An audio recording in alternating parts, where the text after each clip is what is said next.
It appears we are almost ready to depart. It's a pity we didn't have a bit more time to spend on spellcasting. I presume you've been practicing the spells we worked on. I have, Professor. Well, I'm quite sure I've never seen anyone take so quickly to a second-hand wand. You'll be a force to be reckoned with when you get your own. Thank you, Professor Fig. I appreciate you working with me before the term begins. Oh, Eleazar! George!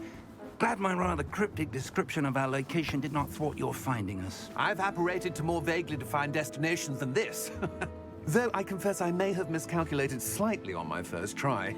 Gave quite the fright to some theatre-goers in the West End. It's been much too long. When I received your owl, I must say I...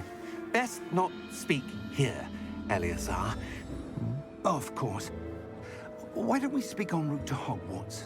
We have a start-of-term feast and a sorting ceremony to get to. Wonderful idea! As long as your young charge here doesn't mind me tagging along. Not at all, sir. After you. Ages since I've been to the castle. Would be good to see the old pile of rocks.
Glad I caught you before you left for Scotland. Just barely. And who is your traveling companion? A new student. New? Yes, sir. I'm starting school as a 5th year. How extraordinary. It is indeed. None of the faculty has ever heard of anyone being admitted to Hogwarts so late. Nor have I. Of course, as the other 5th years will have been honing their magical skills for 4 years now, the headmaster asked if I could get our new student up to speed a bit before the term begins. Well, you couldn't have asked for a better mentor. Professor Fig is not only an exceptional teacher, he's also a remarkably intuitive and gifted wizard. Mr. Osric is prone to flattery. I dare say it's one of the reasons he's risen so far at the Ministry. Have you seen this? I have. Opinions differ as to how great a threat Ranrock really is. Although I've yet to convince my colleagues at the Ministry, I believe he is a significant threat. And it was your wife, Eleazar, who alerted me to his activities months ago. Miriam? How? She wrote to me about Ranrock before she died, wondering what the Ministry knew about his activities. Before I could respond, I received this. It was the last thing she sent me, Eleazar. It came to me via her owl, but with no correspondence. I can only assume That she had to get rid of it quickly, to keep it safe. presumably from Ranrock. I cannot open it. Whatever magic protects this is powerful indeed. It looks like goblin metal. That symbol. What's that glow? I don't see a glow. Nor do I.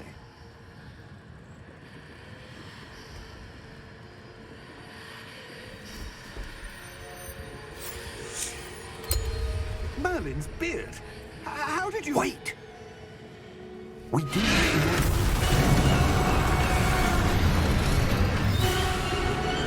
Hang on!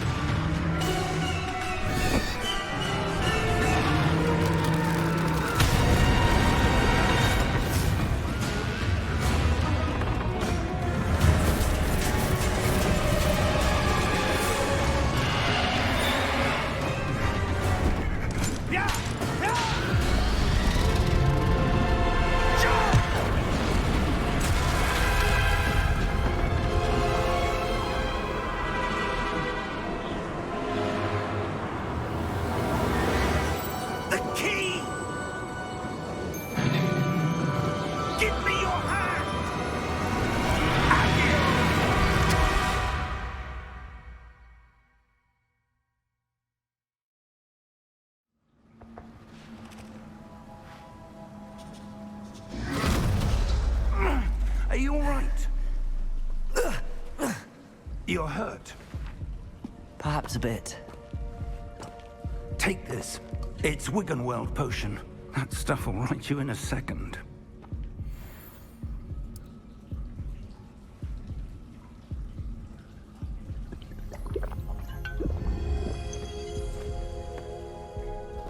What happened? Poor George. I can't believe he... What the hell got into that damn thing? Attacking a carriage mid-air? A typical dragon would never... Professor? Sir, where are we? I'm not sure. But that key you discovered was clearly a port key. Port key? An item enchanted to bring whoever touches it to a specific place.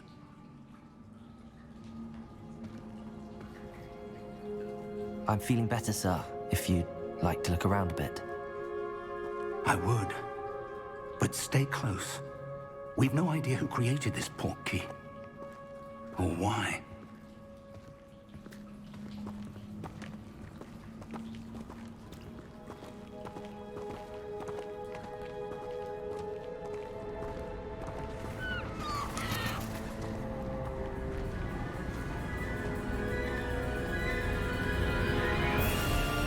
How far did that port key take us? Farther from London than the carriage traveled. We're somewhere in the Scottish Highlands. Sir, those ruins. Do you The think... port key was meant to lead us there? I do. This has not been the day either of us expected. But Miriam sent that port key to George for a reason. And I believe that she, and now George, died in pursuit of whatever it was meant to lead to. If you're sure you're all right, and wouldn't mind indulging me, I'd like to have a look around. Absolutely, sir. Good. Let's see if we can find a path, however faded it may be. Hello?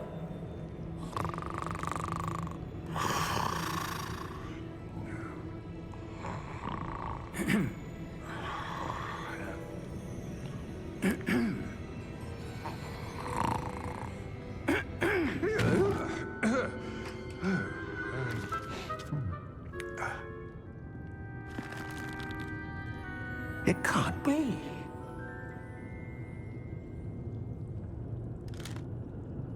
Just a moment.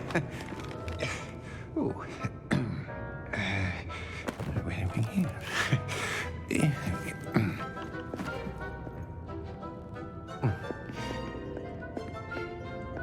Welcome to Gringotts Wizarding Bank. Vault number 12, I presume. Precisely. The key? Your wife's port key. Oh, yes, of course. This way, then. Stay close.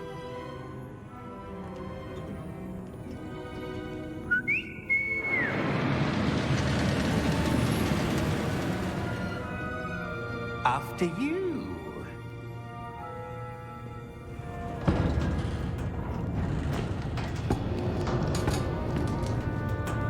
Keep your hands inside the cart if you don't wish to lose them.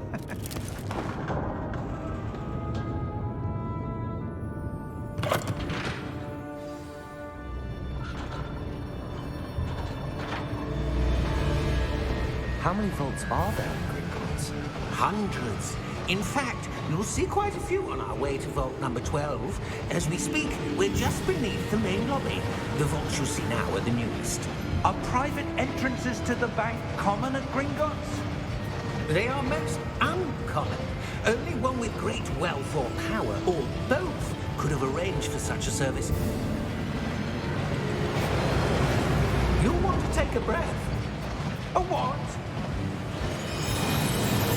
That waterfall washes away all enchantments. It's a security measure. Experienced the thief's downfall before, have you? Heard of it? These are the lower vaults that we're passing now. How deep are we going? Vault number 12 was commissioned shortly after Gringotts was founded over 4 centuries ago. It resides in the deepest part of the bank.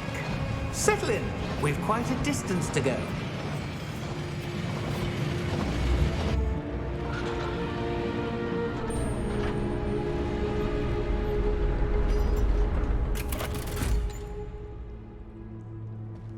Vault number?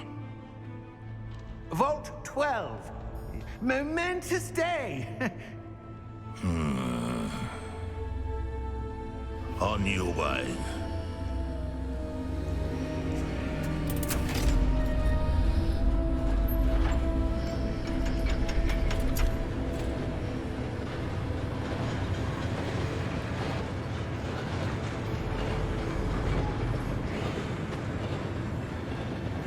Professor, the armband that guard was wearing was glowing.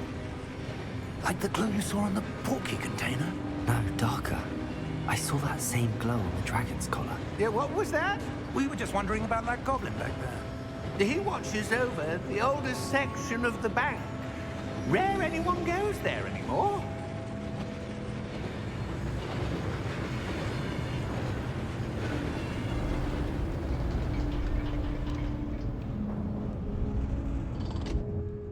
Here we are.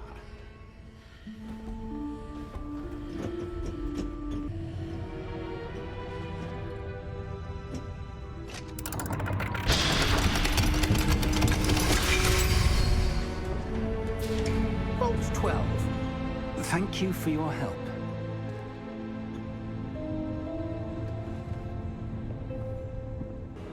What do you suppose we should be looking for? I'm not sure. Sir, I wonder if you The might... instructions for Vault 12 indicate that I am to grant access to the holder of the key and then close the door. Wait!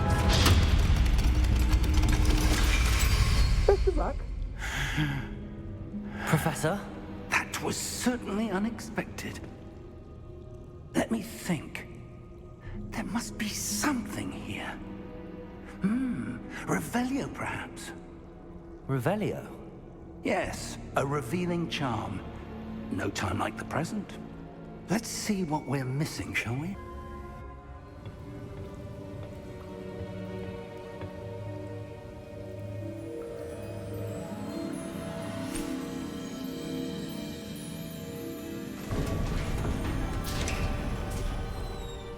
There you are.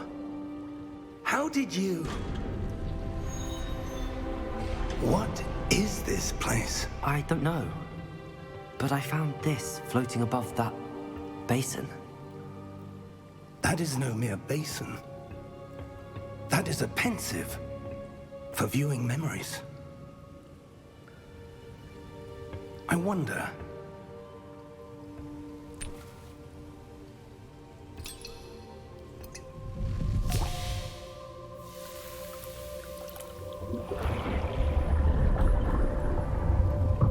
Follow my lead.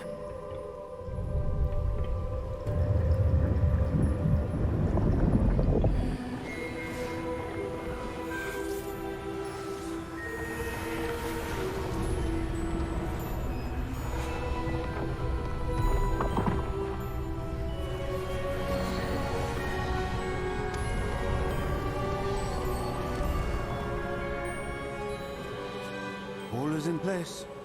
The portkey is well hidden. Perhaps too well. I wonder if the path we've created... May be impossible to follow. It will only be impossible for one who cannot see traces of ancient magic as I can. Your ability to see what others cannot will not be enough, Percival. We are entrusting the one who embarks on this path with powerful secrets, with knowledge others will do anything to obtain. Yes, and if we are correct, Charles, the witch or wizard who completes the trials will have proven themselves worthy of that knowledge, and the responsibility that accompanies it. We've done all that we can.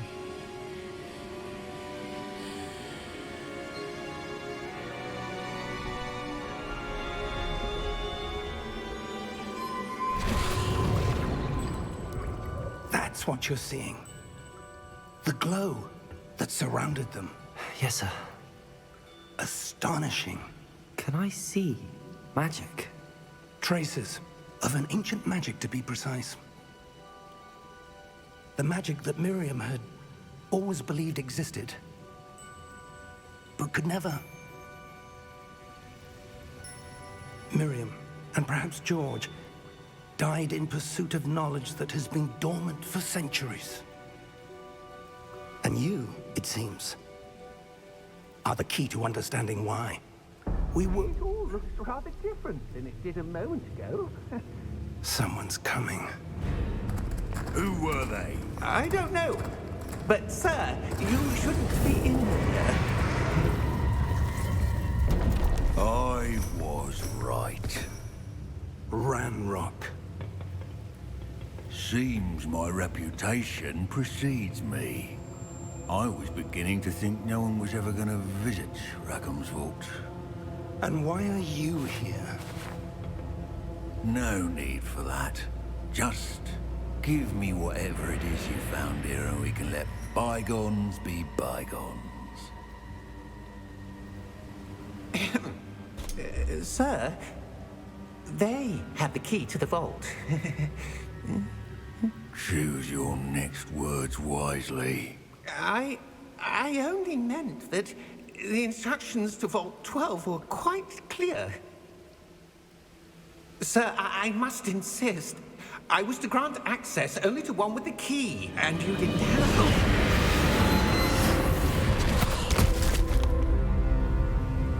I have no patience for traitors. Now, where were we? I'm not giving you anything. Well, perhaps your young friend here will be more helpful.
Are you all right? Fine, sir. I've never seen so powerful a goblin. He seemed wholly unaffected by my magic. Where are we? It can't be. It seems those who set up the pensive, the locket, and the path to both wanted someone with your ability to end up here. Come. We have a sorting ceremony to get to.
Oh, good.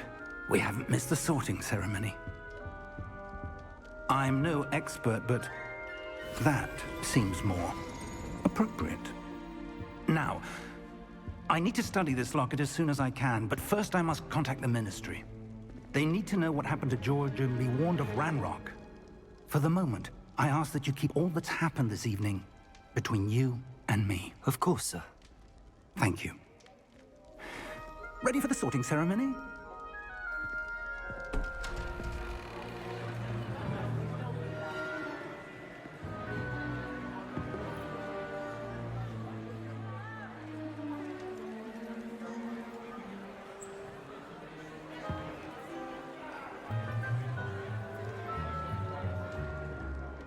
Phineas, Nigellus, Black. Prepare yourself to meet the headmaster. Fig, nice of you to join us. The sorting ceremony's over. There were complications. Complications? It seems the goblin problem has... Enough.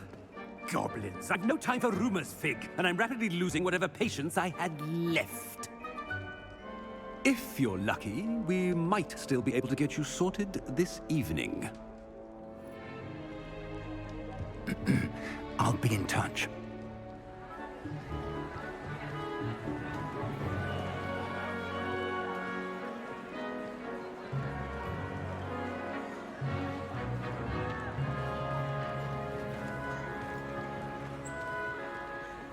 Professor Weasley, we've one more to be sorted.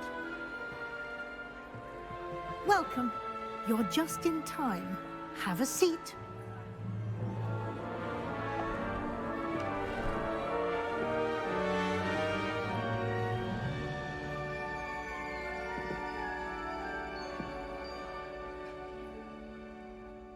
Ah, yes. A bit older than the others, aren't you? You come here with preferences and preconceptions. Certain expectation. I'm looking forward to meeting my professors and learning all I can at Hogwarts. Indeed. Hogwarts has much to offer a dedicated student. And what you learn in class will prepare you for challenges outside the classroom as well. I wonder... I detect something in you. A certain sense of... what is it? A sense of loyalty? I believe myself to be a true friend. I know I value that trait in others. You do not give up easily, do you? You're undaunted by challenges that lie ahead. And your loyalty to a friend delayed your arrival here this evening. Perhaps you belong in Hufflepuff. Better be Hufflepuff!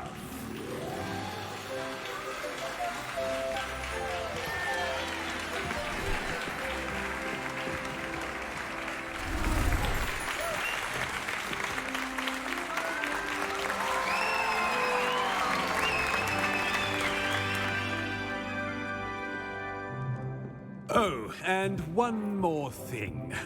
Due to the unfortunate injury on the pitch in last spring's final, this year's Quidditch season has been cancelled. Enough! It's not as though I've banned flying altogether, but don't tempt me. You are here to focus on your academic futures. I'm sure you will have plenty to do before classes begin tomorrow. I said, I'm sure you all have plenty to do before classes begin tomorrow.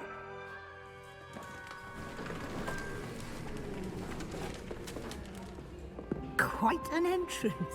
It's lovely to meet you. I'm... Professor Weasley, would you be so kind as to show our new student to their common room? I shall see to it, sir. As I was saying, I'm Professor Weasley. Pleased to meet you. Nice to meet you as well, Professor. As Deputy Headmistress, it is my distinct honor to show you to your common room. Right this way.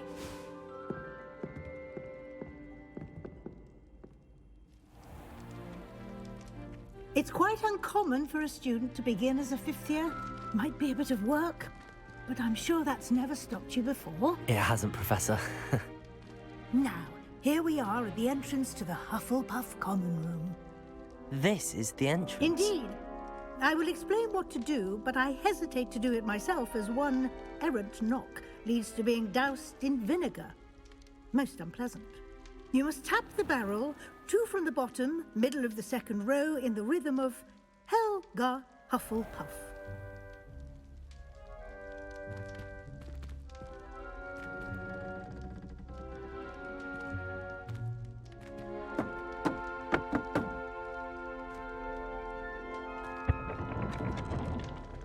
Well done. Now go on in and get some sleep. You have a big day ahead of you tomorrow. I shall be back in the morning to collect you for your first class. Thank you, Professor Weasley. You're welcome. I hope you enjoy your first night at Hogwarts. Sleep well.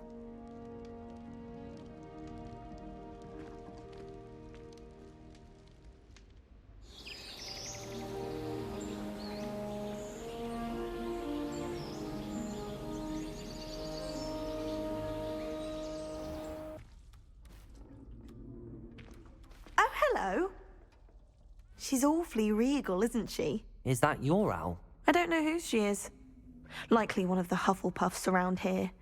Owls choose their own company anyway. Wait, you're the new 5th year. Quite the dramatic entrance you made. Can't imagine wanting to call attention to yourself, especially since everyone will be watching to see how much you already know. I'm really not worried. I'm sure I'll be fine. Nevertheless, it is rather unusual. You must feel terribly out of place. Of course, presumably, as a hard-working Hufflepuff, you'll prove yourself in no time. I'm hard-working too, as you might suspect. But sometimes I think I should have been a Ravenclaw. I've rather a searing wit. At least people have always told me so. I'm Lenora, by the way. Lenora Everly. Well, mustn't keep you. You've such a lot to do. It was nice meeting you, Lenora. Of course. Adieu. Oh, Uncle, this doesn't sound like you. Something's wrong. Oh, hello there. You're the new Hufflepuff, yes? I'm Adelaide. Pleasure to meet you. Nice to meet you too. Is everything all right? Oh, yes. I'm just a bit distracted. Letter from my uncle. So tell me, I've been hearing all sorts of rumors. Were you really nearly gobbled up by a dragon? That one is true. Not the typical start to a new school. That's dreadful. Well, I'm glad you made it here alive. Well, anyway, I imagine you have lots to do. I hope you have a wonderful first day. Thank you, Adelaide. Be seeing you. Of course, and good luck. I can't quite reach. Come on, you went that way. Hope they can catch him. Big castle for a student to get lost in, let alone a cat. I'm sure you'll find your way all right. I mean, it can be a bit overwhelming at first. I still get lost sometimes. Welcome to Hufflepuff, by the way. Really glad to have you in our house. I'm Arthur. Thank you. Nice to meet you. Was that your cat? No, one of the first years, I think. Don't have any pets of my own, unfortunately. My mother doesn't think too highly of them, especially magical ones. Your mother's right. Magical beasts are more trouble than they're worth. I think they can help us as long as we help them. They just take some getting used to. You'll have to get used to them. Otherwise, you'll have a time of it in Beasts with Professor Howin. Anyway, I better go make sure the first years caught that cat. Don't want them to be late on their first day. Nice meeting you, Arthur. And good luck finding that cat. Thank you. Try not to get lost in the castle yourself. Good morning. I trust you're ready for your first day at Hogwarts? I've been dreaming of this day for a long time. Can't believe I'm here. Well, you are here. Make the most of it. You only have one first day at Hogwarts. Now, in light of your unique situation, joining us as a 5th year, you'll need to catch up with your classmates and not fall behind. Especially as you'll be expected to complete your OWLs at the end of the year. OWLs? Owls? Yes, your ordinary wizarding level exams. They will determine what type of career you can have when you leave here. After much discussion with the headmaster and the Department of Magical Education at the Ministry, we've devised something extraordinary to ensure your success. Here you are.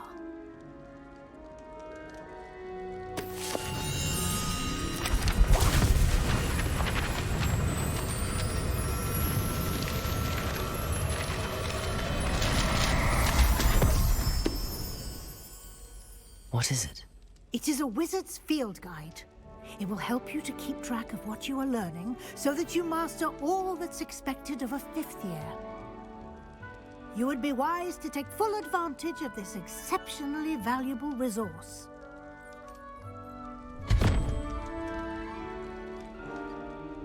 Thank you, Professor, but what do you mean it will keep track of what I'm learning?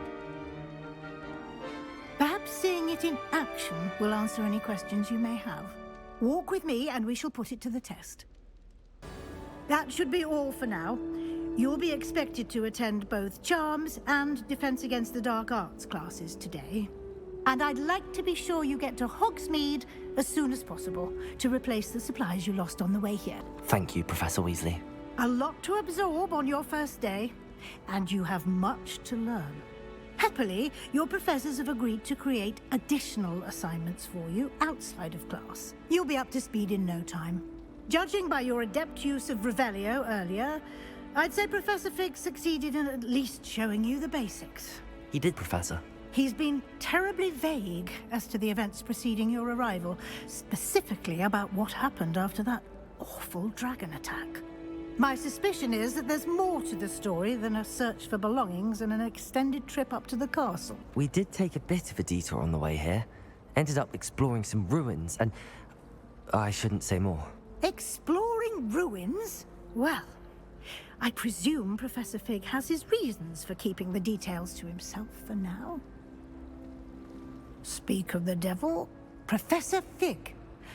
Your ears must have been burning. Oh? Yes. You seem to have provided our new 5th year with a solid foundation in the basics of spellcasting. Ah, I'm afraid I can't take all the credit there, Professor. They've a rare aptitude for magic, it seems. Well, I'm just glad you both arrived in one piece. Perfectly good boats and carriages to Hogwarts, and you chose to fly in the path of a dragon. I wouldn't say I chose the dragon's path, Professor. Rather unfortunately, it would seem that it chose us. Very well. Enough chit-chat. I need to get to class myself. Might I rely on you, Professor Fig, to explain the details of the field guide's map? Of course. Thank you. Good luck today. And remember to use your field guide. It will be invaluable to you. And invaluable to me, as I'll be using it to keep up to date on your progress. Yes, Professor. Come and find me in my classroom after you've attended both classes today, and I'll explain more about those assignments I mentioned. And we'll see if we can't get you to Hogsmeade for those supplies. It's good to see you, Professor. And you. I was hoping our paths would cross today, before you immersed yourself in studies. Did I hear you and Professor Weasley talking about exploring ruins? She caught me off guard. I didn't tell her anything else about our travels here. I will say, I think she suspects we're not being entirely forthcoming. Yes, well, Professor Weasley is a brilliant and astute witch. It was right to keep the details to yourself for now. We don't know where this path we've embarked upon will lead. It may require a bit more flexibility with your time than she would approve of. And she may feel obliged to share details with the headmaster that would be better left between us. Understood, Professor. Good. Now, as capable as you are, I believe the ability you possess obliges you to be well-trained.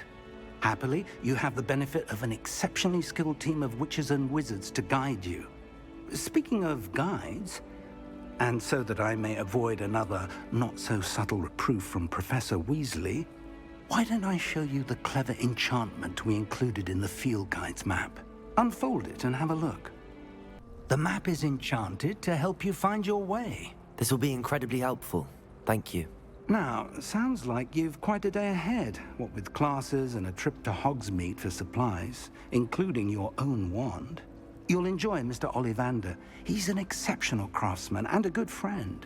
I shall reach out when I have more information about our mysterious locket. For now, focus on your classes and pay attention. More than your owls may hinge on the magic you are able to master within these walls. Is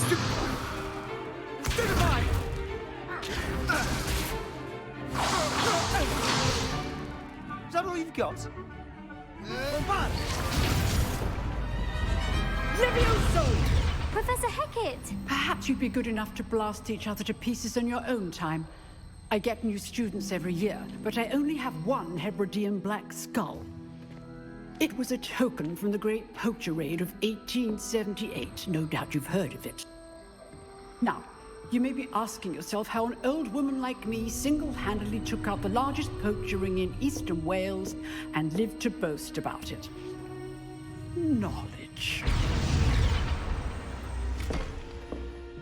To the wise, age matters very little. Today we will review a spell that has saved me from death at the hands of dark wizards more times than I care to remember. Levioso. Levioso? A levitation charm? Levioso! A surprised opponent is a weak opponent. Care to defend yourself, Master Pruitt? No? One thing I've learned as an unspeakable is the value of simplicity, especially in the heat of battle. Now, let's practice what we've just learned, starting with something small. Levioso!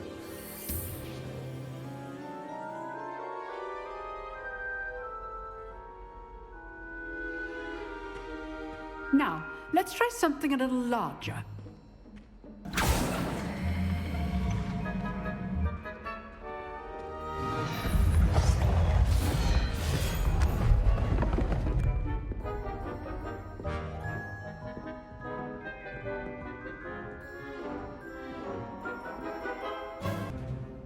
Very good, but the best way to practice is by dueling. We'll start with you two. Duelists, take your marks. Time for a proper Hogwarts welcome. Now, I want a fair duel, using only Levioso, basic cast, and Protego. You may begin.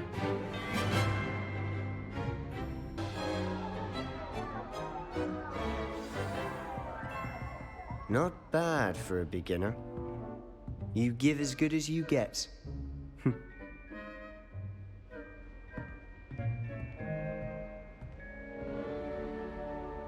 I put you on the spot, and you rose to the challenge. Points to Hufflepuff. Thank you, Professor Hecat. Glad to have the opportunity to practice. If what I've seen today is any indication, we can expect great things from you. I demand excellence from my students. They are capable of achieving it, and they must achieve it. A classroom duel is one thing, but battling dark wizards, or as ever more likely, goblins, is a different kettle of Grindylows entirely. Understood, Professor. So, I'd advise you to keep practicing whenever you can. Perhaps Mr. Sallow will have some ideas for you. Again, well done today. I shall reach out soon with additional assignments. I enjoyed that. Well, that duel was quite something. Everyone will be talking about it. It was certainly good practice. Practice? It felt more like I was dueling an expert. Sebastian Sallow, by the way. Didn't expect a new student to be so deft with a wand. Then again, perhaps this wasn't your first duel. I've dueled enough. Consider yourself lucky I held back. Huh, fair enough. You owe me an honest duel when you aren't. You know, you might be a perfect fit for a certain exclusive, unsanctioned dueling organization. Exclusive and unsanctioned? Count me in. Excellent. Knew I was right about you. If you want to get the most out of your time at Hogwarts, you're going to need to break the rules now and then. Whether it's joining a secret dueling club, or sneaking into the restricted section of the library. You just have to be clever enough not to get caught. Thank you, Sebastian. I'll keep that in mind. Good. Pleasure chatting with you. I'm sure I'll see you soon. Perhaps somewhere unsanctioned? We'll see if your performance today was sheer luck or actual skill. Look for Luke and Brattleby near the clock tower entrance. If you're interested.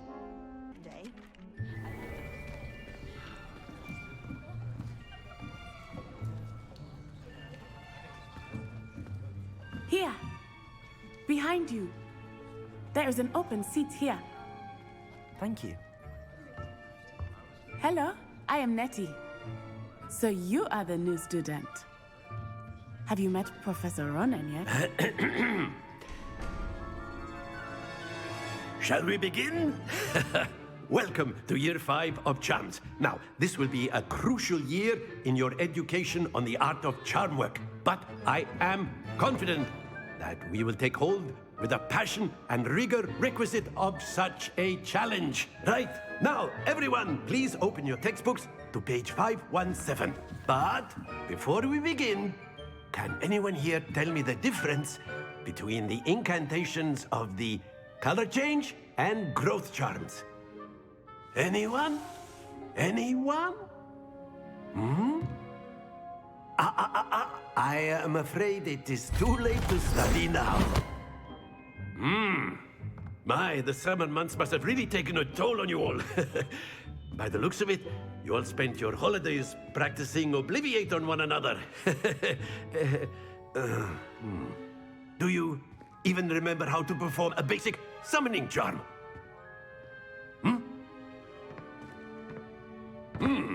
Well, it seems that we are in dire need of review. Everyone get into pairs and take positions on opposite sides of the classroom. Now let's put those textbooks to use as the blunt objects you so believe they are, and take turns summoning them out of one another's hands. Only one book will be needed per partnership, Miss Dale. Thank you. Get into place now.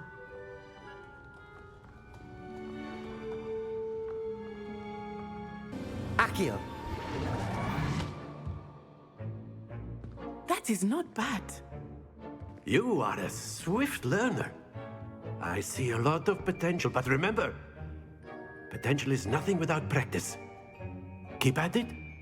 You might just rival Miss Onai here. Very good, everyone. That's enough of that. Well, as you all seem to have the basics down, and it is an exceptionally lovely day, I was thinking that we might have ourselves a little excursion outside for a spot of fresh air. After me.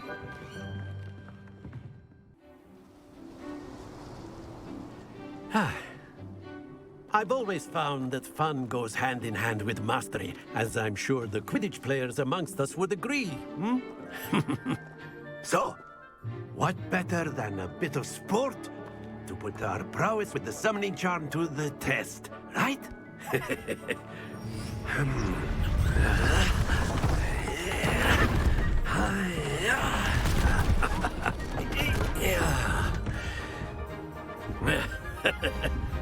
So why don't we have our newest student start us off?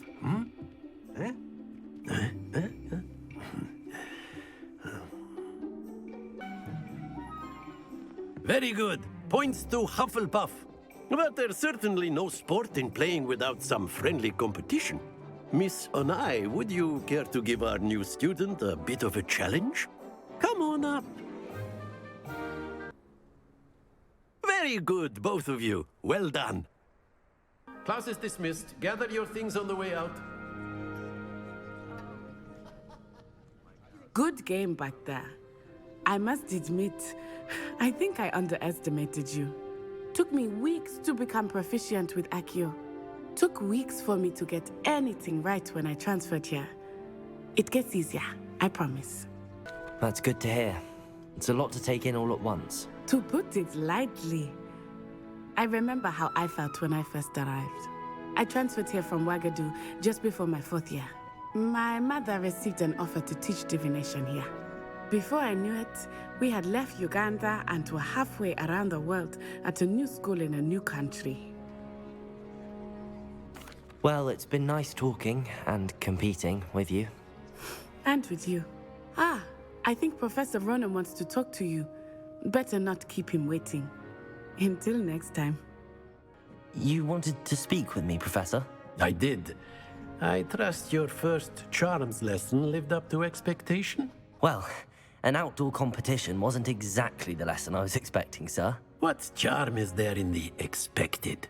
You did well, managing to best as gifted a student as Miss Onai. Thank you, Professor.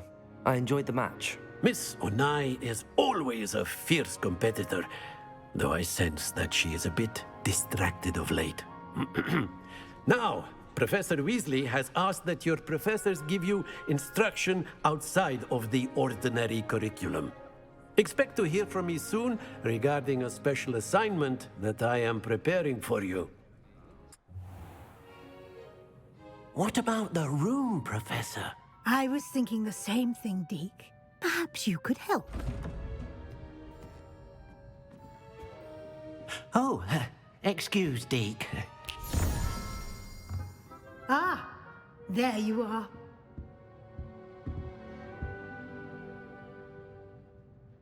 I trust your first classes went well? They did, Professor. I heard as much from Professors Hecat and Ronan. Seems Professor Fig taught you quite a bit during your brief detour near... what was it you said? Some ruins? I'd wager there's a good deal more to your travels here than what you've told me. Isn't there? Have you and Professor Fig not discussed my training? He continues to be reticent about the details, mentioning only a few spells. Revelio, was it? And Lumos? That's correct, Professor. I see. Like trying to get a sonnet from a streeler. Regardless, you must continue to build upon what you've learned. In that regard, I've asked your professors to help hasten your progress with some extra assignments. Professor Ronan did mention something about that. In fact, Professor Ronan will meet you outside momentarily to assign your first one. Now, regarding the trip to Hogsmeade I mentioned earlier, we've arranged to replace the supplies lost on your way here, including seeds, potion recipes, and spellcrafts. Thank you, Professor. And Mr. Ollivander will connect you with the perfect wand. You've managed your classes well with a borrowed wand, but you'll find the magic you cast with your own wand to be far superior. I'm eager to get to Hogsmeade. Very well. I'd like you to make your first visit to the village with a classmate. Help you get your bearings. Perhaps Sebastian Sallow or Natsai Onai. I've noticed you spending time with them. I'd like to go with Natty. Excellent choice. Miss Onai is one of our most talented students. And she knows the area. She'll keep you well clear of any of Victor Rookwood's undesirables en route. Rookwood? A rather unsavory local. Best to avoid him and his associates, including his right hand of sorts, Theophilus Harlow, if you can. Once you've finished Professor Ronan's assignment, your friend will meet you at the castle doors. No time to waste. The sooner you complete your work, the sooner you can enjoy a butterbeer at the Three Broomsticks. You have a new spell to teach me, Professor. Indeed I do, and an exceedingly useful one at that, the mending charm Reparo. Fixes things right up, makes a broken object good as new in the blink of an eye. It seems as if that might come in handy. More frequently than one would imagine. As Professor Weasley mentioned, I am not the only one who will be teaching you spells outside of class in an effort to catch you up with your peers. A number of your professors have agreed to do so as well, but first, each shall ask that you complete a few preliminary tasks to hone your magic. I have arranged some for today. See them through and then report back to me. We will have you casting Reparo in no time. I'll start on the task right away, Professor. I completed the assignments, Professor. Marvelous. You clearly know your way around basic charms. Let us give the old mending charm a try then, shall we? Remember to be deliberate in your enunciation and movements. I want to see some vigor.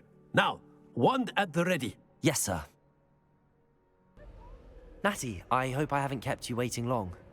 Not at all. Professor Weasley tells me that you need to go to Hogsmeade. You must be eager to have your own things again. And to see the village. I've been looking forward to it. Good. Shall we set off? I intend to give you a first-rate Hogsmeade experience. Professor Weasley said that you need to get potion recipes, spellcrafts, some seeds, and... A new wand. Of course! You will enjoy Mr. Ollivander, and I am keen to see what you will do with a wand of your own. You should be able to collect everything you need and still have time to explore a little as well. Experience Hogsmeade at your own pace. We can meet up in the town circle when you are finished. I'll be right with... Ah, it's you. Just a moment, please. Hello, sir. I'm looking for... For a new wand, yes. It's about time. Yes, about time? Well, you're our new fifth-year student, are you not? Oh, what am I saying? Of course you are. Gerbold Ollivander's the name. But of course, you'll have heard of the Ollivanders, I'm sure. Finest wand makers in the world. It's a pleasure to meet you, truly. Now, come with me. Let's find you the perfect wand, shall we? No, not you. Yes. Powerful core. 10.5 inches. You might do. Here, give this one a try. Well, go ahead, swish. How odd. Once more, come on, really swish it. Oh dear. Well, this isn't a good match at all, is it? We'll find you something, not to worry. No, not you. Perhaps... Yes. A rare wood, 13 3/4 inches, dragon heartstring. Let's give this one a try.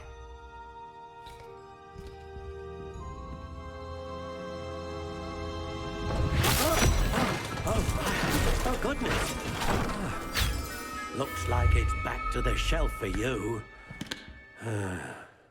This is proving to be trickier than I had anticipated.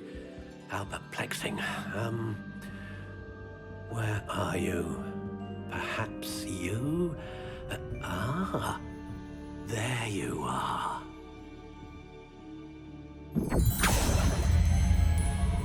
Yes, I think you might be the one. Here, take it. What do you think?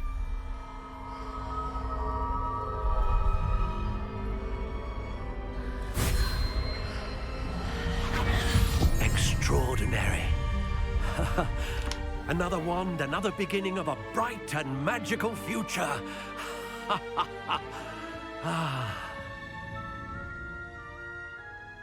Now, how did that feel? Good. Different. I sensed a sort of surge of some kind. A match. Your connection seemed particularly powerful. The right wand will learn from you, just as you learn from it. I'm eager to try it out. Of course. And a phoenix feather core is terribly selective. This will be an excellent match indeed. And the bond between you and your wand should only grow stronger. Do not be surprised at your new wand's ability to perceive your intentions, particularly in a moment of need. That sounds wonderful, Mr. Ollivander. I'll let you get to it. Do come and see me again if ever I can be of further assistance. Pardon me, sir. I'm here for the spellcrafts Professor Weasley ordered. Matilda, student. I thought I might be seeing you soon. I am the proprietor here, Thomas Brown. I take it you've had a conjuring lesson then? I'm afraid I haven't yet, sir. But you will soon enough. It is magic at its purest, creating something out of nothing. Of course, it is not without complexity, but that is where my spellcrafts come in. Stay the course, and you could soon impress even Professor Weasley. That's certainly something to aspire to, Mr. Brown. I look forward to that day. And I, too, seeing it. Spellcrafts are incredibly useful for conjuring unique items like custom pieces of furniture or decoration. But I shall let Professor Weasley do the teaching. For now, let's get the spellcrafts you need. A potting table and a potion station, yes? I believe so, sir. Good. Nothing like being able to grow your own ingredients and brew what you want when you want. Let's have a look. Pardon me, sir. Oh, thank goodness. When I heard the bell, I thought you were Miss Lawang. Not that she deigns to come here. Though I don't believe I've seen your face here before, either. It's my first time in Hogsmeade, actually. Is it really? Well, Parry Pippin at your service. And this is J. Pippin's Potions. Potions for all ailments. You'll have read it on the sign, of course, but Grandfather always made me say it in full. How may I help you today? Professor Weasley sent me to collect some recipes. I'm new at Hogwarts. You're the student she sent the owl about. I set your things aside immediately. I suspected if you're anything like I was at your age, you'd want your potion supplies. Is it not the most fascinating art, potion making? Rivals anything you can do with a wand, I've always said. Are potions really that versatile? They may not be as showy as spellwork, but make no mistake, they are just as powerful. They can heal, destroy, protect. You'll discover all of this soon enough. As it's your first time in, I should mention that it's not just potion recipes I sell.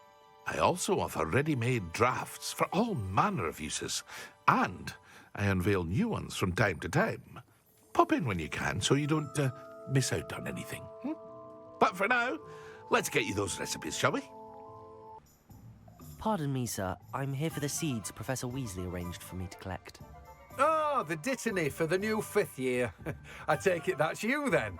Merlin's beard. Starting Hogwarts as a 5th year. You must be positively reeling from it all. Not at all. I'm choosing to see it all as one big adventure. Well, bravo. Not everyone has the temperament to take things as they come. Name's Timothy Teasdale, by the way, and this is my shop, the Magic Neep. I keep the cart out here because I like a good chat. Can't very well be in the thick of things if I'm hidden away inside now, can I? I suppose not. In addition to seeds, I have plenty of plants. Grow everything myself. My speciality is potion ingredients. Even Pippin purchases from me. But what say we get you a packet of Dittany seeds? Ah, I have everything. I see what you meant about not being able to pick a favourite shop. We should walk around a bit more. Perhaps today is the day I finally pick one.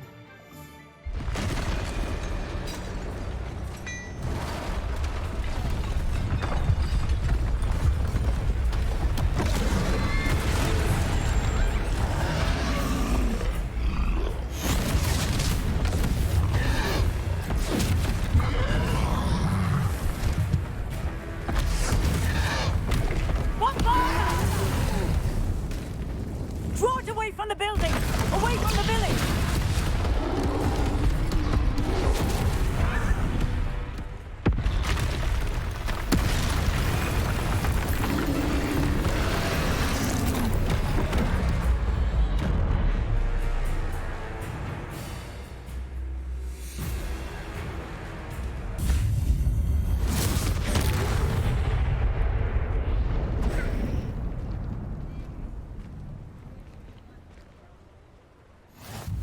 Goodness! A second troll! Did you two take on a fully grown troll? By yourselves? I suppose so. It's all a bit of a blur, to be honest. Merlin's beard. Are you all right? We are, and we were glad to help. I'd say help is a bit of an understatement. Nerve like that. The makings of an aura, if you ask me. If you are unharmed, perhaps the two of you wouldn't mind helping me put a few things back to where they were. Of course, officer. Singer. Officer Singer. And thank you, again. Hello, sir. I don't believe we've met.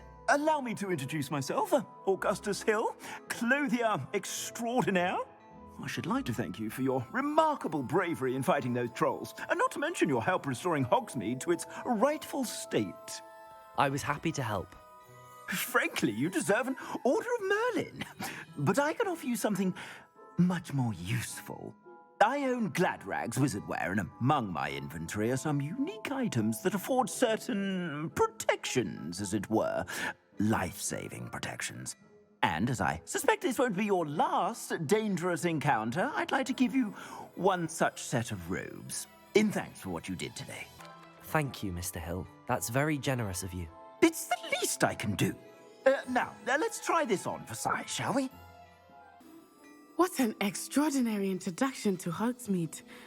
I would say that we, and you in particular, have earned at least one butterbeer. Shall we head to the Three Broomsticks? Sounds like a good idea. Wonderful. Just down this way then.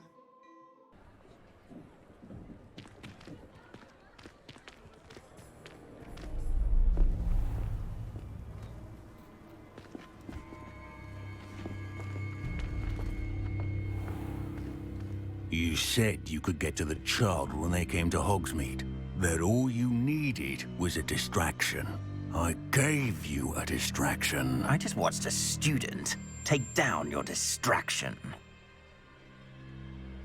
Who's this child? What are you not telling me? All you need to know is that if you cannot get to the child, then you have no value to me.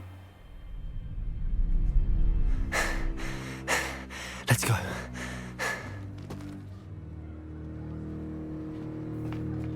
Did they see us? I don't think so. What was that goblin doing with Victor Rookwood? Ranrock is working with Rookwood. The goblin from the Daily Prophet. I knew I'd seen him somewhere. Quickly, let's get inside the Three Broomsticks.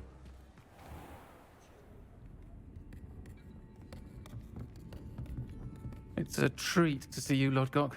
I shall let you know if I hear anything. Thank you, Sirona. You be well.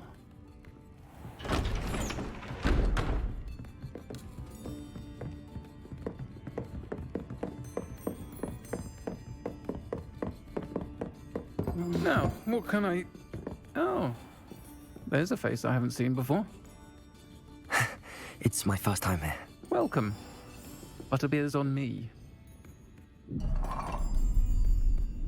Heard about the attack. I shall be looking in on the other shopkeepers and residents shortly. Glad to see you two escaped injury. Thanks to this one, single-handedly took down a troll. Is that right? Well done. Thanks for this. My pleasure. I will say, trolls in Hogsmeade. That's never happened before. Something's not right. The only brutes we usually have to deal with are... How timely.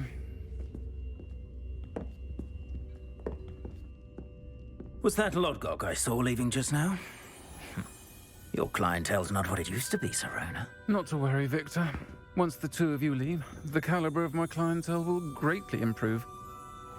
I wouldn't do that if I were you, Theophilus. Come now. No need for theatrics. I'm only here for this one anyway. My friend is enjoying a well-earned butterbeer. Only want a quick word. Perhaps you didn't hear me. I said, my friend is busy. One would think you all had enough bloodshed for one day. Come, Theophilus. The Three Broomsticks isn't what it used to be. Let's take our galleons elsewhere. Can't drink butterbeer forever.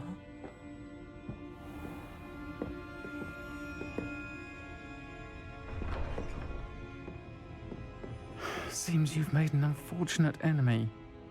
Watch your back. Rookwood and Harlow are worse than any troll you might encounter. Trolls, Ranrock, and Rookwood. What are you not telling me? I promised to tell you everything, but it's perhaps best I do that later. I am certainly glad Sirona was there.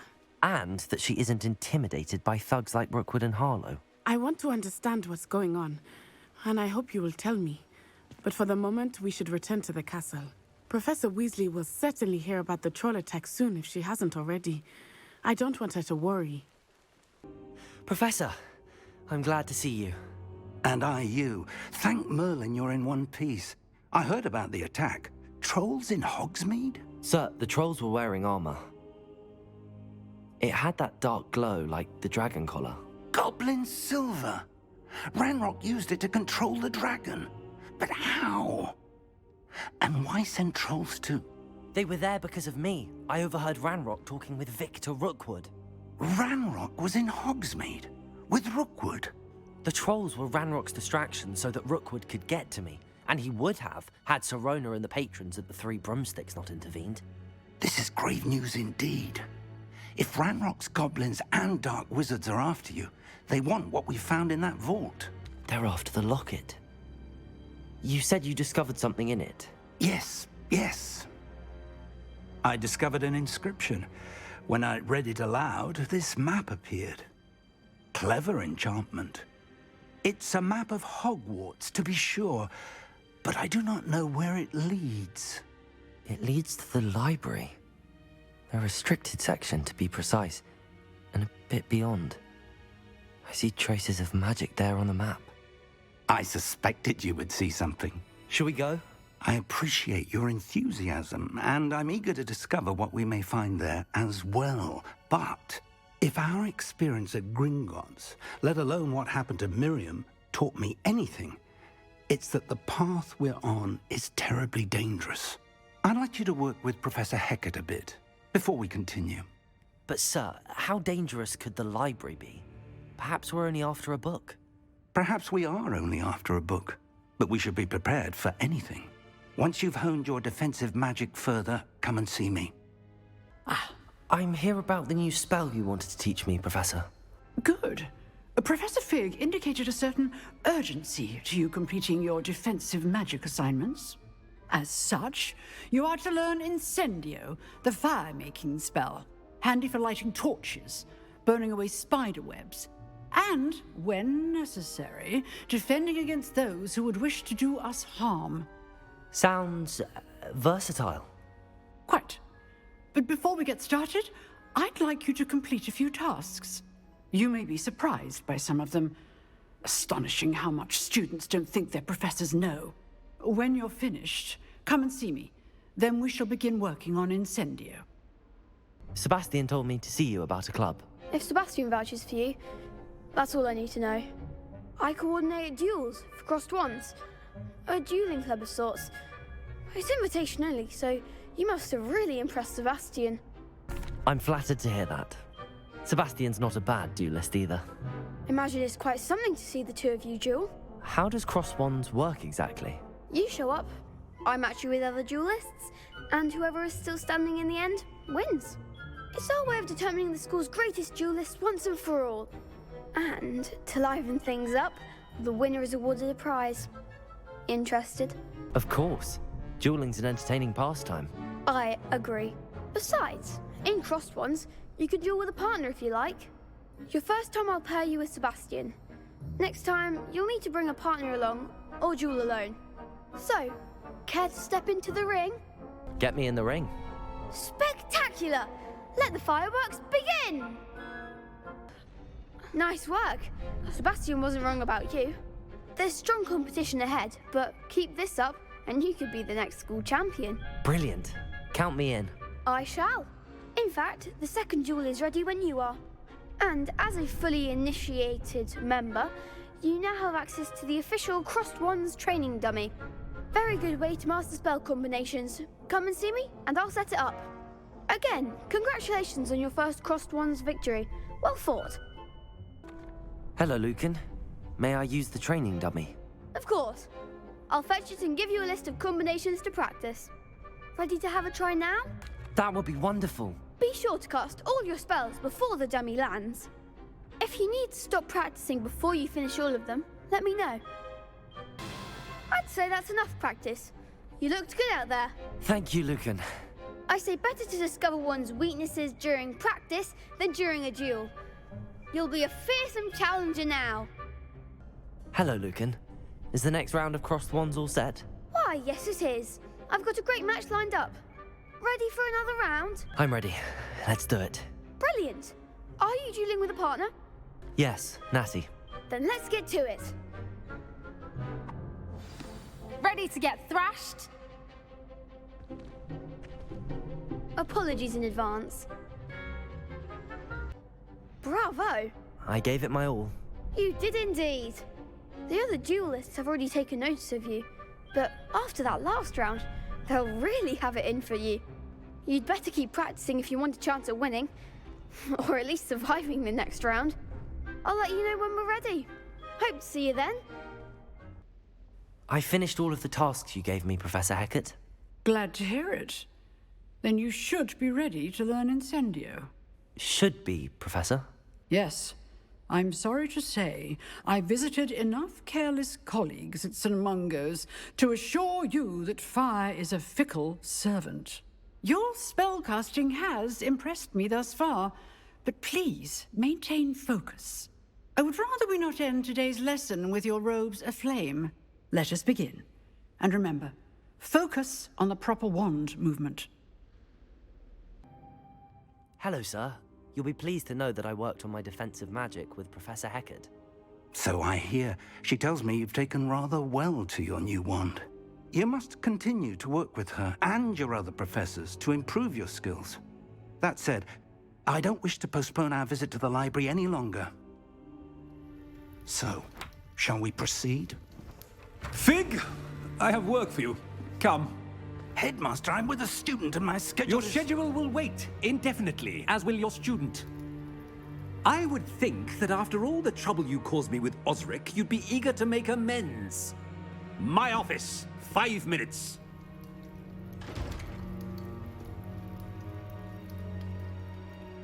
That man is exasperating.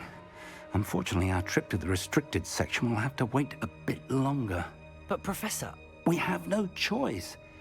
It would be unwise to provoke our illustrious headmaster further. I shall find you when I've completed whatever toils I must endure. Sebastian, there you are. I was hoping to see you. I was in the Three Broomsticks after the troll attack and saw what happened with Rookwood and Harlow. Not many students have Victor Rookwood's attention. What was that all about? Seems he's working with Ranrock, and Ranrock is after something I found at Gringotts. Ranrock? And when were you at Gringotts? Professor Fig and I ended up there after the dragon attack. It's quite the tale. Fig had this port key. A port key? To Gringotts? I'm not sure I follow.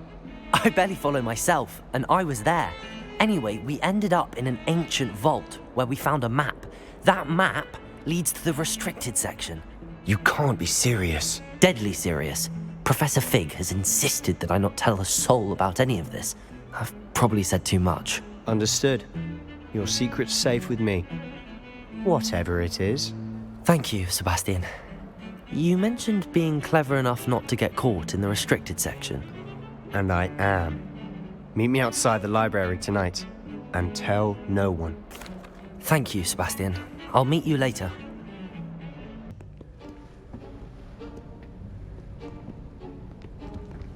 See there? That's the door we need to reach. And those annoying prefects would love nothing more than to rat on us to Scribner, so don't let them see us. Understood? I can be sneaky. Let's go. Hold on now. There's a spell you should know. The Disillusionment Charm. Good for getting places you're not supposed to be. Cast it and you'll appear as little more than a trick of the light, just as long as you keep your distance and stay quiet. You mean I'll actually be able to turn invisible? Something like that. It's not as foolproof as a cloak, but those are expensive. And spells are free. Give it a try. Damn. You told me the librarian would be gone by now. I said usually, but it'll still be all right. Do you see her desk behind me? The key is in the drawer of that desk. Now, here's what we're going to do. I'll create a distraction to draw her away. You focus on getting the key. I'll meet you outside of the restricted section. You distract, I get the key. Understood. I said I'd get you in, and I always keep my word. Trust me. Who have we here? Sebastian Sallow and his new little friend. Out exploring where they shouldn't be. Naughty, naughty, you'll get caughty. Peeves, don't you... I'm going to tell, I'm going to tell, I'm going to tell. bastard Peeves! I've got to stop him, or at least get to the librarian with a good excuse for all of this. Wait, I don't want you getting into trouble for me. I have a way with the faculty when it comes to disciplinary matters. Besides, I like having friends who are in my debt. Now go. Good luck in your search. Now, where's that damned poltergeist got to?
You wanted to see me?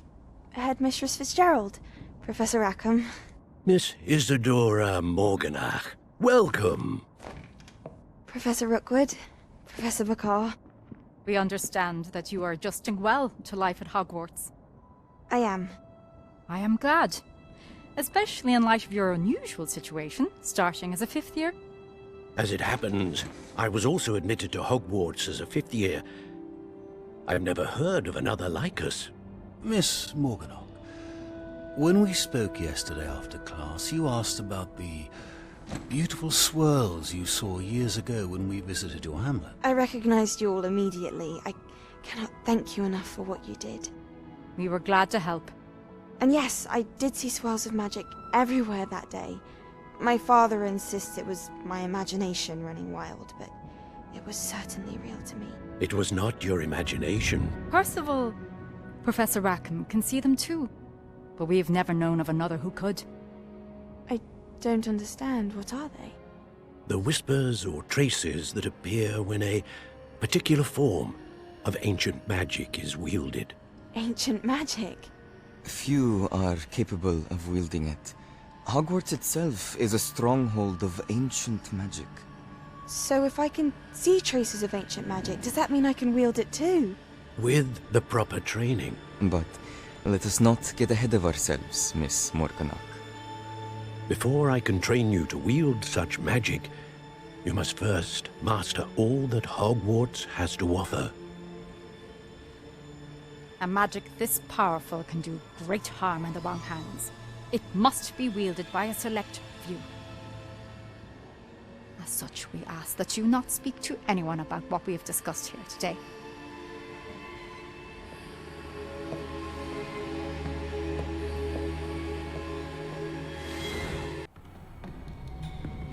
Sebastian!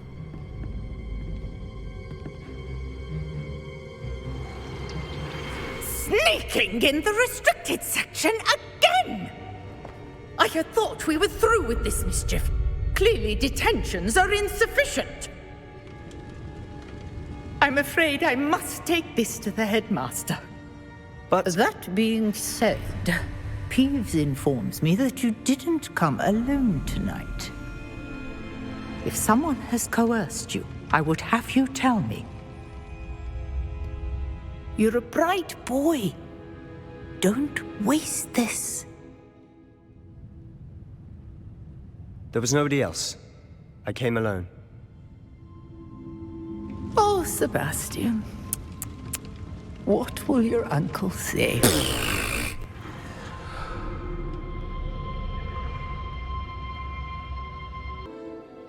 What? That's... Wait. You accessed the restricted section? But how? Thinking on it, perhaps it's best you spare me the details. Fair enough. In fact, the book was below the restricted section as it appeared on the map. I want to hear everything. First, let's have a look.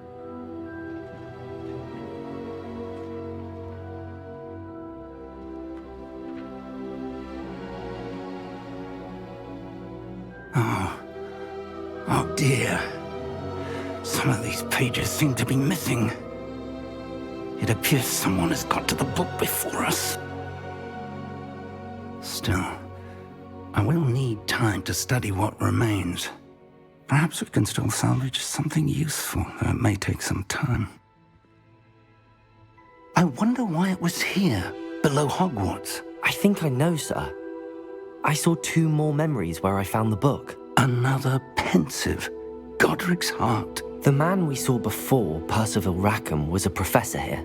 The first memory showed him and 3 other professors using ancient magic to restore a hamlet from a drought. Miriam was right. And the second memory? They were talking to a student who started as a 5th year, like I did. She could see traces of magic too. Why those memories?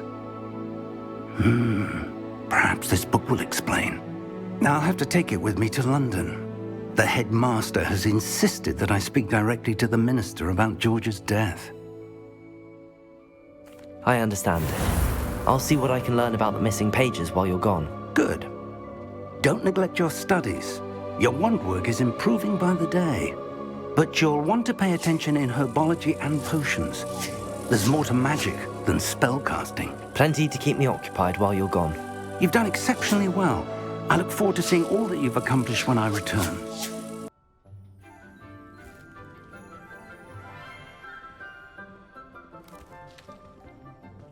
Good morning, Professor Garlick. How wonderful it is to see you again, Lenora dear. Oh, here. You'll need these for today's class. A little treat for your auntie. Ah, hello. Class, please welcome the newest rose in our garden. We do look forward to growing together. How thrilling it is to have everyone back together again. This year will be filled with enchantment and excitement, but the most important thing cultivated in herbology is knowledge. The prudent herbologist is no more afraid of the venomous tentacula than the bouncing bulb. Now then, today we will be acquainting ourselves with the mellifluous tuber known as the mandrake root. Accio. Let's see if we can't make our fibrous friends a bit more comfortable, shall we? First, let's protect our ears.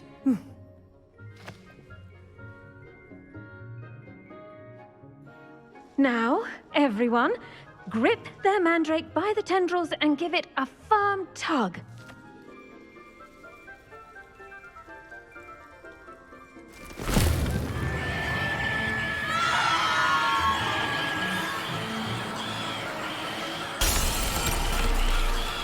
Quickly, place your mandrakes in the new pot and pat down the soil.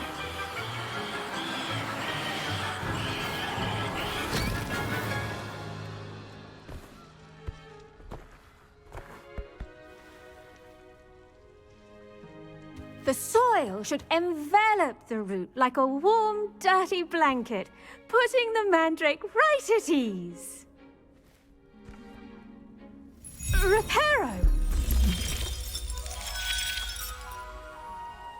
I'm very sorry about that. Yours was a bit mature, I'm afraid. All right then, off you go. Splendid work, everyone. Yes, Professor? Firstly, well done with your mandrake. They can be rather difficult to get a grasp of. Actually, I enjoyed it. I couldn't help but catch your enthusiasm. How kind of you. It seems you're already taking to herbology like a mandrake to fresh soil. Now, as I mentioned, next we'll be planting dittany. Let us find you some seeds. I already have some, Professor. Picked them up in Hogsmeade. You visited the Magic Neep. Wonderful. A prepared student is bound to bloom. I've arranged for you to have your own potting table here in the classroom. Wasn't easy to spare one on such late notice. Plant the seeds there now, and you can return to harvest them later. Even with soil, sunlight, and a bit of magic, they will take time to grow. Well done! Once it can be harvested, your dittany will be ready to use in Wiggenweld potion. I'll let Professor Sharp tell you about that. Now, what say we branch out? Introduce you to a different sort of flora, the Chinese chomping cabbage. You'll find that some plants are better suited to uses outside of a cauldron. The cabbages do get testy without something to chew. Fortunately, I have a dummy for them to gnaw on. Be a dear and let them have a good chomping. Yes, Professor. They're in the other greenhouse. It's just at the end of the footbridge leading out of this room. Your classmate, Mr. Pruitt, has kindly offered to accompany you. Come back and see me when you're finished. Oh, and mind your fingers. They do bite. Vicious little bastards, aren't they? My kind of plants. Not like stupid booba tubers and bouncing bulbs. The kind of plants that just have your back in a fight. Not saying you can't go it alone, but, well, imagine that wasn't a dummy. Trust me, Leander. I was imagining it the entire time. You were? I mean, of course, you're, not someone to be trifled with. I see that. Dogweed and deathcap has more of them, if you're keen. Other plants too. Ones your parents wouldn't plant in the garden. You get the idea. Anyway, we probably ought to head back to class. I tended to the Chinese chomping cabbages, Professor. Remarkable plants, aren't they? I hope they weren't too much trouble. Oh, don't see any bite marks or missing digits.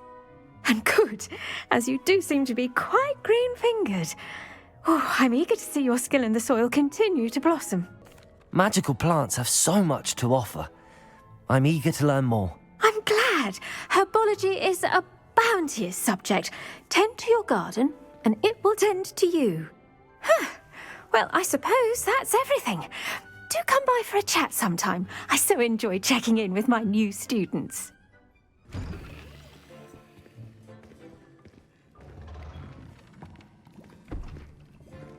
Potions is one of the most challenging and hazardous subjects taught at this school.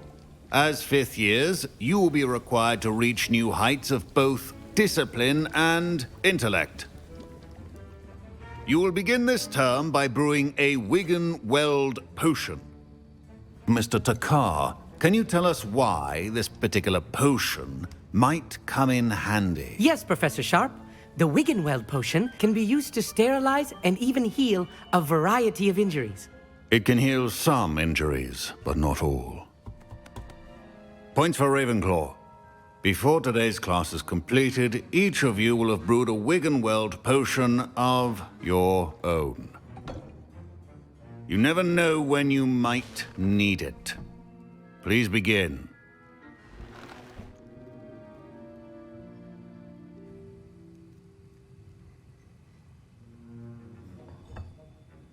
Use a strong, even motion when crushing your ingredients.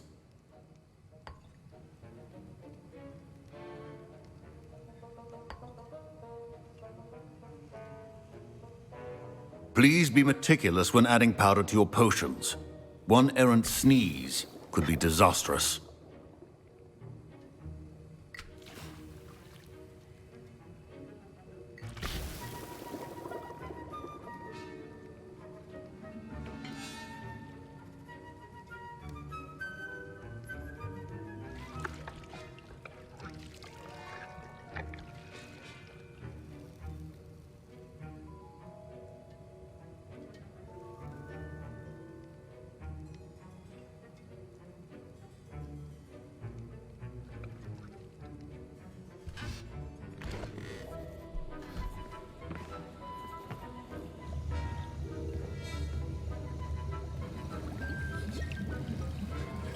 I see most of you have not forgotten how to stir.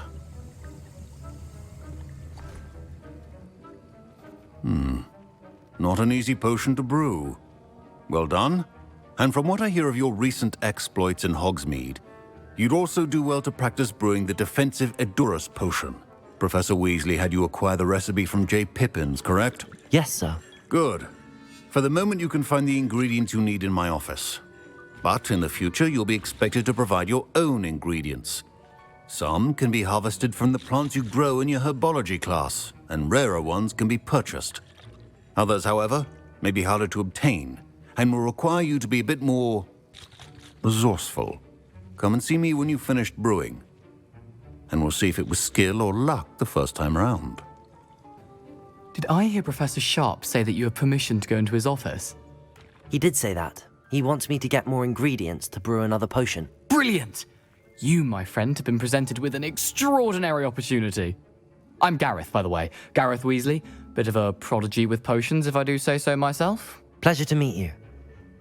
Wait, are you related to Professor Weasley? She's my aunt. Keeps too close an eye on me for comfort. Ugh. But she can't be everywhere. Listen, anyone with a troll-sized brain can brew an Edurus potion. I'm working on something that's certain to be spectacular. I'm just missing one tiny last ingredient that will add that extra spark. I suspect that's where I come in. You're as clever as I'd hoped. I simply need a single Fwooper feather. As you'll already be in Sharp's office with his permission, perhaps you could grab it for me. I don't know, Gareth. I don't want to get on Sharp's bad side. You won't. Fwooper feathers aren't that valuable. Sharp won't even miss it. Very well. I'll bring you a Fwooper feather. Brilliant! Wait until you see what I'm brewing. Hurry back to me when you have the feather. I brewed an Edurus potion as you asked, Professor. I'm surprised you had the time. You seemed rather busy helping Mr. Weasley brew chaos. I'm sorry, Professor. I was merely trying to help a friend. Taking responsibility for one's actions does go a long way with me. I shall assume that you've learnt a lesson. As for the work you did today at your own cauldron, I will say you've done well. I confess I was skeptical, given the advanced nature of this class and the fact you're a new student. I'm glad I was able to meet your expectations. A rare occurrence. And you do well to remember that you're not a potions master quite yet. In addition to having a solid grasp of how to combine various ingredients, you should gain an understanding of the ingredients themselves. Pay particular attention in herbology. The plants you nurture there are often essential to the potions you brew here. Now, I recommend that you find a safe location in which to practice brewing. You cannot leave a hot cauldron simply anywhere. That'll be all. Hello, Natty. How are you? I hope you've recovered from our rather eventful trip to Hogsmeade. I am well, but I have been worried about you, my friend. With Ranrock and Rookwood and Harlow after you? I'm all right at the moment. We did not speak about it at the time, but I am hoping now you might tell me why they were looking for you. They want something that Professor Fig and I found at Gringotts. When were you at Gringotts? Just before we came to Hogwarts. In fact, it's why I was late to the sorting ceremony. A portkey brought us there after the dragon attacked our carriage. What on earth? There's one more thing. It's a bit odd, if I'm honest. Professor Fig says I have a rare connection to a powerful form of ancient magic. Is that the magic you used fighting the trolls in Hogsmeade? I think so. I'm still learning, but I can see traces of it, and I've cast magic I can't otherwise explain. I know that's a lot to absorb. It is. And I will have more questions. For now, it is safe to say that Rookwood and Harlow are a threat to both of us, to all of us, which is why I wanted to speak to you. I realized something that day in Hogsmeade. You displayed such courage fighting that troll, and Serona wasn't intimidated one bit by Rookwood and Harlow. Both of you have inspired me to take a stand of my own. What sort of stand?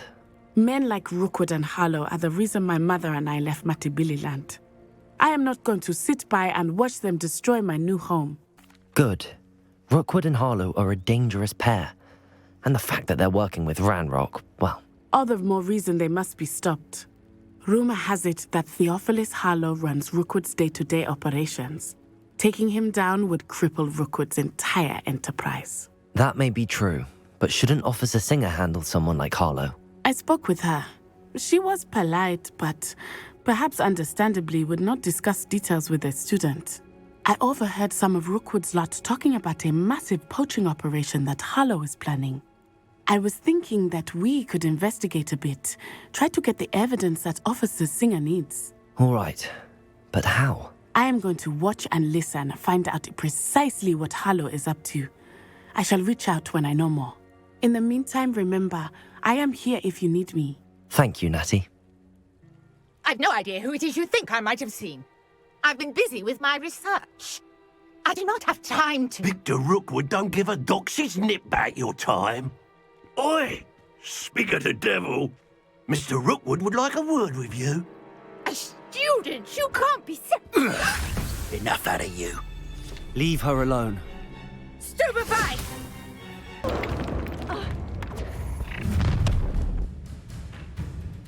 I'll watch the light go out of your eyes. Are you all right? I am, thanks in no small part to your excellent defensive skills. Care to tell me why 2 Ashwinders were ready to dispatch me to get to you? Ashwinders? Victor Rookwood's thieves and extortionists, his little cronies. They seemed quite keen on you. It's a long story, but thank you for your help. Well, you've avoided them for the moment. Priya warned me things were getting dangerous. Best get moving on my research before they return. You're a researcher? Nora Treadwell at your service, historian and archaeologist specializing in Merlin's work and life. Merlin? Of the legend of King Arthur? The very same. Merlin attended Hogwarts, you know, and I'm studying some curious fixtures he left here centuries ago. Fixtures? These vine-covered pillars, dozens of them, all around the area. I've taken to calling them the Trials of Merlin. I believe he created them as a diversion for his fellow Slytherins. He was terribly fond of puzzles and enigmas. I can see why you're so interested in Merlin. I'd be keen to know more about the trials. Well then, I'll let you in on a little secret. No one has yet managed to figure out how they work. But I believe I have just unlocked a crucial clue. I suspect that Mallowsweet is an important component in getting the trials to work. Mallowsweet? Versatile herb.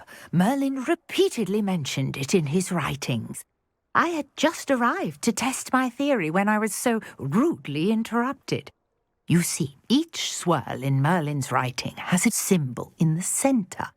That started me thinking, what if... The Mallowsweet is meant to be placed at the centre of the symbols. Precisely. Would you care to do the honours? We can see what comes of our little hypothesis.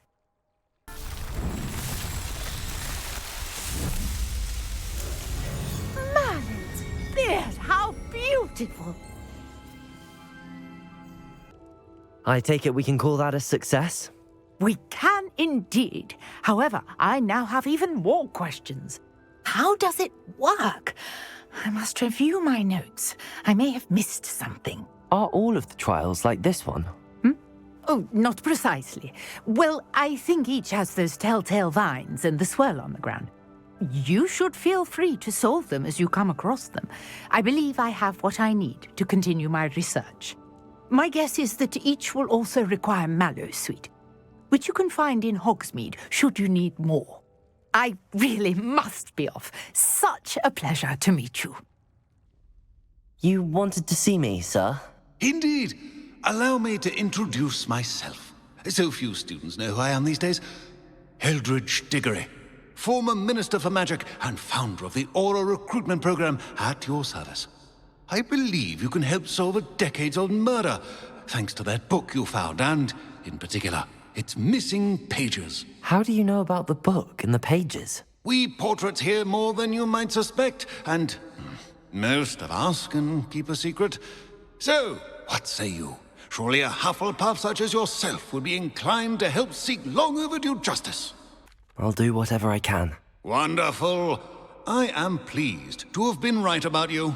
My great-niece, Helen Thistlewood, can provide you with details. She's retired now, but was a skilled aura in her day. And the unsolved murder of which I speak was her case. I often visit my portrait in her home, in the nearby hamlet of Upper Hogsfield. Shall I tell her to expect you? I shall go and see her right away. Brilliant. With what I suspect is your knack for hard work and her keen mind, both mysteries may be solved sooner than you think. Madam Thistlewood, I met your great-uncle in his portrait in my common room. He sent me to speak to you. I'm pleased you came. Uncle Eldridge believes the book you found and its missing pages may be relevant to an unsolved case from my time as an aura. Very well. I'm listening. Decades ago, a student named Richard Jackdaw disappeared after going to meet a girl named Anne. They never found his body. When his headless ghost appeared briefly in Hogsmeade, wholly unaware of how he died, Anne was convicted of his murder and sent to Azkaban. It was in large part due to the testimony of a girl called Apollonia Black. Jealous of Anne, I think. That sounds terrible, but I'm not sure how I can help. Anne's alibi was somewhat labyrinthine. She said Jackdaw promised her adventure following a map he found on some pages he'd stolen from Peeves. And you think Peeves ripped those pages from the book I found in the restricted section? If my great-uncle is to be believed, yes. At least that's what the portraits at Hogwarts suspect. Anne insisted that Jackdaw had asked her to follow the map with him, but only after she solved a series of puzzles he'd prepared. Odd way to woo a girl. She swears she never even solved the first puzzle, so they didn't meet. Jackdaw's ghost vanished almost as soon as he appeared. Without Jackdaw's puzzle, pages, or remains, Anne was sent to Azkaban based solely on Apollonia's spurious testimony. I don't understand. What can I do to help? I believe Anne may have solved the first puzzle by now, but after spending time in Azkaban, she's a shadow of her former self. She won't speak to anyone she doesn't trust, and she trusts no one. If you, a student with a connection to the pages, like Jackdaw had, spoke to Anne, she might reveal new information. What a horrible story. If you think I can help, I'll come with you. This is wonderful news. You are to be commended for your kindness and bravery. Fortunately, being a retired aura has its benefits. We can apparate right to her. I've escorted ministers, professors, and many others to that blasted place. Never a student, I'll admit, but I will keep you safe. Very well. Let's go. Steady yourself. We'll apparate together. Don't worry, I've never splinched anyone. Do take care now, and tread lightly in that horrible place. We'll be there in but a moment.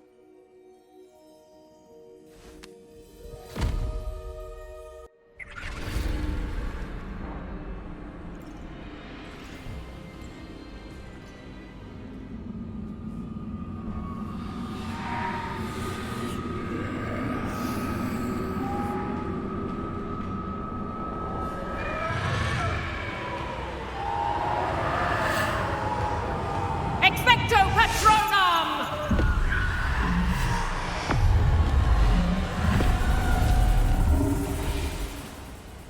That ought to keep them at bay for now. Though, be aware, you may feel a wave of despair. It will pass. Thank you for the warning.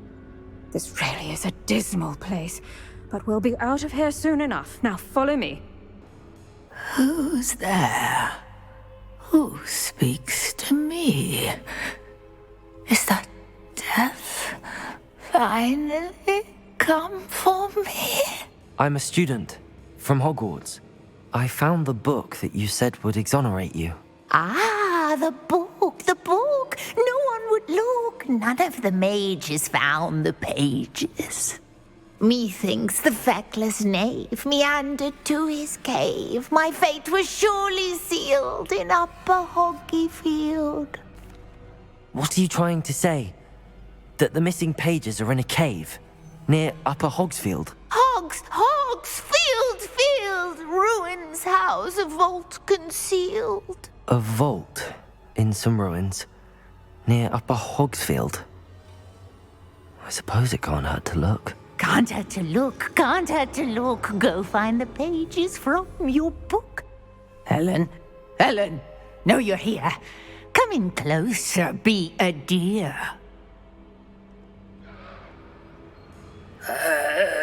What is it, Anne?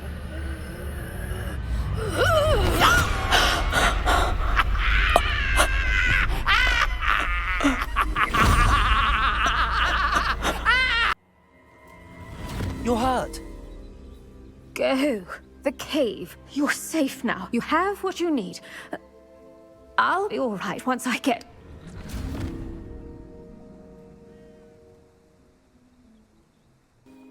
Could it be? Has someone solved my puzzle after all these years? Well done indeed. Richard Jackdaw, at your service. The Richard Jackdaw. I heard you disappeared years ago. You have some explaining to do. I do? That was my puzzle you solved. What are you doing here? A retired Aura, Helen Thistlewood, told me about a map you stole from Peeves, and then Anne told me about a cave. You saw Anne? Broke my heart. I had to go on without her.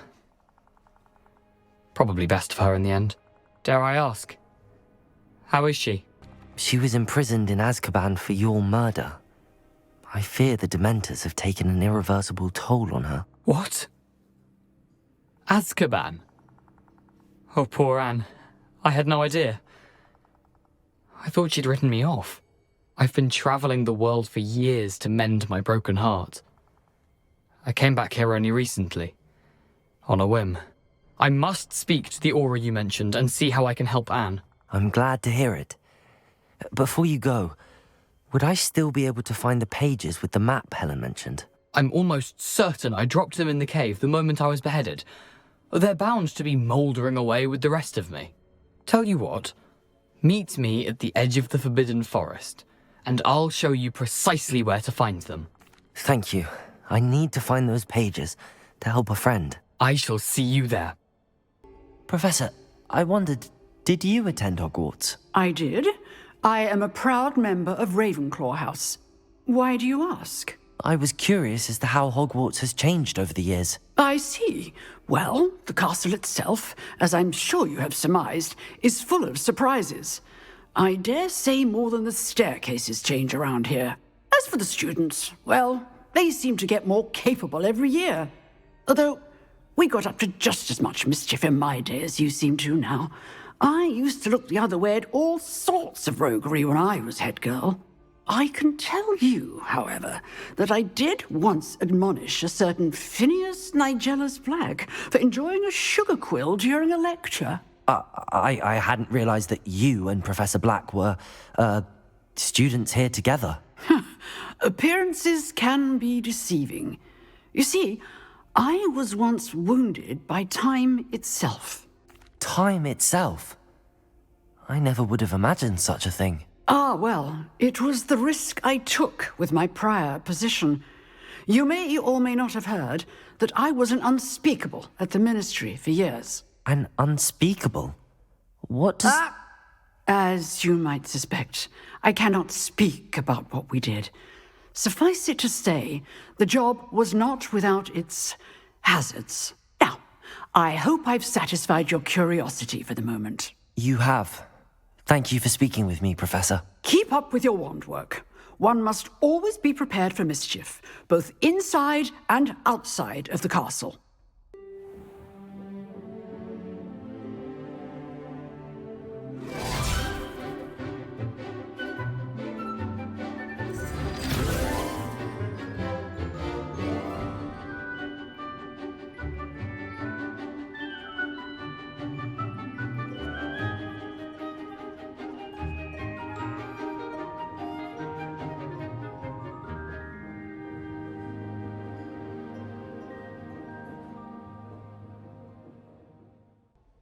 Professor, I completed all of your most recent assignments.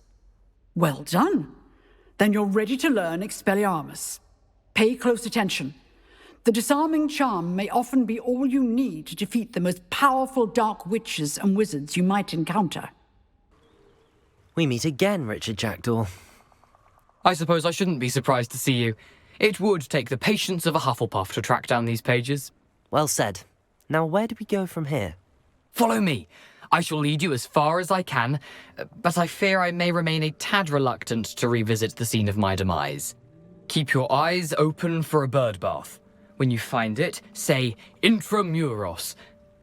I think it's Latin. Or Greek. As you can imagine, I never paid much attention in school. Shall we?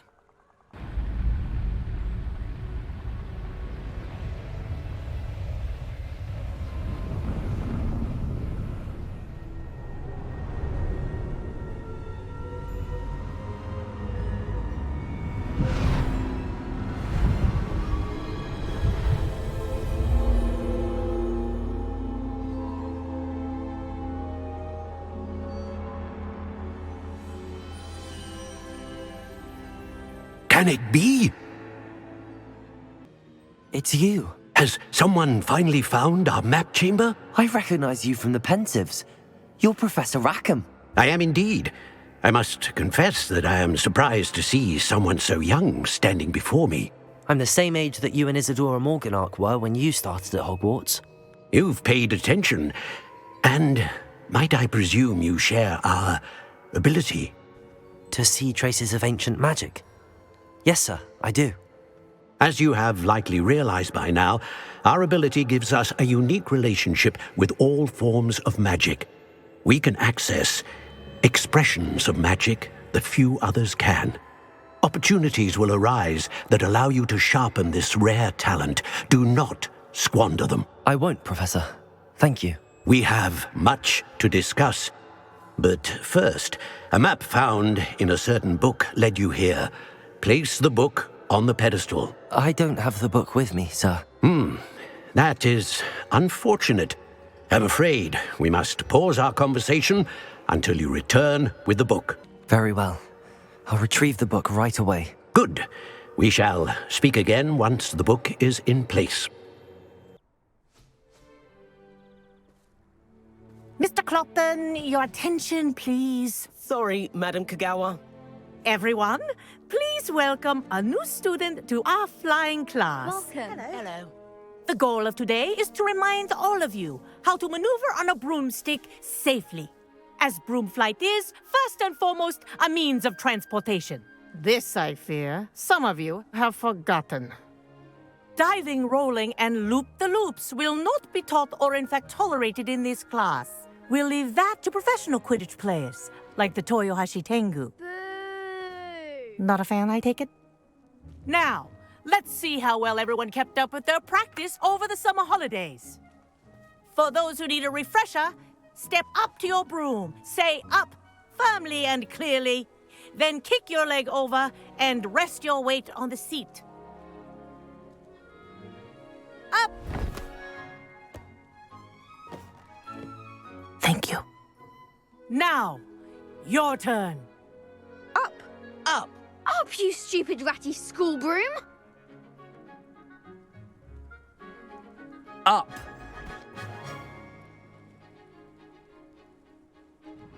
One leg over, so there's a leg on each side.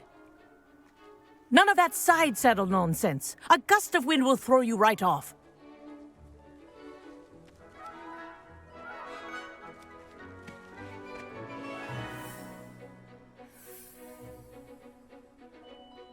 And if you hear my whistle while you're in flight, ground yourself at once. Well done. Now that you're acclimatized to your broom, let's see how well you manage with a more advanced exercise, shall we?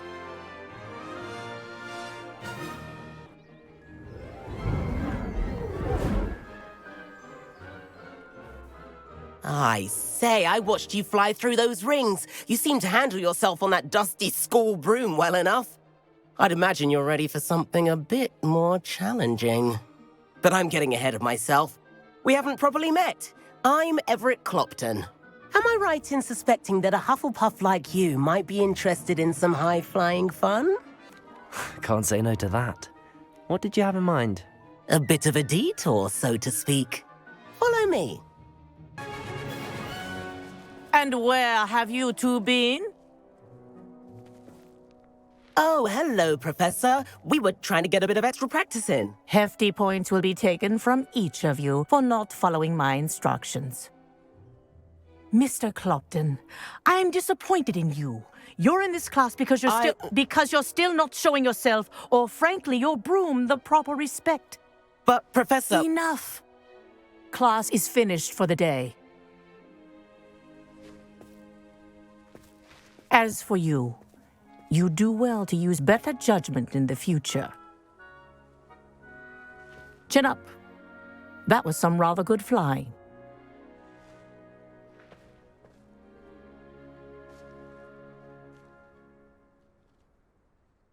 Sorry about that business with Kagawa, but you have to admit, those views were worth it. It was worth losing a few house points for that detour. You seem at home on a broom. Bet if you had a fancy model, you could fly laps around Imelda. She's Kagawa's favorite. I could show her a thing or two if I had my own broom.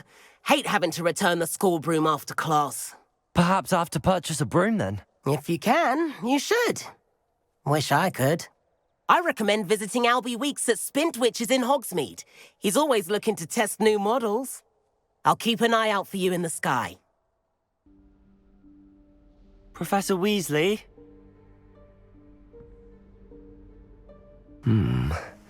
Somewhere away from prying eyes.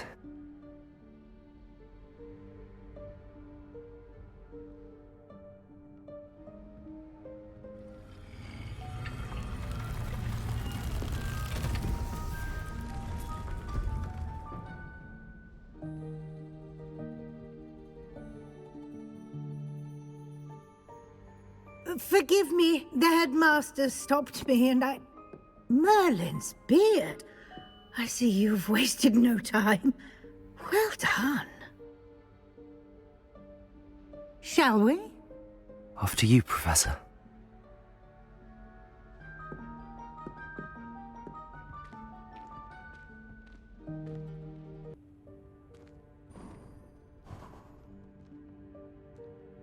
What is this place? This is the Room of Requirement. It only appears when one is in real need of it. This presents the perfect opportunity to teach you Evanesco, the vanishing spell. You can cast Evanesco to vanish certain objects, such as these chairs and other things here in the room. I suggest you practice the wand movements first, then you can clear the chairs away.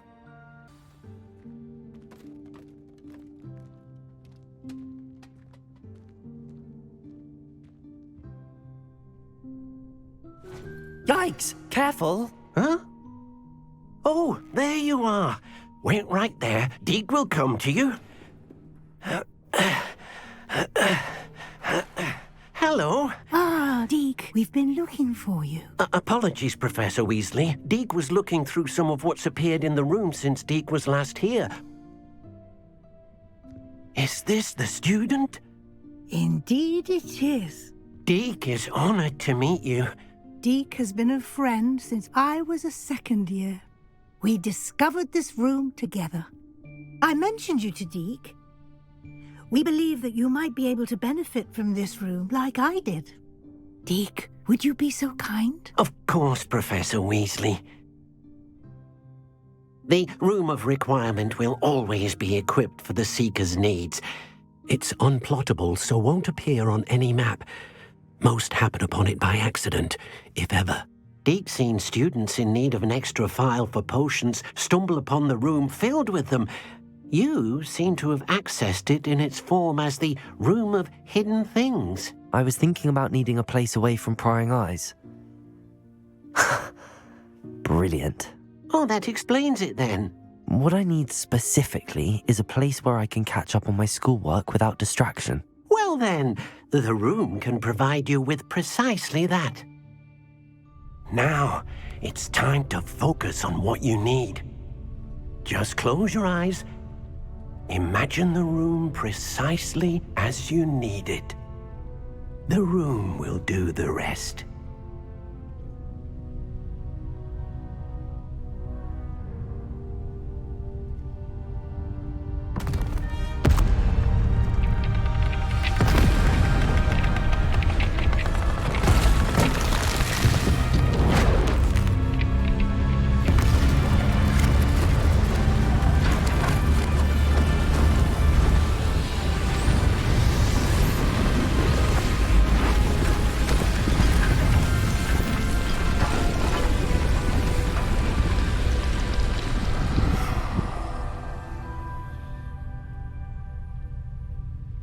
given yourself quite a canvas to work with. I imagine the desk of description will come in handy. It will. I hope you'll take advantage of it. Now, I'll give you a brief lesson in conjuring. The room might not provide everything you need on its own. Conjuring? Yes, the magic of creating or conjuring objects. I'll teach you. Very good. When conjuring more complex objects, you'll need what's called a spellcraft. Spellcrafts are like recipes. They list the ingredients or resources needed to conjure a particular object. You should have acquired some for a potion station and potting table from tomes and scrolls in Hogsmeade. I did. Where can I find the resources I need? While resources such as moonstone can be obtained throughout the Highlands, it's much safer and easier to purchase them. They can also be collected by vanishing objects in the room, such as the chairs you vanished earlier. In fact, you should have enough resources for now. I see. Can I regain resources by vanishing something I've already conjured? You can indeed. Quite perceptive. Why don't you give it a try? Go ahead and conjure the potion station and potting table. You should find both familiar, since they'll resemble the ones you've already used to study magical plants and brew potions in class. Deek will be here to answer any questions you may have. Do not underestimate his insights. I will be sure to speak with Deek if I need anything. Thank you. Good luck. I shall linger a bit longer in case you'd like to learn another transfiguration spell for use in the room. Sebastian, it's been a while. It has. Glad you received my owl. I have something to show you. First, let me thank you for what you did in the library. Of course. Scribner tried to give me detention, but I have ways out of these things. Well, you took the fall for me, and that counts for something. Did you find what you were looking for? I did, but something was missing. I'm not sure here is the best place to discuss it. Understood. We can talk more in a moment, in the Undercroft. Not even the professors know about this place.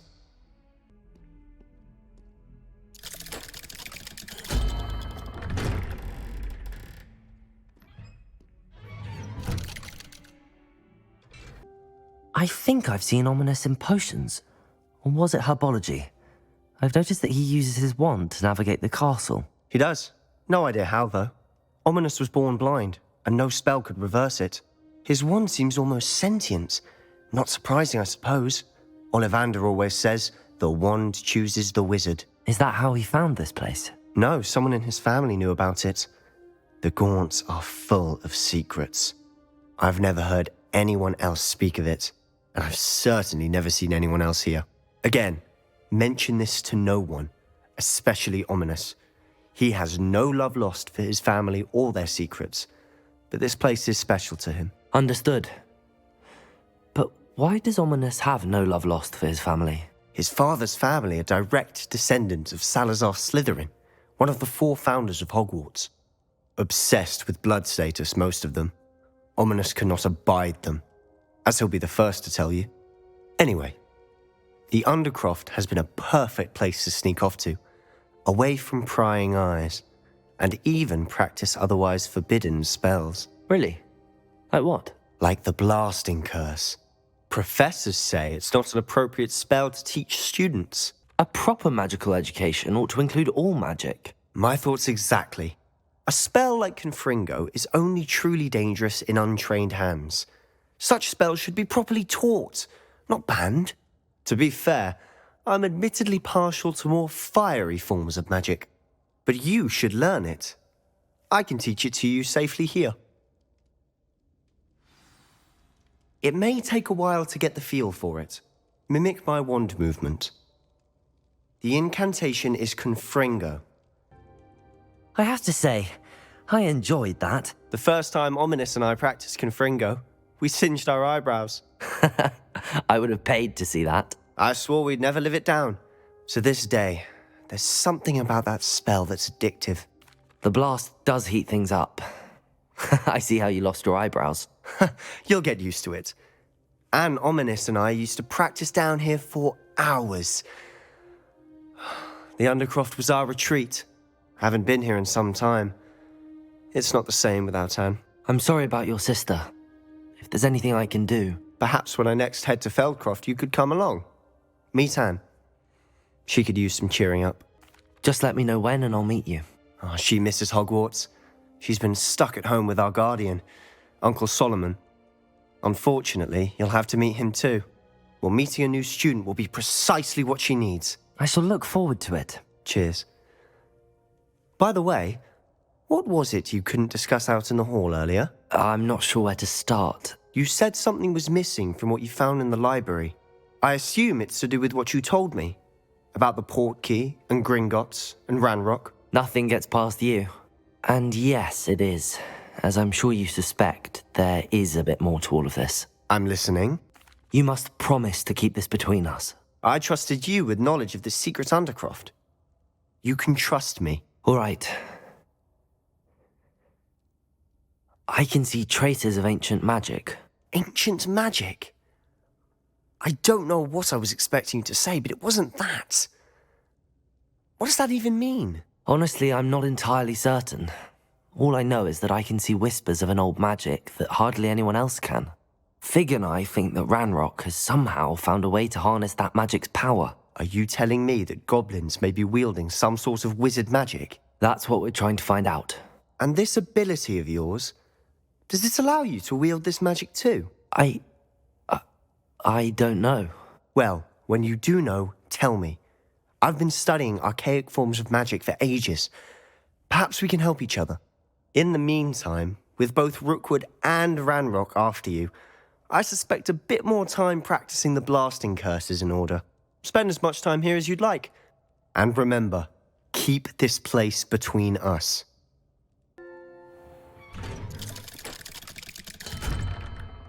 Hello, Sebastian. Wait.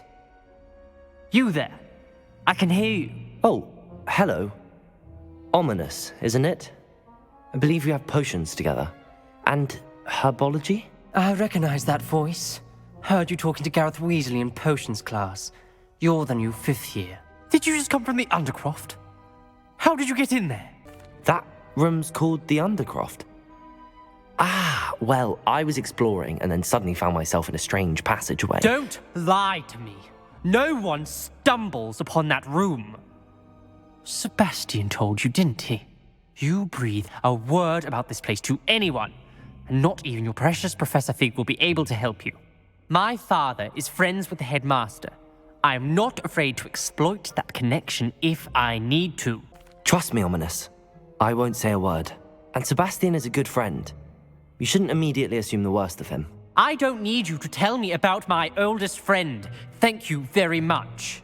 Ominous, I just meant... I know what you meant. Sebastian gets himself in enough trouble. He doesn't need your help. You're back. Finally. Minister Spavin talks more than he listens. Ranted on and on about rogue dragons. Wouldn't listen to a word about goblins.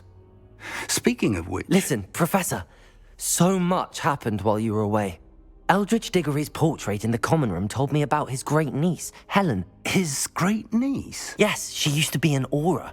Well, she took me to Azkaban to meet Anne Thisbe. You went to Azkaban? Quite an experience. But you see, Anne knew Richard Jackdaw before he died, so I had to find his ghost. Who on earth is Richard Jackdaw? He was a student here long ago. Anyway, he told me about a secret cavern. I went there, and right next to Jackdaw's skeleton, I found the missing pages. You found the pages? I did. And because Jackdaw had followed the map they contained, when I found the pages, I found the location on the map. Believe it or not, it's a room below Hogwarts. Why am I not surprised? Shall we? I was hoping you'd say that. Oh, and we'll need to bring the book. To think it was beneath us all this time.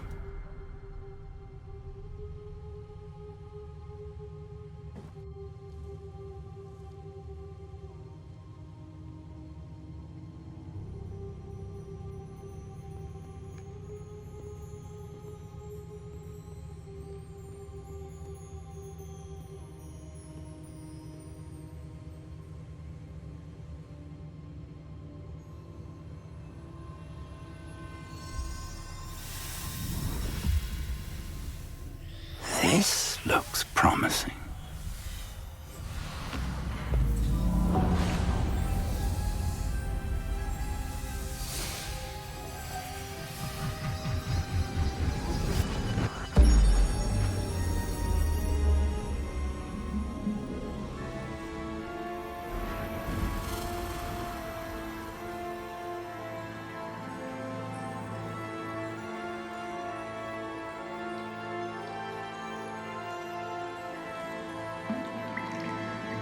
A map. There's Hogsmeade. And over here, the Forbidden Forest. And, of course, Hogwarts. It's magnificent.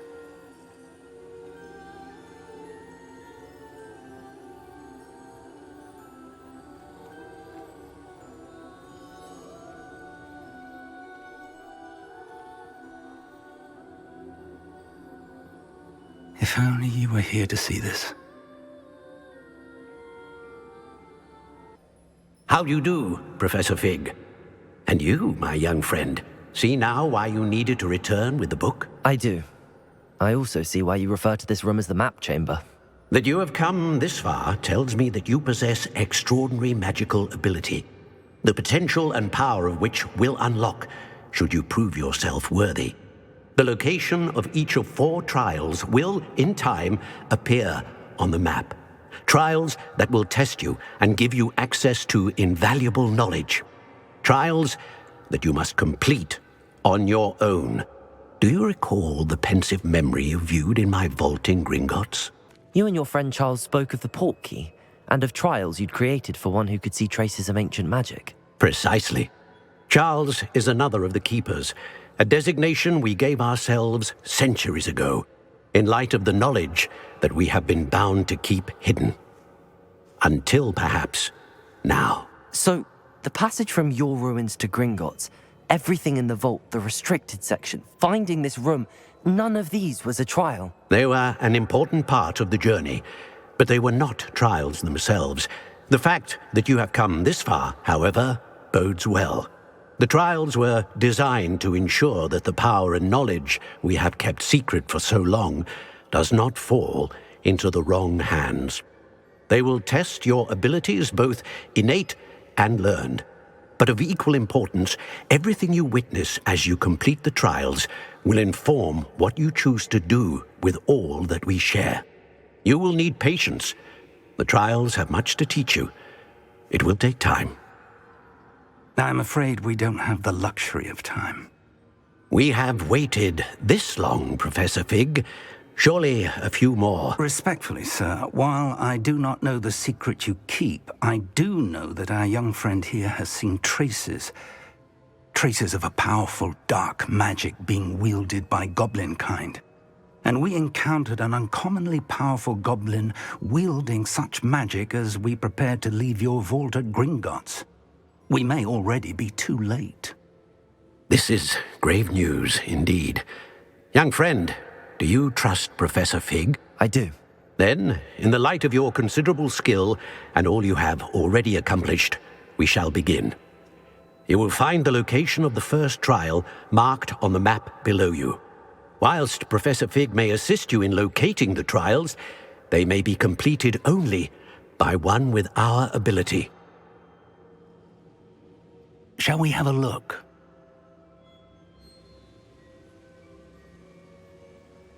I know that tower. It's not far. You may have seen it yourself. It looks familiar. Perhaps your young friend is more well-traveled than you might think. As your mentor, the least I can do is go ahead to make sure it is safe. Join me as soon as you can. I'll find you at the tower as soon as I can. Until then, be careful. And do not tell anyone where you're going. We're not alone. We are not. Ranrock's loyalists. Around a dozen I can see, but could be more. Can't we apparate past them into the tower? We could, but we've no idea what's in the tower.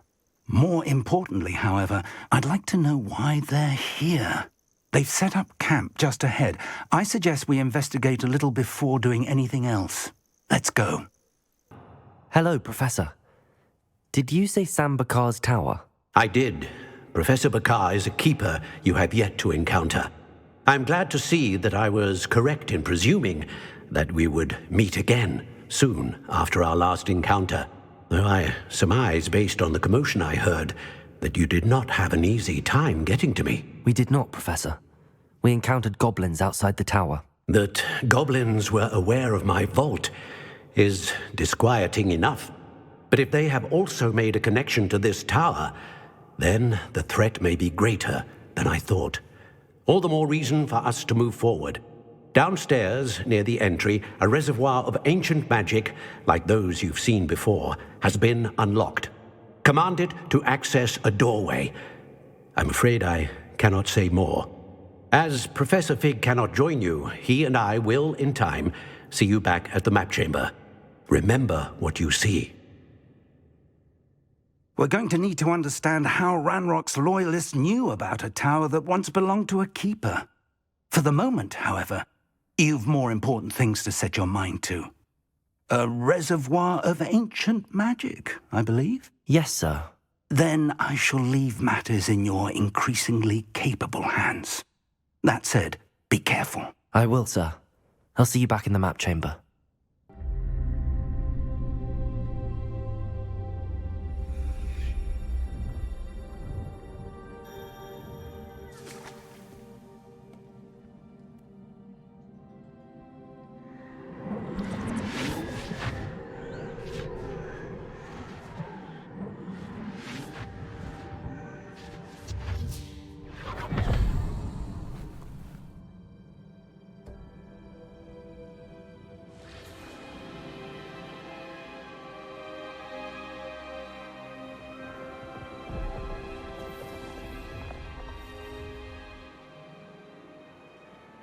Your ability to transfigure the world around you is remarkable.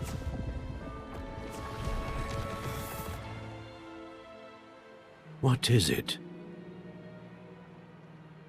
My father isn't getting better. I don't think he'll ever recover from the death of my brother. It is agonizing to see those we love suffer. The drought was years ago, but the pain of losing him is as deep for him now as if it had happened only yesterday. He doesn't need pretty pillars, he needs peace.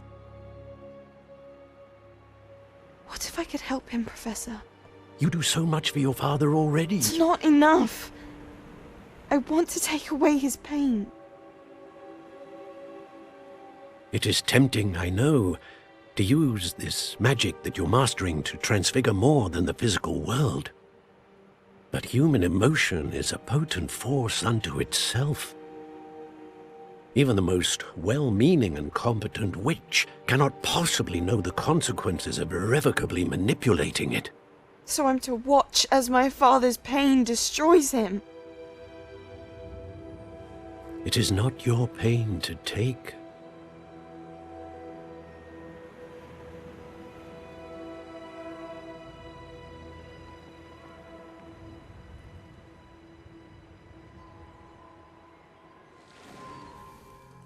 Every year, a student sees something sillier than I could ever imagine in their tea leaves.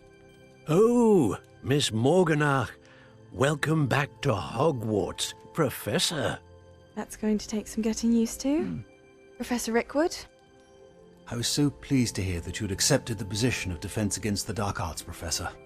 Sit, Isadora. Tell us about your travels. I was actually hoping that you and the others might join me at my home this evening. There's much I'd like to share with you. That would be delightful. We shall let the others know. Very well. I shall see you then.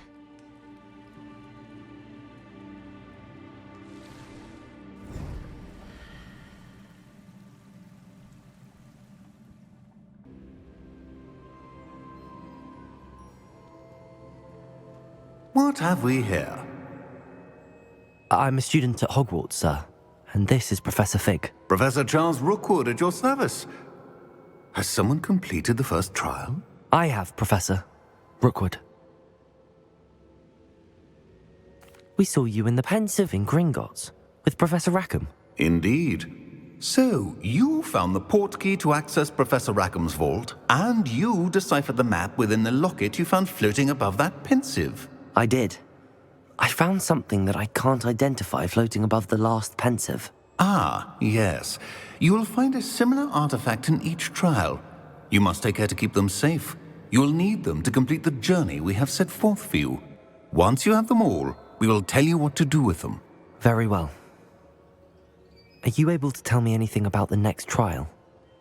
Before you proceed, I would like to speak with Charles regarding the urgent situation involving the goblins. The goblins? The student has seen traces of a powerful dark magic being wielded by goblin kind. They and their mentor, Professor Fig, not only encountered goblins lurking outside of Sanbakar's tower, they also encountered a powerful goblin in my vault at Gringotts. I'm afraid it would be wise to halt the trials until we know more. We shall defer to you in this matter, of course. Now then... Wait, Professor. The name Rookwood. Do you think... that there's a connection to Victor? Perhaps, but we can't be sure of its significance, if any. For now, tell me what you saw in the pensive. Before the witch from the last pensive, Isadora, became a Hogwarts professor, she argued with Professor Rackham about using magic to remove pain. Hopefully the next pensive provides more context. For now, we should learn what Ranrock knows. I will be honest, I've no idea where to start. Actually, I might know of someone. I saw Serona at the Three Broomsticks speaking to a goblin once. They seemed friendly. Well, it's worth a try. See what you can find out. Of course, don't forget... My studies. Yes, sir. Professor? Have you encountered swirling traces of magic in the world? Aside from those along our path? Not that I recall. What are they? Evidence of the Keeper's efforts to manipulate the power of ancient magic during our time. If I am correct, and I usually am, you should be able to use them to inform and enhance your own magic. Thank you, sir. I will look out for them. Hello, Lucan. Is the final round of Cross Wands ready? Big match today. It all comes down to this. The moment that we find out if your training and dedication is enough to win it all. Ready for a shot at glory? I certainly am. Brilliant. Are you dealing with a partner? Yes, Natty. Then let's get started. We can make this a real victory. That's the spirit. What a victory! You've won the tournament! I'm just pleased to have done as well as I did. And we're pleased to have such a gracious champion. Now, to the victor goes the prize! And so it is my great honor to present you with this simple yet elegant token of supreme dueling accomplishment. Thank you. It's been an honor. You earned it. You are a duelist to be reckoned with. Now that we've definitively crowned the tournament winner, I suppose I should get back to my schoolwork. Wonder how my herbology plants are doing. I haven't tended them in ages. To teach you about... I'm ready for the next lesson, Professor. Very well. First, you'll need to gather some moonstone. You can acquire it by vanishing items here in the Room of Requirement, or you can gather it carefully outside of the Hogwarts grounds. Return to me once you've gathered enough, and we shall begin the lesson. I've conjured everything I can. What's next, Professor? I think you're ready to take on alteration. The altering spell will allow you to customize any conjured item. You can change the colors, patterns, and styles of your furniture to suit your taste. Let's get started, shall we? Watch closely as I demonstrate how to perform the altering spell. Professor Weasley said I should ask you about changing the room's ambience? Of course. What sort of overall look most appeals to you? I would like the room to feel as if it's being lit by the moon. Oh, sounds perfect.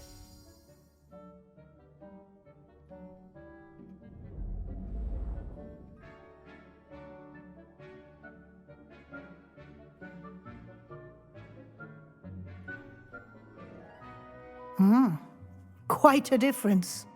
Of course, you needn't keep this style if you don't like it. You can always ask Deke to change it back. Now you have learnt a good bit about alteration. Thank you, Professor. The room is full of possibilities. Indeed. No matter how much time I spend here, the room always manages to surprise me.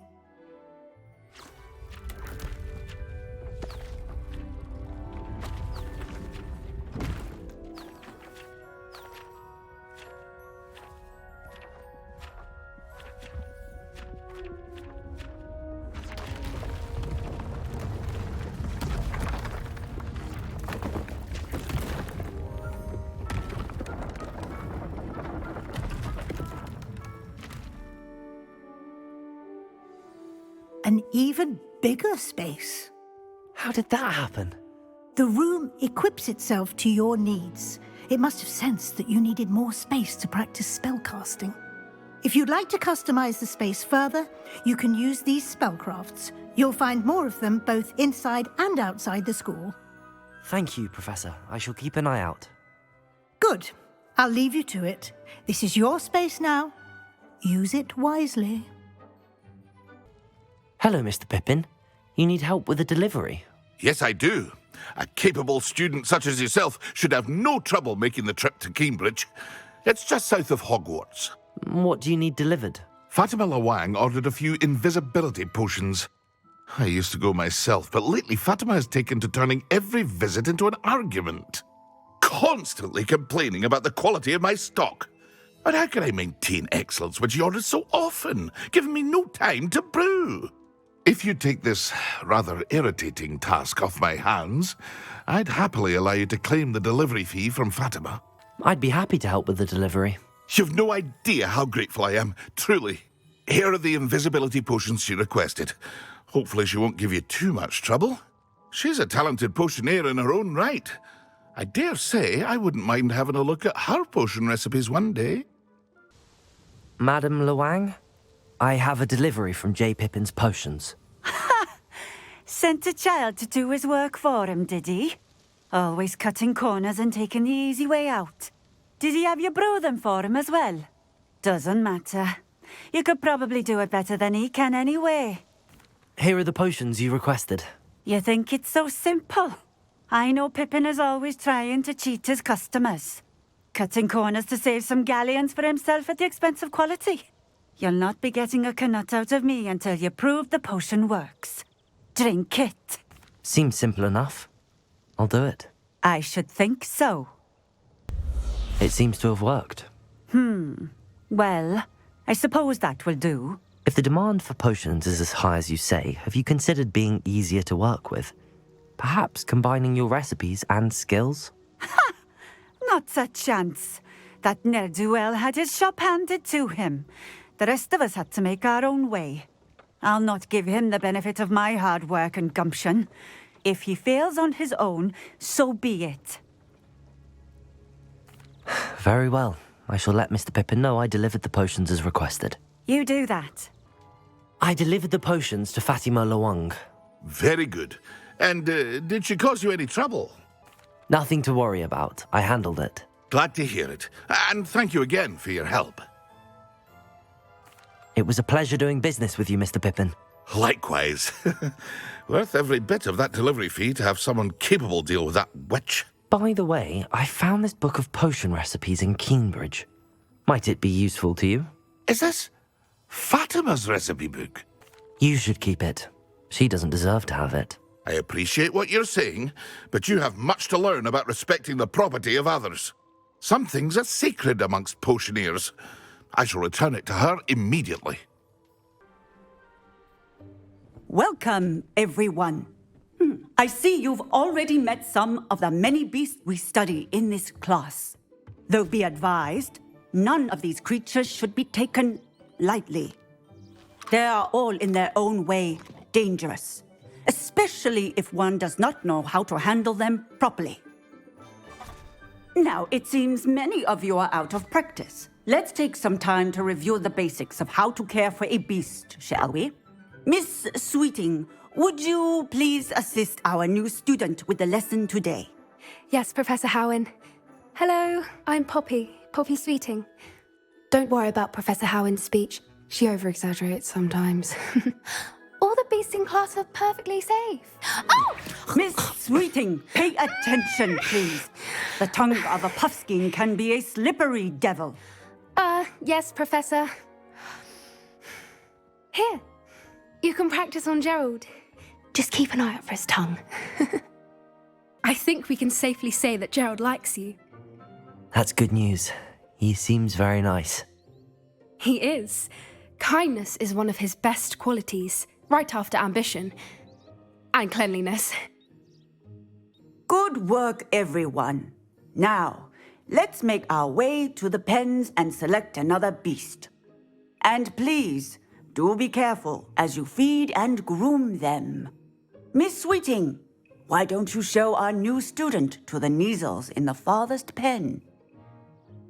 This way. The Kneazles are over here.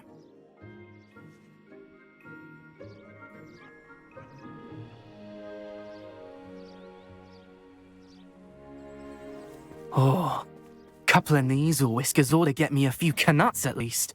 Enough to buy something from Honeydukes.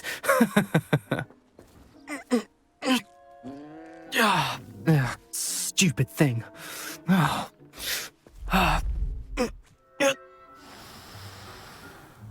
What in Merlin's name are you doing? Tuss, peculiar Poppy. Worried about a worthless little rodent? Her name is Persephone! Her name is Persephone! That's really not funny.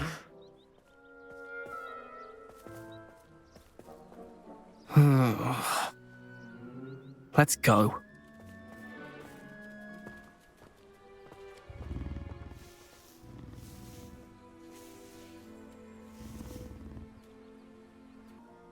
Hello, Professor.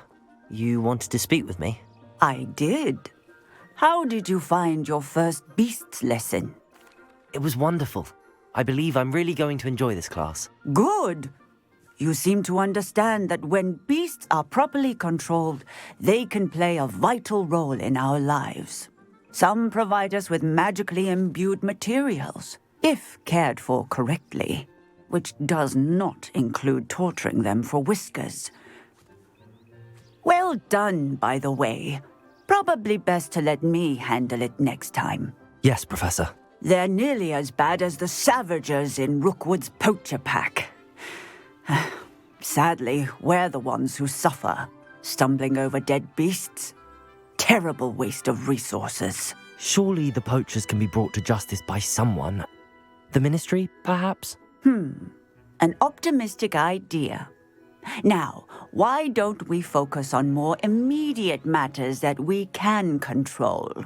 Professor Weasley has asked that I prepare some assignments designed to help you catch up to the other 5th years. Be on the lookout for my owl. Meanwhile, I also encourage you to study as many beasts as you can on your own time. Do you need something, Poppy? Thank you again for saying something to those brutes so that I didn't have to. You were an augury at noon in the desert. I certainly hope that's a good thing. It's something my gran and I say. It means that something or someone is a welcome surprise. At least, that's what we decided it meant. I couldn't stand there and watch them harm the poor thing. We're of a similar mind. Actually, in light of that, there's someone I'd like you to meet. In the forest. You've intrigued me. Very well. Lead the way. I'd hoped I would. Stand back.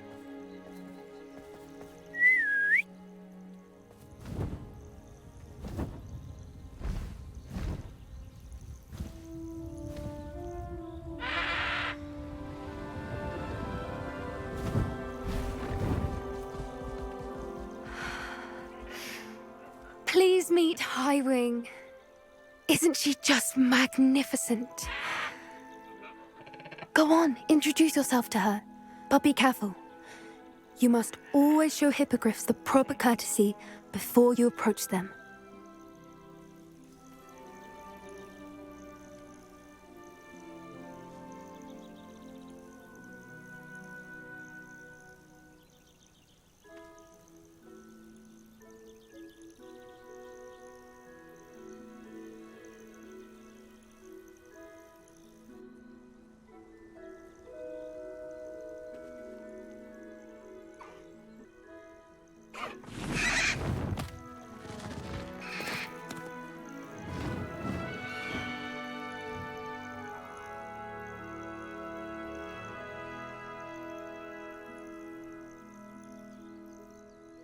So, what did you think of Highwing?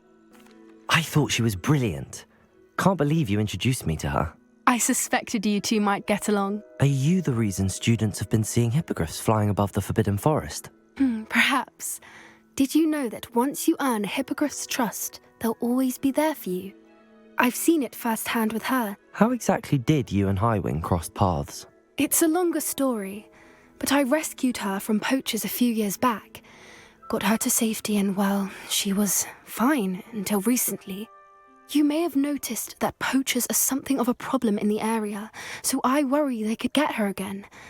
And I might not be there next time. Professor Howin mentioned the poachers as well.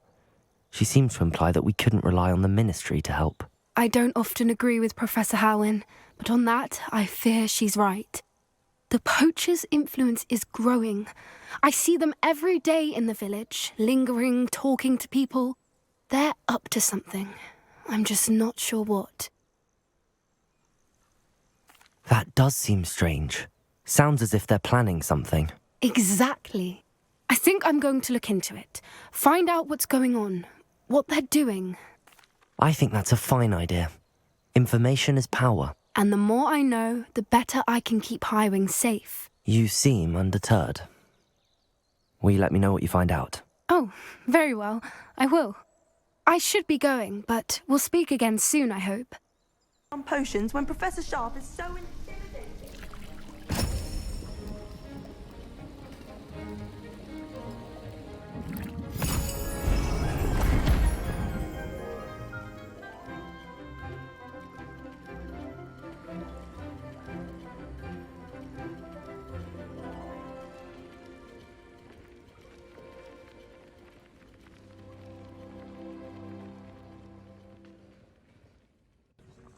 I completed your assignments, Professor. Good. You should be ready to learn Depulso. Let's see what you can do. Hello, Miss Ryan. I wanted to thank you again for your help with Rookwood and Harlow the day of the troll attack. Sirona, please. And I was happy to help. Oh, those two are nothing but trouble. Glad you and your friend were here when they found you. I am too. You were speaking to a goblin here that day. Yes, Lodgok. He's a friend. It seems as though you were on good terms with him. I've known him for years. We met when I was waiting tables here as a student, well before I bought the place. He was cordial enough, but we weren't friends then. His mistrust of wizard kind ran deep. But you're friends now? We are. Hadn't seen him in years when he came in a few months ago. But he recognized me instantly, which is more than I can say for some of my own classmates. Took them a second to realize I was actually a witch, not a wizard. Not all goblins are like Ranrock and his loyalists. Lodgok is as worried as the rest of us about what's been going on. In that case, I'd like to talk with him, about Ranrock in particular. Where might I find him? I assume your interest is to do with the rumors I've heard about Ranrock working with our friend Rookwood. It is. If he's not here, you might find him doing business at the Hog's Head. He's a trusted metal trader. You should mention that we spoke. He can, understandably, be wary of witches and wizards, even ones as young as you. That said, if you're looking for information on Ranrock to help rein him in, you'll find an ally in Lodgok. Thank you, Sirona. If you find Lodgok, please give him my best. Hello, Lodgok. Sirona said I might find you here. She did she?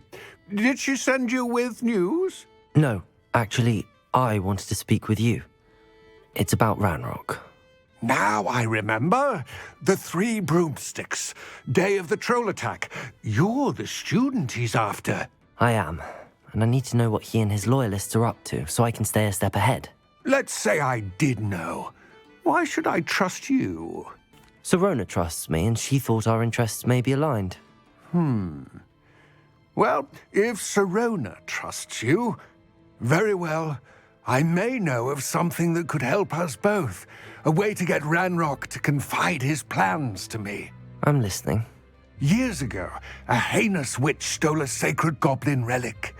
Rumor has it that it now rests in her sarcophagus, in a tomb accessible only by wizard kind. Ranrock and I had a falling out a while back, The relic could well repair the chasm between us. Very well. I'll retrieve the relic if you promise to share Ranrock's plans with me. We will have to trust each other.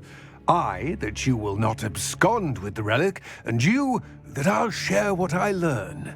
Gather whatever supplies you may need, and meet me near the witch's tomb. I wish you luck retrieving the helmet. As a wand carrier, you should have an advantage. Now, before you set off, do you have any questions? It all seems clear to me now that we're here. I do hope our alliance proves fruitful. Again, I wish you luck. Lord Gok, the sarcophagus had been raided. I found no helmet, only a dead Ashwinder. Damn! They got here first! We need to get it before Rookwood uses it to further ingratiate himself to Ranrock. I saw one of their campsites not far from here, but I fear you must go in alone. My fighting days are behind me. I'll head there now. Good. There's no time to lose. Get to that helmet before Rookwood does, or we will lose our chance at any leverage, no matter how small, with Ranrock. I retrieved the helmet from the Ashwinders. Well done! This is sure to impress Ranrock. The helmet shines even more brightly than I imagined. The etchings, the contour of the profile, remarkable. It looks stunning, Lord Gok. I see why you wanted it back. You did the thieves a service by recovering it. I know many a goblin who would have killed for it. Ah, then I'm glad to be rid of it myself. Thank you. This should earn Ranrock's trust. I will take it to him immediately. It may distract him from his search. His search? It is merely an inkling. You have impressed me greatly, friend. I am glad that I trusted you. Deke. Ah, Deke is so happy to see you. Deke noticed this bag in the room the other day. You must need it to help with your schoolwork. Deke has seen one of these before. Deke calls it a knapsack.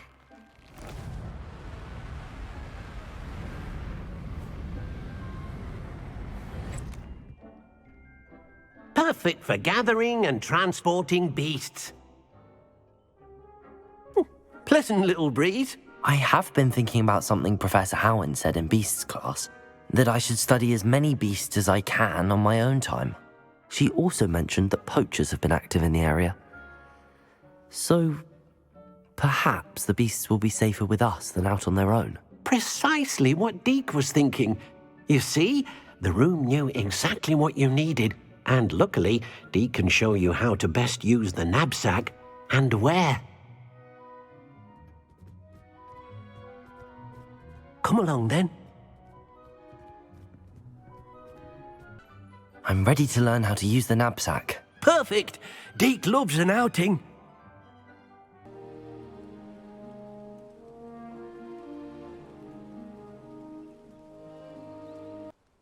Deke enjoys coming here to watch the beasts, especially the potful of puffskeins nearby.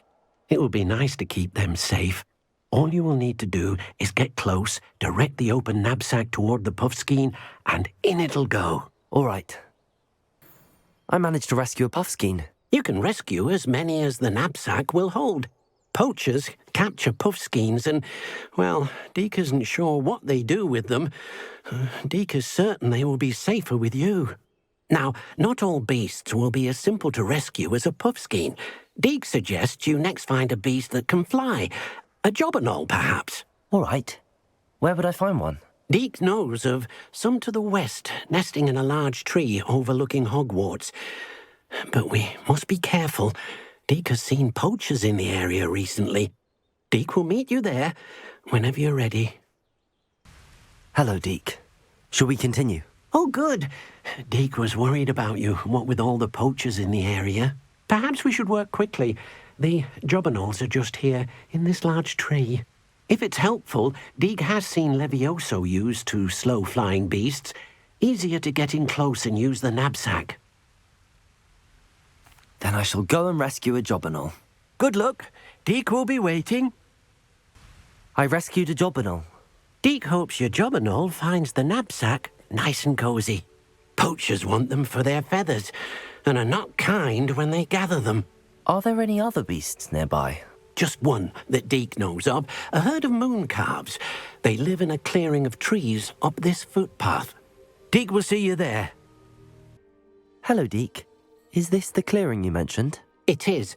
Moon calves gather near the large tree with the spiral pattern in front, but only under the light of the moon.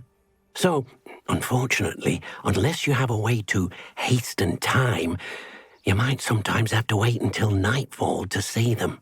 I shall go and find a moon calf then. Deke will be waiting for your return.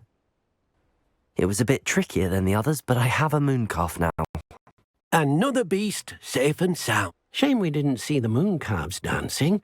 It's a marvellous sight. Deke supposes you're finished here.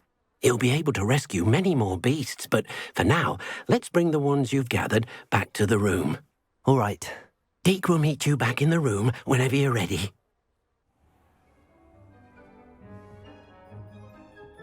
There you are. Now, we need to show the beast you rescued their new home. But, not enough room to let them out here. Imagine all those beasts running amok. That wouldn't do at all. Perhaps if you focus on what your beasts need, the room will provide.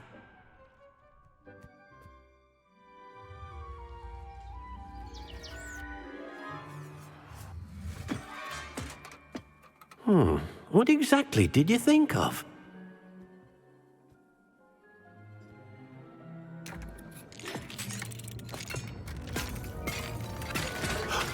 Heavens! You've done it! But what is it? Deke isn't sure. Only one way to find out. Meet you inside when you're ready.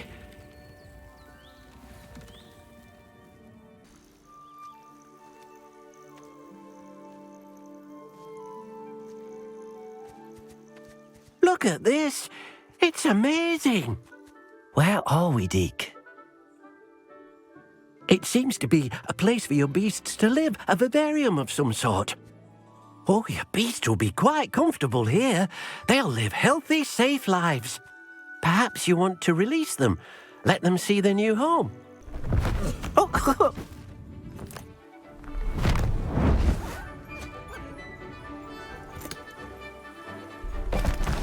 Oh!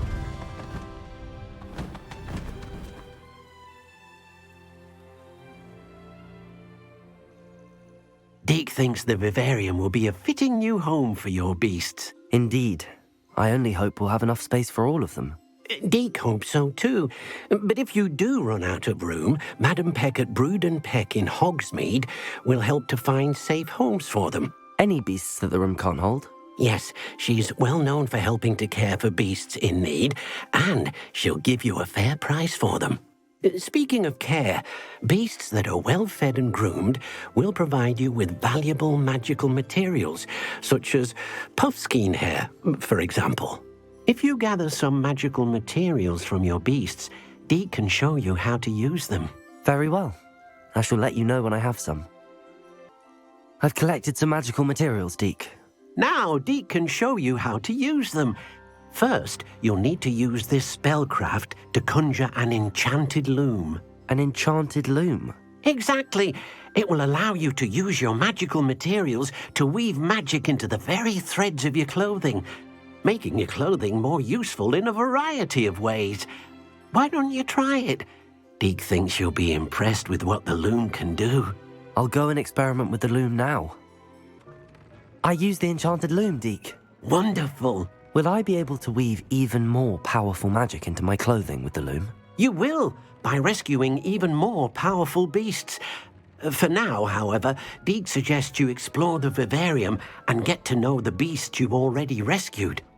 Thank you for your help, Deke. Enjoying the view? Keeping an eye on things. Feldcroft isn't what it used to be. No one has felt safe here since Ranrock's loyalists took a peculiar interest in that castle over there. Rookwood Castle. My uncle Solomon is a former Auror and refuses to look into it, even after Anne was cursed by one of them. Possibly with a wand, no less. I heard a goblin refer to wizard kind as wand carriers.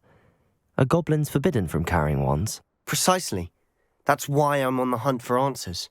If I'm to cure her, I need to understand what happened to her. Anne was always the most mischievous of the three of us. Which is saying something, knowing me and Ominous. I'm hoping a surprise visit from me and a new friend from Hogwarts will help lift her spirits. Bring back the Anne I used to know. Come on, I'll take you to my uncle's.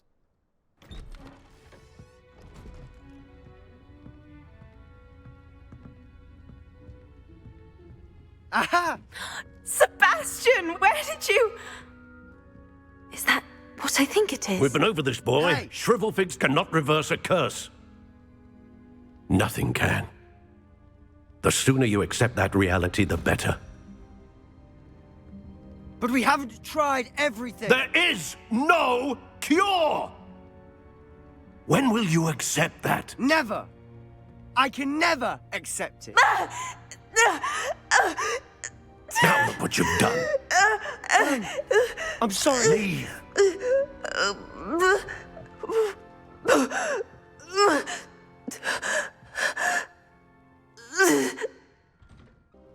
Are you all right, Anne? I didn't mean to intrude. You didn't, truly. And I'm all right. The pain from this curse comes in bouts, and often suddenly. It's not anyone's fault. It's nice to meet you, by the way. You must be the new 5th year Sebastian told me about. I am. Sebastian and I met during a rather lively duel in Defense Against the Dark Arts. Oh, dear Professor Hecat. She's a powerful witch. And she knows how to keep students like my brother, and me, in line. I do miss Hogwarts, but I wouldn't mind being in Feldcroft, really, if it wasn't so dreary now.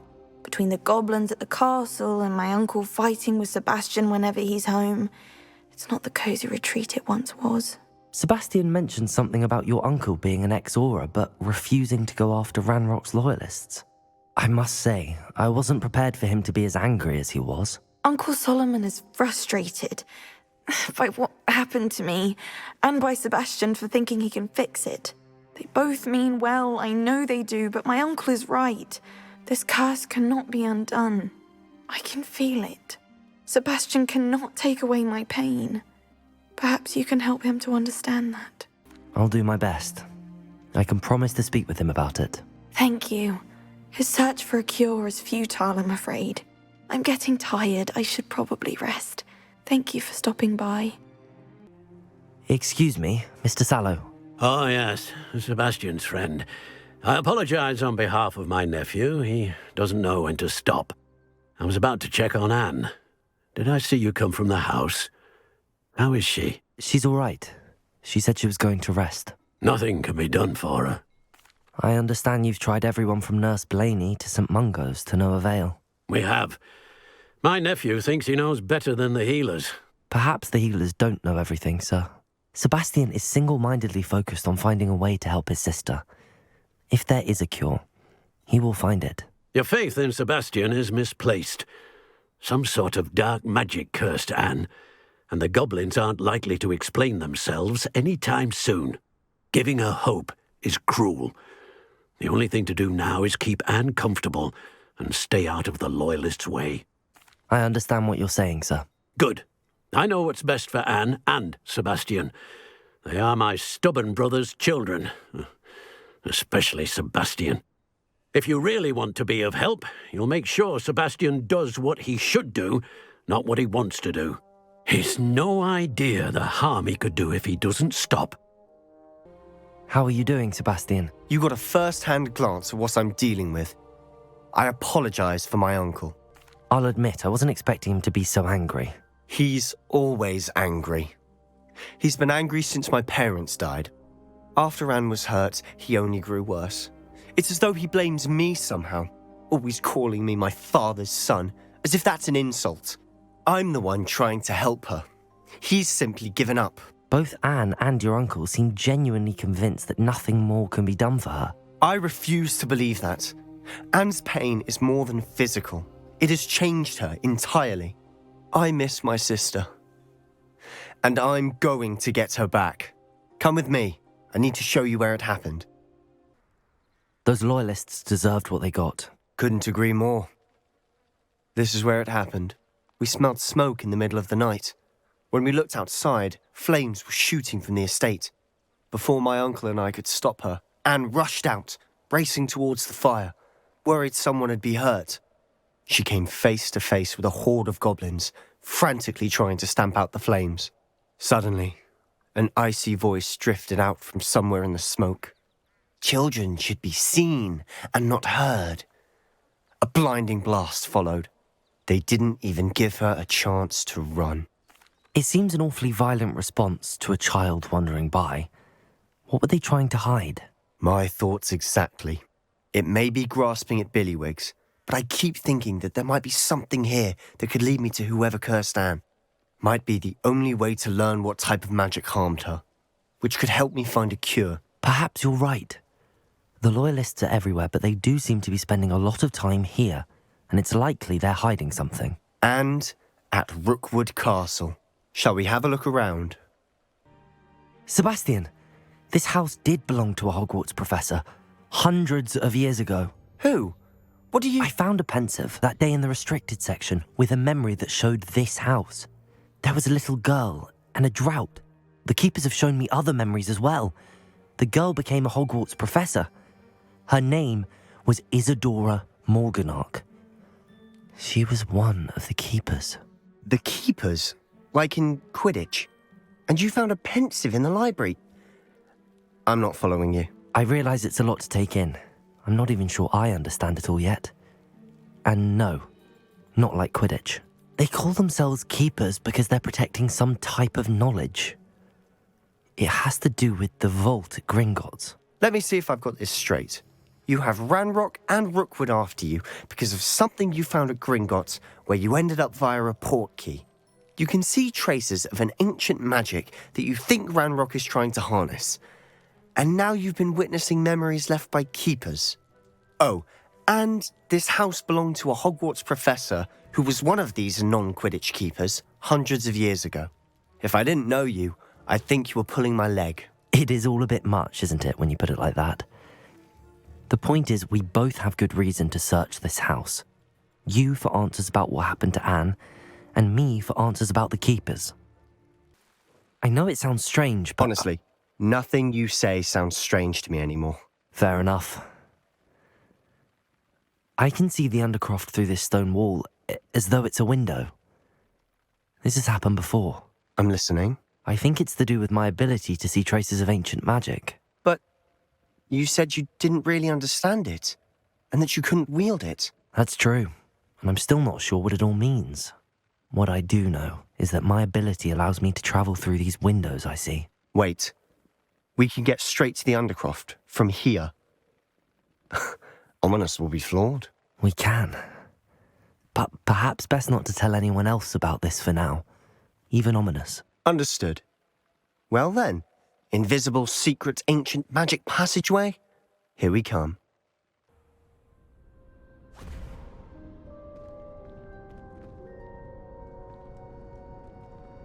Why would the door lead us here?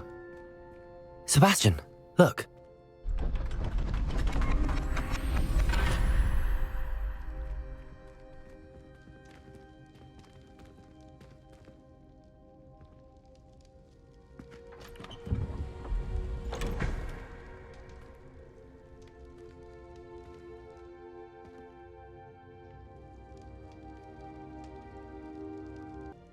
A rune symbol. I've seen similar symbols used by the keepers. I've been thinking. A keeper lived in that house centuries ago, and Ranrock and his lot have been searching there. You said that goblins may be wielding some form of this ancient magic. Do you think Anne was cursed by ancient magic? I can't be sure, of course, but I don't think so. I didn't see any traces of it around your sister. Very well. But that doesn't mean it's not ancient magic. There's still so much we don't know about it. True. Perhaps this triptych will lead us to answers. Then we'll have to unravel what this all means. But now I need to see Ominous. Don't worry, I won't tell him anything. Did I mention that, apparently, Salazar Slytherin had a secret scriptorium here, in Hogwarts? You did not? Sounds worth looking into. Any idea where in the castle? No idea. Ominous just learned of it. I'll let you know what I find out. I had no idea our visit to Cian would unfold into all of this.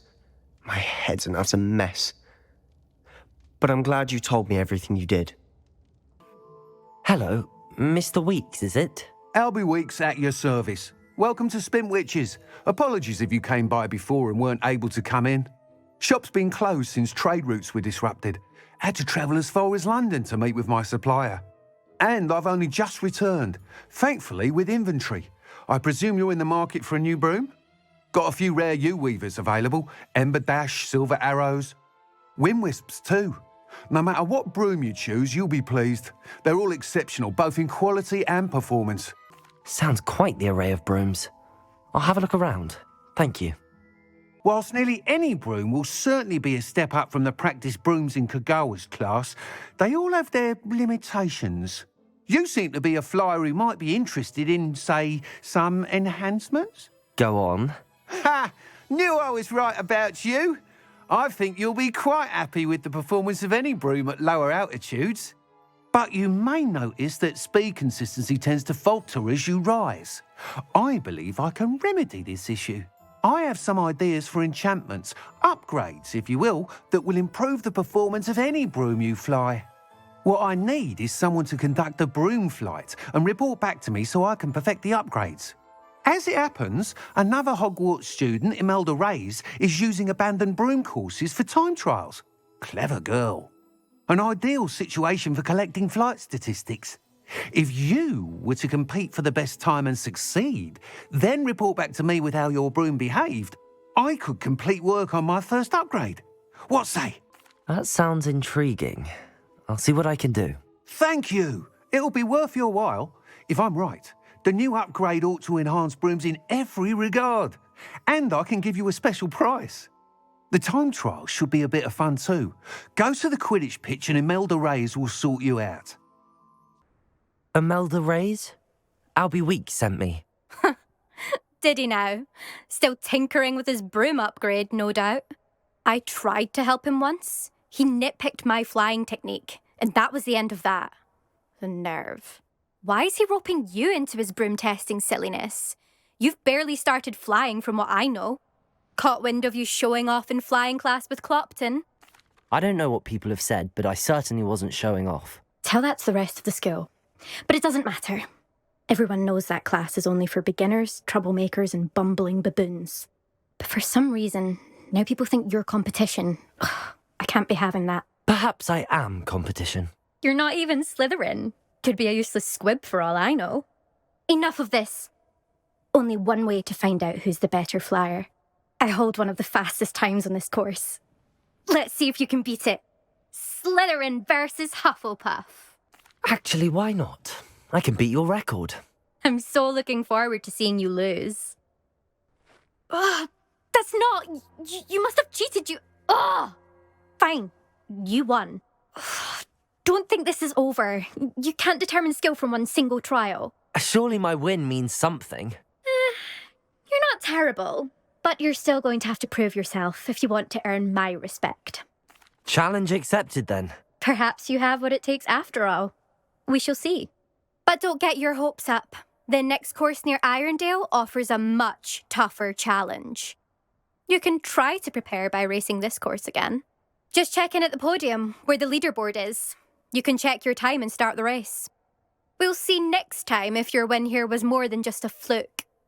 Whilst on an errand for Albie Weeks.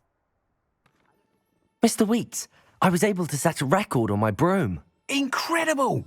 Miss Reyes must have been shocked. Tell me, how was the broom? A little turbulent, and it's wanting for a bit of speed, but it fared well enough.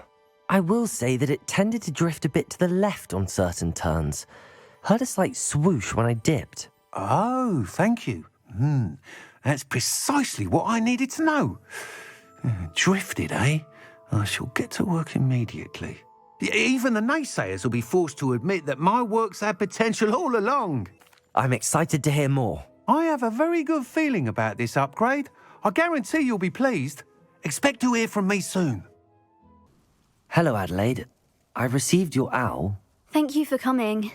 You see, my Uncle Roland is a metal trader who's quite well known in the goblin community. He normally sends me owls every week when he's on his business travels. In his last owl, he alluded to dealings with those radical goblins, Ranrock's loyalists. It's been ages since that owl and I'm worried. What with the troll attack on Hogsmeade and the rumours that goblins may have been involved, well, I'm fearing the worst. Should I be worried about my uncle, or am I overthinking this? I think you're right to be concerned, Adelaide. Your uncle may be in trouble. You're much more understanding than Professor Weasley. She heard I was going to look for him and forbade me from leaving the grounds. She's convinced he can handle himself, but I can't concentrate on anything until I know he's all right. Could you try to find out for me? From what I hear, you're almost as adventurous as Uncle Roland. I'll try and look into it for you, Adelaide. Thank you. He's very thorough in his record keeping, notes all his trades in a journal, makes maps. In fact, in his last owl, he drew me a map of his next stop. He'd planned to set up camp north of here. I do hope you're able to find out where he is. Thank you again for any help you can provide. Hello? Mr. Oakes? Yes, I'm here. They've taken my wand. This cell has an enchanted lock. I have experience with these locks, but I need my wand if I have any chance of opening it. Look for a boiler door. I've heard them speak of it. You did it! I found my wand and... Wait, you're a student? Oh, we must get you to safety immediately. It's dangerous. It's all right, Mr. Oakes. I've dealt with these goblins before. Dear Merlin, you're either very lucky or very talented. Well, how did you find me? I'm a friend of Adelaide's. She was worried about your business with Ranrock's loyalists. Oh, she was right to be. I couldn't go through with the agreement, and when I told them, I ended up blindfolded and behind bars. Been locked in that infernal cell for so long, they'd forgot I was even there. I overheard things. If only I could reward you for what you've done. Blasted goblins stole every Knut on me. All I can say is thank you, truly. I'm grateful I was able to help you, Mr. Oakes. Adelaide thinks the world of you. Oh, and I her. She's become quite savvy to my trading habits, always analysing my detailed owls. Oh, if only I hadn't resorted to trading with such fiends. A lesson I shan't soon forget. Having my wand back is like being reunited with an old friend. I must return home and inform Adelaide of my safety.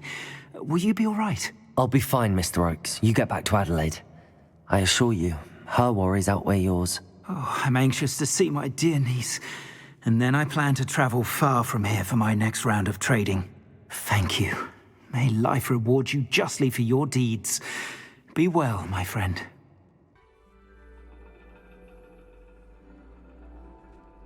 And your reading is The Dragon. That's exciting, I suppose. Perhaps you're due for an adventure.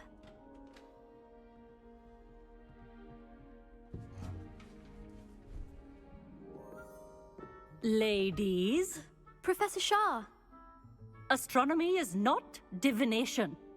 You won't find the mysteries of the cosmos charted out on your palms or at the bottom of your teacups. Alas, the heavens remain hazy to the starry-eyed. Now, if you were to devote yourselves to persistent and painstaking observation, you just might catch a glimpse. With that in mind, please take your telescopes. Tonight we will be on the observation deck.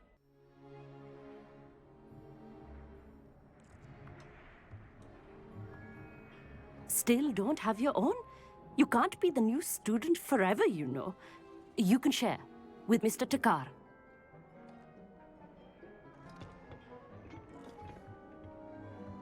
Here, I can adjust that for you. No, bring it into focus on your own.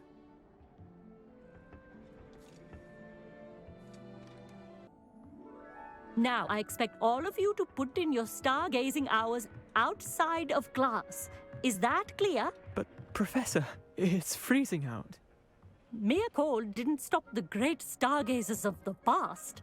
Look only to the astronomy tables they erected throughout the Highlands from which they gazed millennia ago on the very self-same stars above us. Is that clear?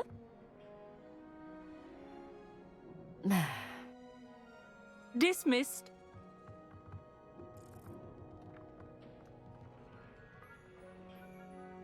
Hello. I don't believe we've met officially. I'm Amit. I'm something of an astronomy buff. Hello, Amit. It's nice to meet you. Did I hear Professor Shaw say that you don't have your own telescope? I have a spare one you could borrow for the rest of term. That's very kind of you, Amit. Are you sure you won't need it? I'm certain. It's my old one. I finally got my hands on the new Celestia Contemplar. You've heard of it, I assume? I mean, of course you have. It's only the pinnacle of all personal stargazing implements. But my old model's not too shabby either. Goblin-cut glass, first-rate optical enchantments. Hate to think such a fine instrument is just collecting dust. Well, thank you, Amit. Think nothing of it. Anyway, the telescope's in the storage room right underneath us. You can't miss it. I have some, reading to finish on the lower deck. Come find me there afterwards, and bring the telescope. There's something I want to talk to you about. I have the telescope. It's nicer than I'd expected. I would not offer a prospective stargazer a third-rate lunoscope. But there is, something else. Yes, what is it? You remember those astronomy tables Shaw was going on about? It just so happens I've been reading up on them a little myself. And it seems there may be one right here at Hogwarts. I believe we could use it to find hidden constellations. And you need someone to help find it. I do. Are you in? No one from the Gobstones Club will go with me. Said they'd rather get spit at by a stone than... Well, they are cowards. Let us get moving while the stars are still out. I'll show you how to use that telescope once we get there. I promise. No need to convince me. Let's get going. Brilliant. You won't regret it. Shall we? I was right about the tables. They really are gateways to the far stars, just as the book said. And your contribution was invaluable. Rest assured, you shall be credited in my memoirs one day. Thank you, Amit. I look forward to reading them. And I look forward to writing them. This is only the beginning. You will find more tables like this one throughout the grounds and forest, all beckoning to be discovered by a worthy astronomer. And if I have ever seen one, it's you. Oh, and about my old telescope, don't bother returning it. You should keep it. That's quite generous. Thank you. You are welcome. It has goblin-cut glass and a gobbledygook inscription. I'm practically fluent in gobbledygook, you know. It's all in the throat, really, gobbledygook, you know, and how you pronounce your R's. Anyway, glad our adventure was a success. I will see you soon. Hello. Oh, hello. Whew. Sorry I'm in a bit of a tizzy. I was just scolding some of the plants for spitting and nipping. I suppose it's my own fault for putting more than 4 to a tray. By the way, Beatrice Green is the name, but you may address me as Madam Green. Welcome to Dogweed and Deathcap. Oh, mind you don't knock the mandrakes. Oh, if there wasn't the constant demand for antidotes, I wouldn't need to stock so many of the little dears. Except, of course, for curses. And, well, if you've been petrified, then obviously you've come to the right place. Mind you don't knock the mandrakes. Oh, if there's an uprooting, you'll be the next one to drop dead, and I'm in no mood for a clear-up.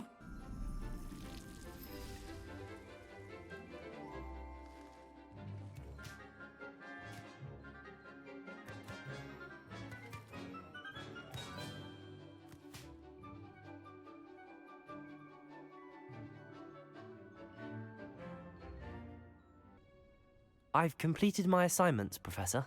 Pleased to hear it. Professor Weasley will be too. I'll be sure to let her know how well you're coming along. Thank you, Professor. Professor Hecat tells me she taught you Levioso, so you should be ready for a more advanced levitation charm. Wingardium Leviosa requires a bit of concentration and a nice, graceful wand movement. Let's see you try your hand at it. Psst, over here. Quietly. I'm glad that you received my owl. We need to stay low and remain quiet. Natty, what's going on? Why are we all the way out here? As promised, I did some investigating to find out what Harlow is up to. I followed him to the Hog's Head. I noticed him reading a letter. All I could see was that it was signed by and bore the seal of Victor Rookwood. And after you told me that Rookwood and Harlow were after you, I decided that you were the perfect person to join me in taking them down. For good. That letter is the tangible proof that Officer Singer needs. It is why I followed Harlow here and why I wrote to you. I need your help to retrieve it.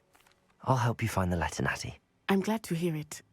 First, we must access the castle keep. I'll check the main gate, see if you can find another way in.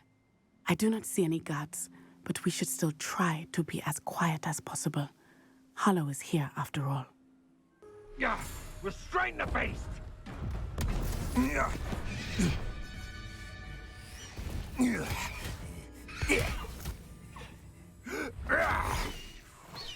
Highwing! Do you know that hippogriff? Get this thing back to the roof now! Very well. New plan. I get the evidence and you free that hippogriff. Agreed? This is our chance. Go!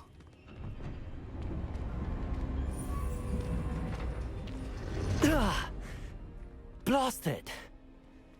There's gotta be another way to get up to the roof. Somewhere. Highwing, it's all right. There we go.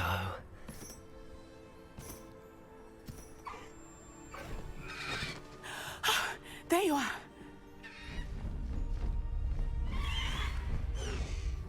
Come on. Hello, Mora. Hurry!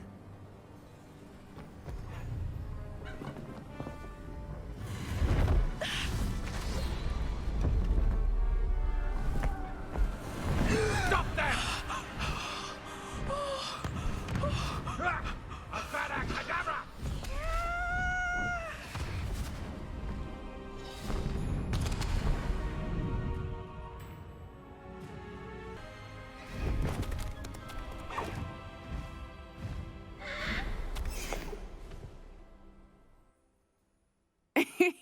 How exciting.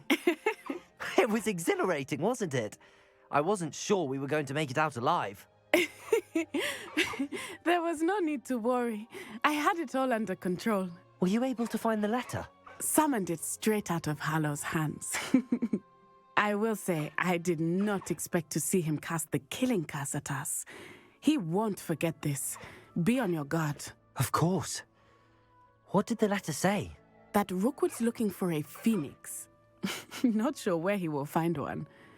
But it also included Harlow's orders to inspect that castle for the poachers. Enough to connect Harlow to the crimes. I shall deliver the letter to Officer Singer. She'll have to do something when she sees it. Now, tell me, where did you meet these hippogriffs? I've only met Highwing before. Poppy introduced us. Poppy Sweeting knows a hippogriff. Of course she does. Poppy will be relieved to know that Highwing's safe. I came to the right person for help. My mother will be worried. I must go. Seek me out soon. I shall have much to tell you.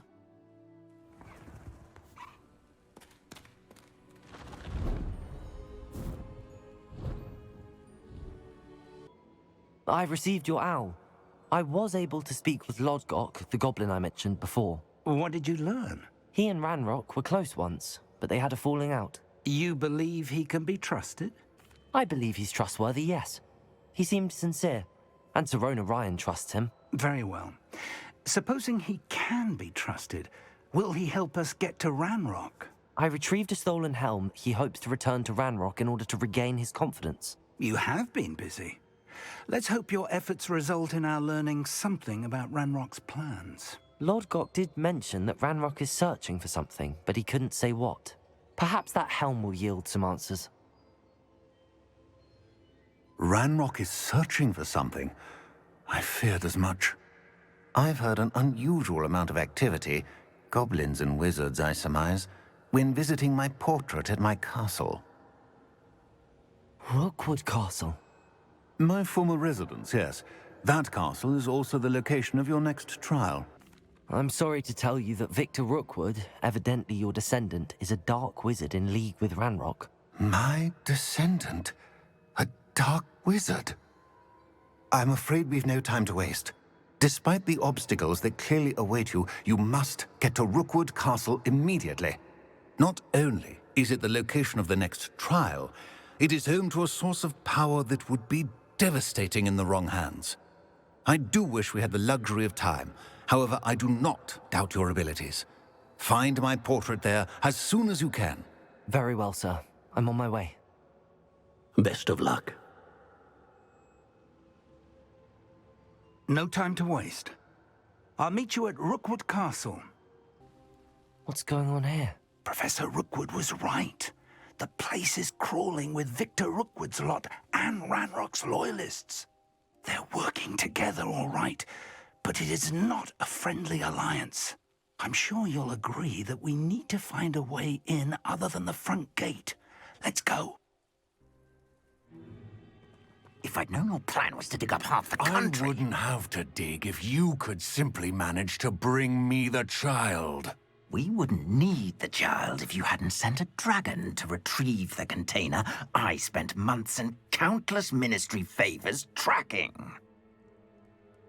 You let them board the carriage. My options were limited once I knew it would be inconveniently beyond my reach at that infernal school. Have you not acquired enough power here? I allowed you to tunnel under my family home. Allowed me? You are here only because you are descended from a keeper and may at some point inadvertently become valuable. We had an agreement. I will share with you the power that I discovered if you locate the stores of magic that are yet to be found. So, unless you want another demonstration of my power, a power that you one day hope to wield, bring me the child.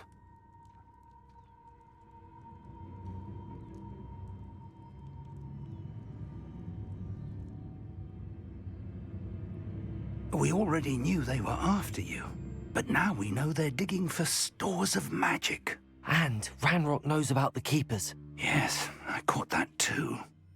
Professor Rookwood said that you'd understand more once you complete the next trial.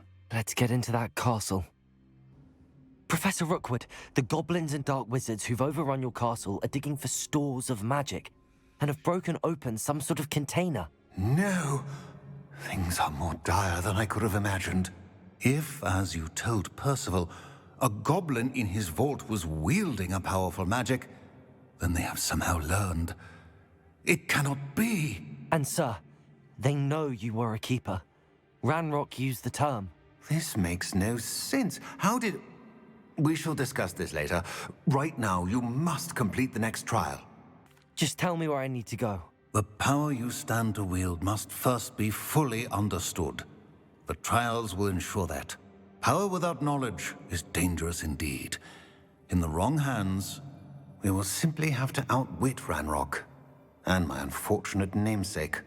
Very well, Professor. Tell me where I need to go. I shall reveal the path. Professor Fig must leave you now.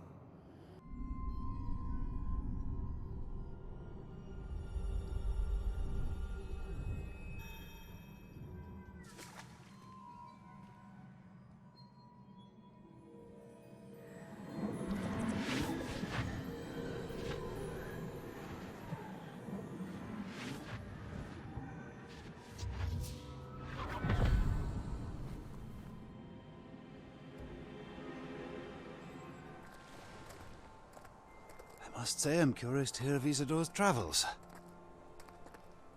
Do come in.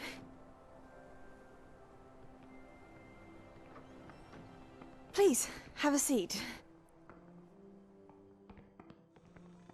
Isadora, we are all most intrigued to hear. We're ready. I've something to show you. Father, these are my colleagues from Hogwarts. Father hasn't spoken since my brother died.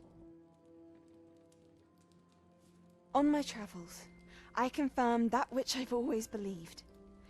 That we have the power to take away pain.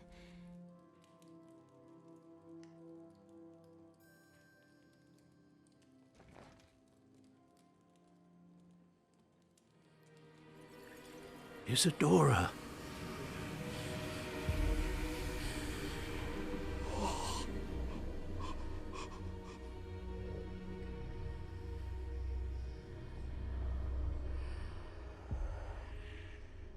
have you done? I took his pain.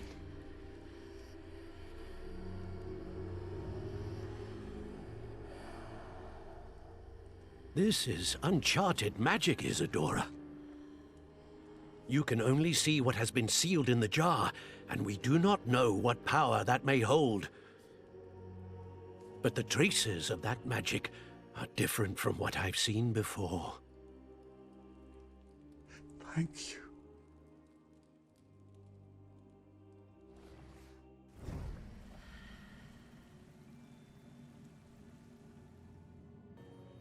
It is good to see you again.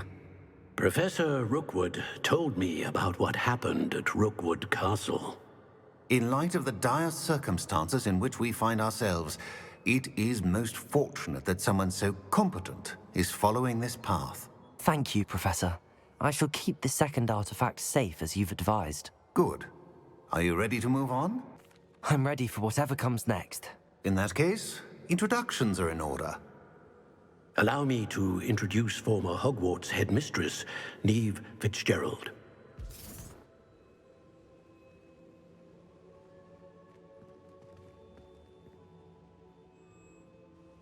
How do you do? I must say that I was not entirely surprised to learn that a student had been completing the trials. I've always believed Hogwarts students capable of anything they set their minds to. Thank you, Professor. It's a pleasure to meet you as well. I am certain that you are more than capable of completing my trial. However, I must first, how shall I say, prepare the location of your next trial. We trust your judgment, Professor Fitzgerald. You should know better than anyone how to manage the inconvenience of, well... A vainglorious and exasperating headmaster? Indeed I should. I shall confirm that everything is in order immediately. Of course. Professor Fitzgerald needs some time to clear the way forward. Until then, you should continue to hone your magic. If you learn more about Ranrock and Victor Rookwood's activities in the meantime, please let us know. Very well, Professor. Highwing's fine. I'm keeping an eye on her. She's safe, Poppy, I promise. Good. Whatever the poachers are up to, I want Highwing far from it. You said you had news about the poachers, and that some of it had to do with me. It did. I overheard them talking in the Hog's Head, and did you know that they have orders from Victor Rookwood to capture you on sight? Does this have anything to do with Rookwood and Harlow coming for you in the Three Broomsticks after the troll attack? It does, somewhat. But at the moment, I'm more concerned about what else you heard the poachers are up to. Fair enough. But I hope you'll let me know if I can be of help, especially after what you did for Highwing. Does the name Horntail Hall mean anything to you? I'm afraid not. Why? What is it? The poacher's best kept secret, apparently. The name came up twice, but they never went into detail. I also overheard one of them bragging about all the gold they're making, at the expense of innocent creatures, undoubtedly. The poachers spoke of this area, and I thought if we searched around a bit, it might give us clues as to what they're doing. If you ever meet my Gran, this trip never happened.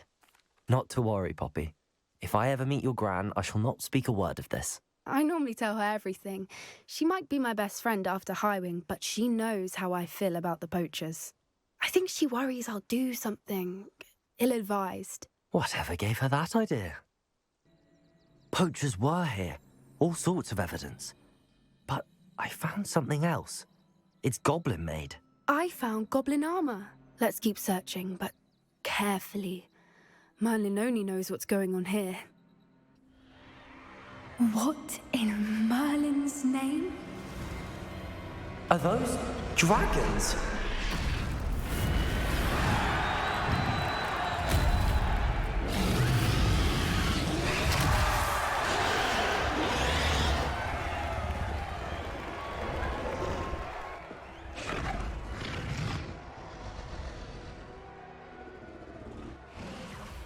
It's a dragon fighting ring.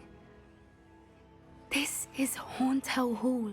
The name makes sense now, and the secrecy. No wonder the poachers were in Hogsmeade so much. Likely taking bets and spreading the word, given how crowded it is here. How could they possibly enjoy this? The centaurs have every right to be disgusted with wizard kind. There must be more dragons here. The poachers are far too greedy to run a fighting ring with only 2 dragons. We should take advantage of most eyes being in the fight and look around. But be discreet. You especially can't afford to be spotted.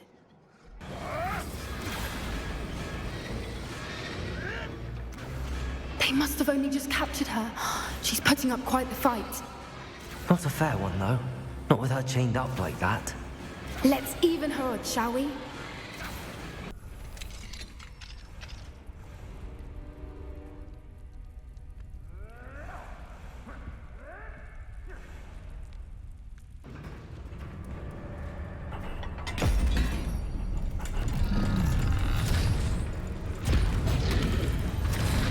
This may have been a bad idea. I suppose we'll find out.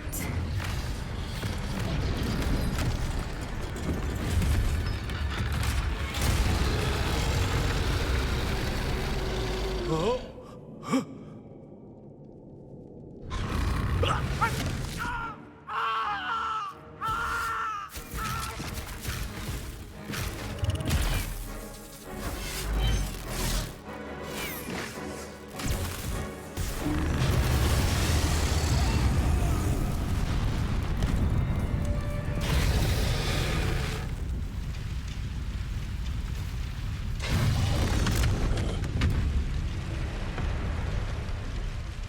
Incendio!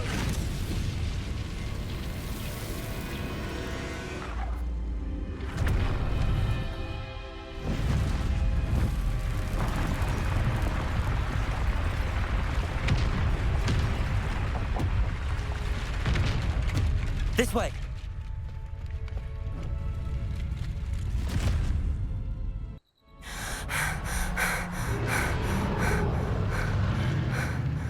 That was a Hebridean black. I'm guessing the egg we have belongs to that dragon. I don't think she knew they had her egg. She wouldn't have left without it. What now? She didn't exactly leave us a calling card. I don't know. Nothing about this day was expected. Not the goblins, and definitely not the fighting ring. The last thing I planned on was a dragon egg. And the poachers saw us, which cannot be good. We aren't helping ourselves standing here. Let's get to safety. We can sort this out later. You're right. If there's anything the poachers are good at, it's tracking their prey. And right now, we're it. I finished the tasks, Professor. Well, well. I trust you are meticulous in your efforts. After all, shortcuts only ever lead to shortcomings. Yes, sir, of course. Good.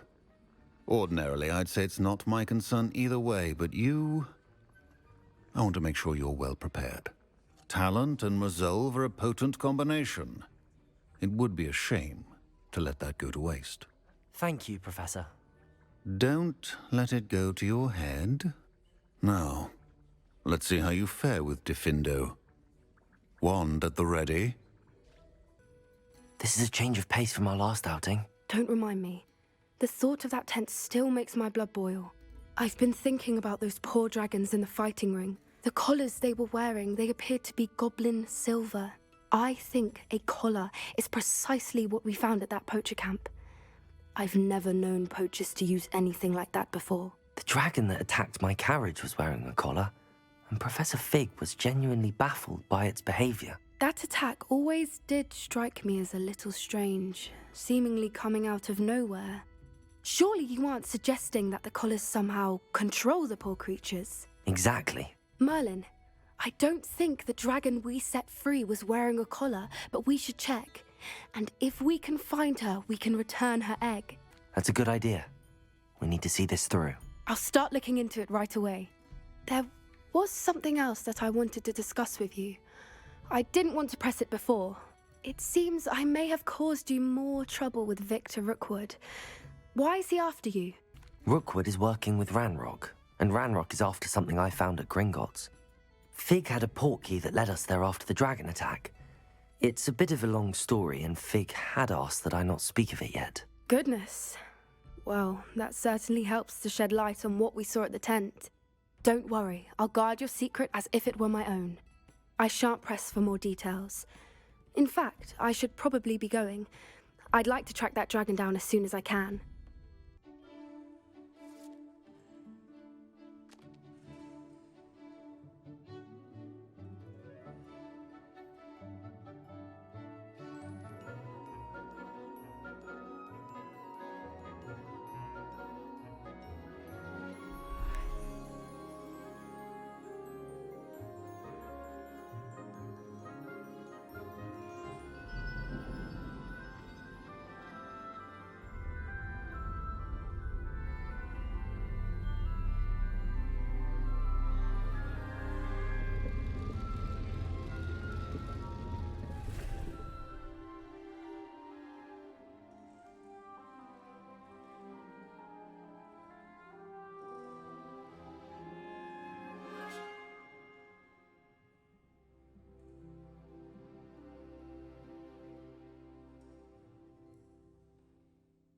Those assignments... I've completed all of my tasks, Professor Onai. Very well done. Although I must admit, I did have something of a premonition that you would follow through. Now, as you have no doubt sharpened your perception by completing my assignment, I am curious, based upon the knowledge that one's present and even one's past may reveal traces of what is to come. What do you see in your own future? I see good things. After all, the future's mine for the taking, and I shall take what I must. The future is not etched in stone. It can be carved out by those with very strong wills, and you do seem to possess one. But this talk of tomorrow should not divert us from your present success.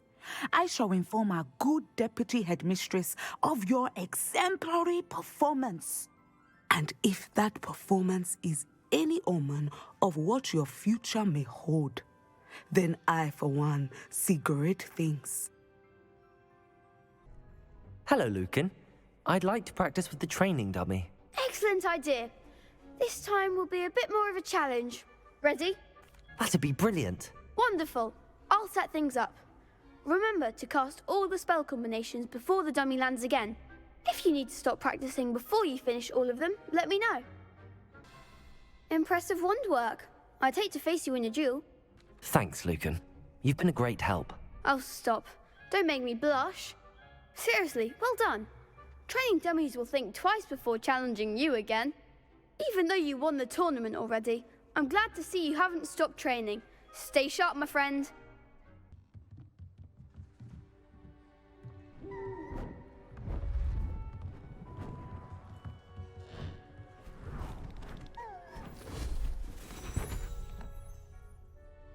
Settle down, settle down.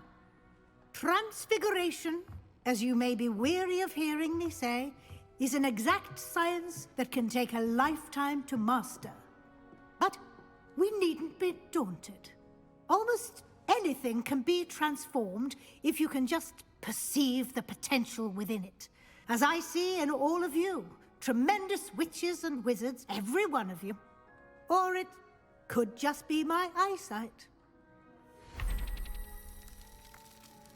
Now, you all know what to do.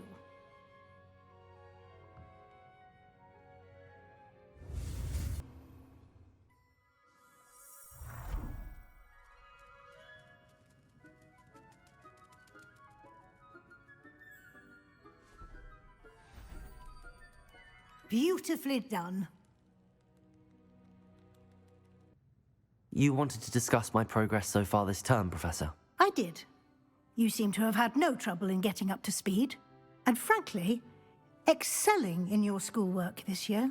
Thank you, Professor. The extra assignments have been helpful. As I suspected they would be. Now, it seems you haven't been taking full advantage of the opportunities presented by your field guide. I'd advise you not to squander such a resource. Of course, the guide isn't the only measure of success. I've heard that you can brew an impressive Edurus potion.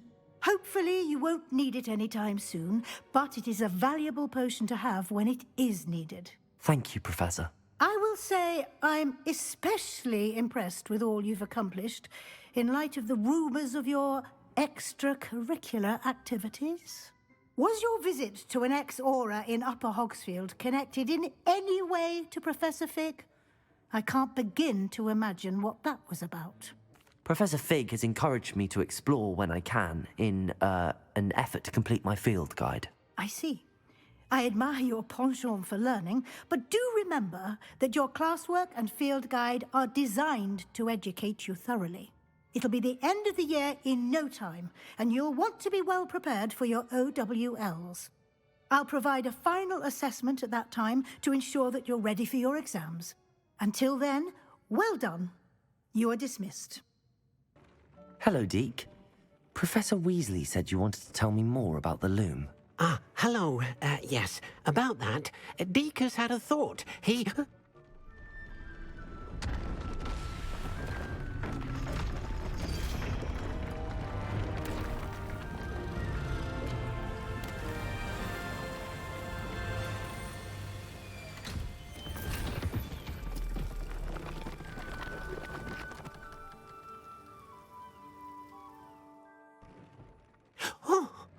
seems the room thinks you need more space for your beasts. As Deke was saying, he's had a thought. Now, Deke knows how you can test the item of clothing that you enhanced in the enchanted loom. And perhaps help an old friend in the process. What do you mean? A house elf named Tobbs works for his master, retrieving leech juice in a cave near Hogwarts. Tobbs' master doesn't let him leave the cave, and Deke knows the cave is infested with spiders. That sounds awful.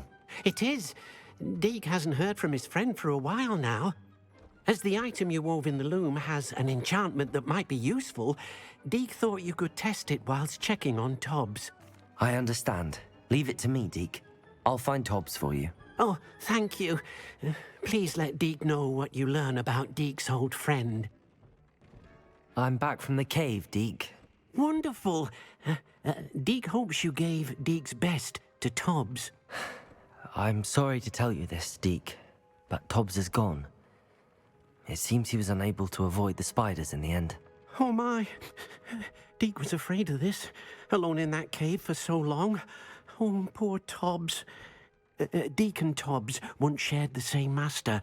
When he died, we were separated. Deke always wished Tobbs had been sent to Hogwarts too. Deke feels lucky to serve such kind witches and wizards like you. Deke will miss his friend dearly, and will raise a glass to him with a heavy heart.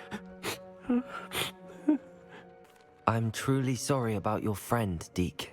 Thank you. You are very kind. Deke could use some time alone to think, if that's all right. Hello, Deke.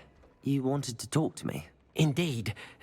Deke thought you might want to learn how to build a breeding pen so that you can breed beasts.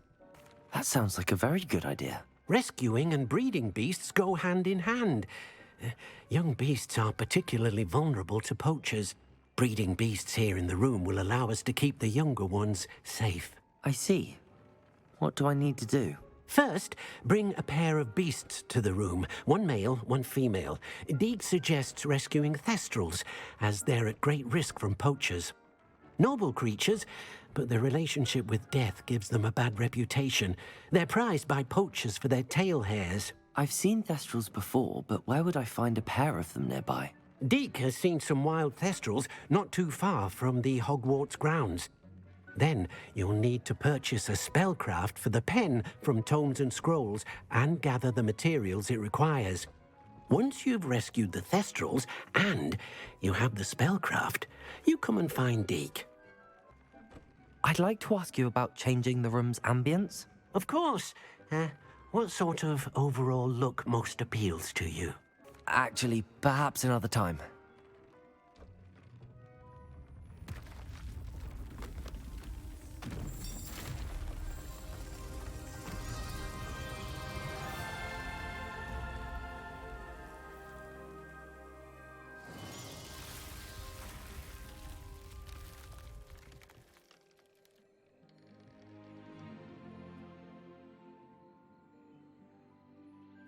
Deke never grows tired of the room's surprises. We now have the perfect place for those thestrals. I must tell you, half of Hogsmeade's been by the shop asking about rumours of a broom upgrade. Without the information you provided, my work would have taken twice as long. Thank you again. It may sound ambitious, but I've already begun work on another upgrade, more difficult to perfect than the last. I wondered, would you be interested in joining forces again? There's another course near Arendelle that Miss Reyes has mastered. If you were to test this first upgrade there, it may help me as I develop the next. Oh, you'll consider it, won't you? Sounds as if you're really outdoing yourself. If I'm able to help, I will. Thank you. I know this recent success was only the beginning of what I can do for Broomflight. Hello, Imelda. So, another trial? Of course it's another trial. And you'd better be taking part. Does this mean you've changed your mind about me? Well, you're a step up from the good-for-nothings who usually challenge me. While they sit around and hope to be the best, I put in hours of practice. No one sets records by wishing for them, and I need strong competition to stay on top of my game. Are you going to try to beat my flying record or not? I'm ready to fly. Finally, a decent challenge. You've improved, I must admit. That was a bloody good run. Be careful. Earn a reputation for talent around here, and some people get put out about it. Sounds like you're speaking from experience. Yes, well, I am. Anyway, you didn't do abysmally. I can't deny that.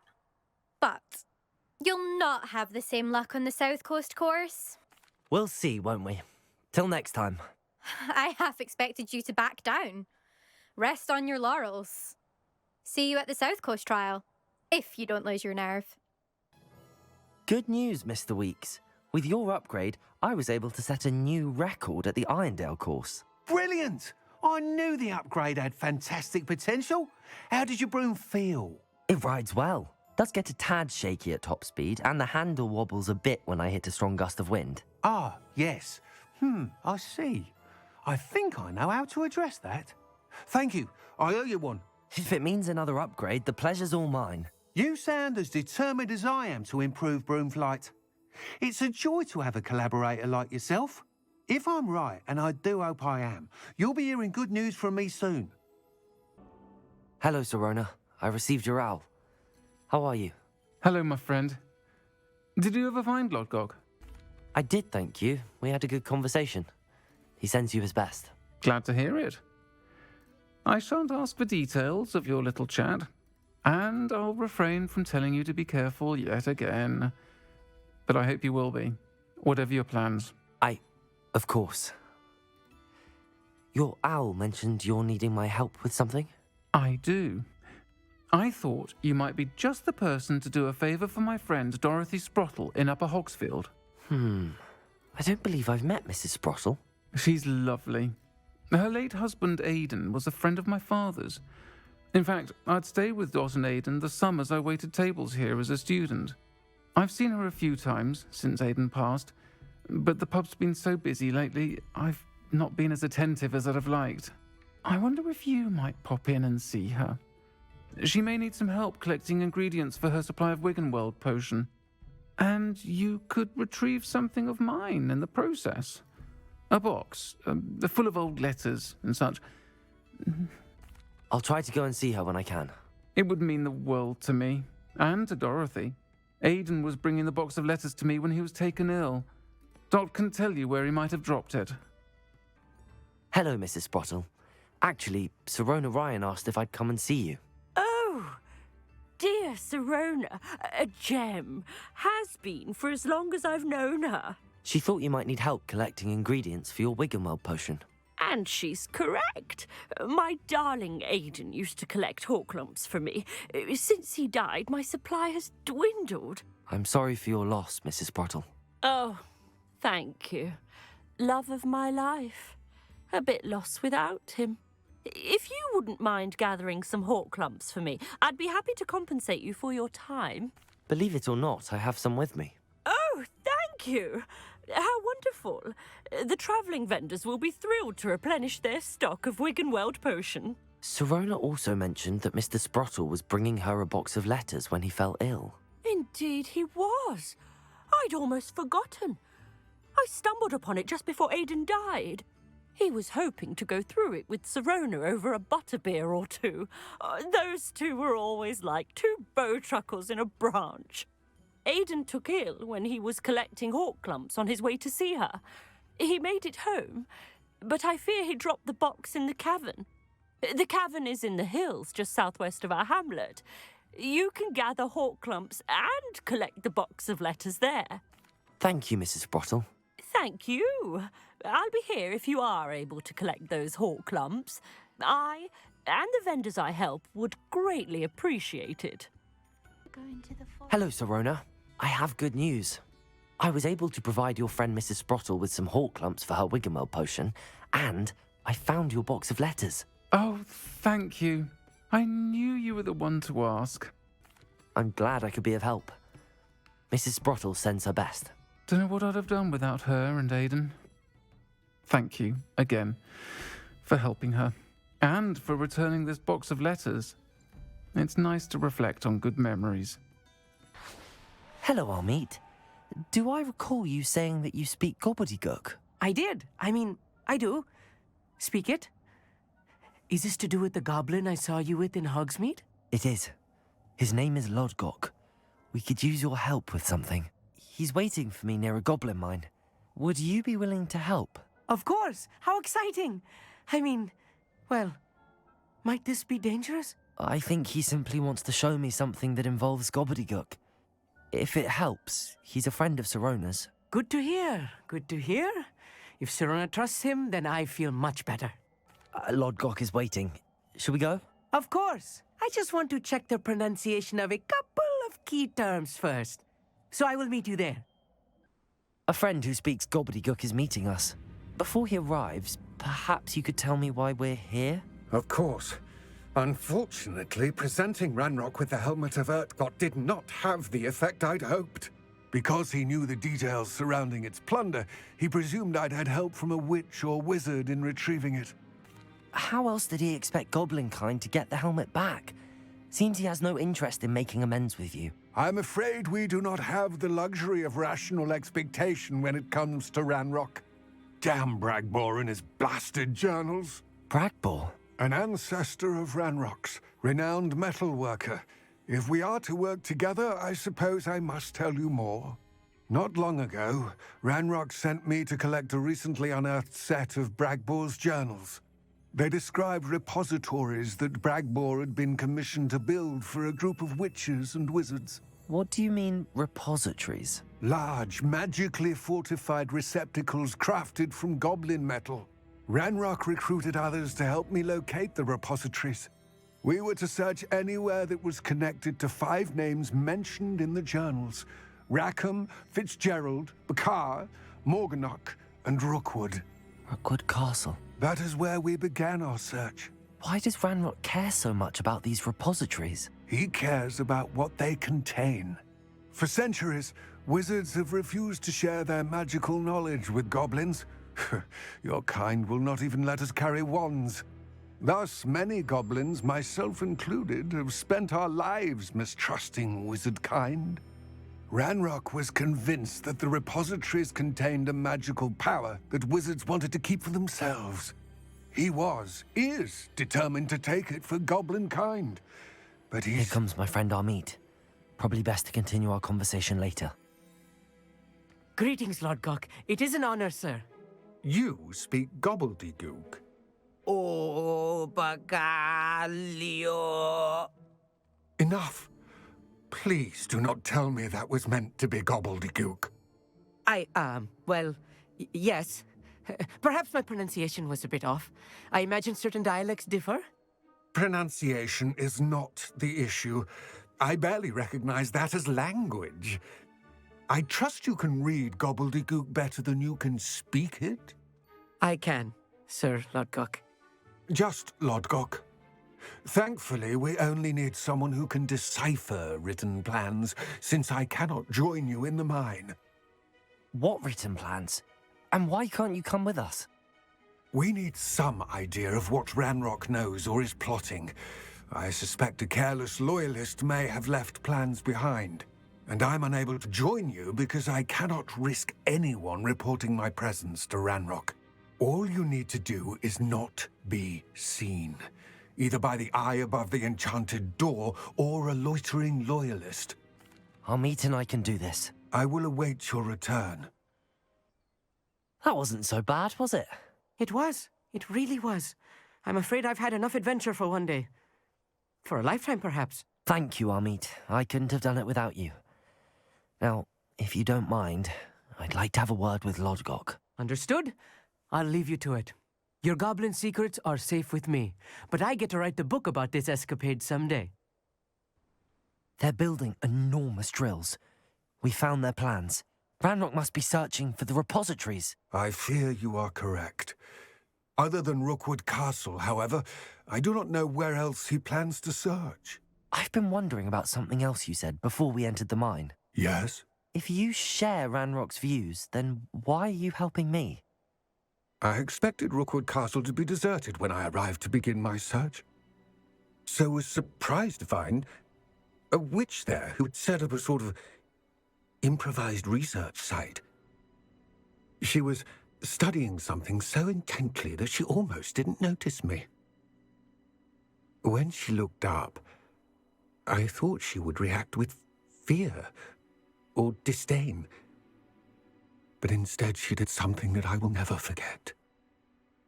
Without a moment's hesitation, she smiled and asked me to sit with her. She told me that she was a researcher and showed me a small, oddly shaped container with a strange symbol on it. She was certain it was made of goblin metal, but was unable to open it. She wanted to work together. Miriam. Yes. But how did you... Professor Fig's wife. He told me of her research, and I know of the container. Ah. The reverence with which she talked of goblins and their intelligence and skill, it caught me entirely off guard. I'd never been treated with such respect by a witch or wizard. So, to my surprise, I let her study the container if she would allow me to search the castle on my own. We parted ways, with her promising to share what she'd learned. More of Ranrock's recruits arrived, and we began to dig, eventually locating the first repository. Ranrock was thrilled with our discovery, but furious when I told him about Miriam. Berated me for trusting a witch, and I heard she'd been killed. You think Ranrock murdered her? I don't want to believe it, but I don't know. After that, something shifted in me. I had seen how the power from the repositories was transforming Ranrock, transforming all of them. I could no longer remain a part of it. Thank you, Lodgok, for telling me this. I tell you all of this so that you understand what is at stake. Ranrock never found all of Bragbor's journals, but the ones he did find suggest that Bragbor at some point built a repository far greater in size than the one beneath Rookwood Castle. What you've discovered here today worries me deeply. If Ranrock learns of the location of that repository, I fear we shall be destined for a great war. I will find out what Ranrock knows. Watch for my owl.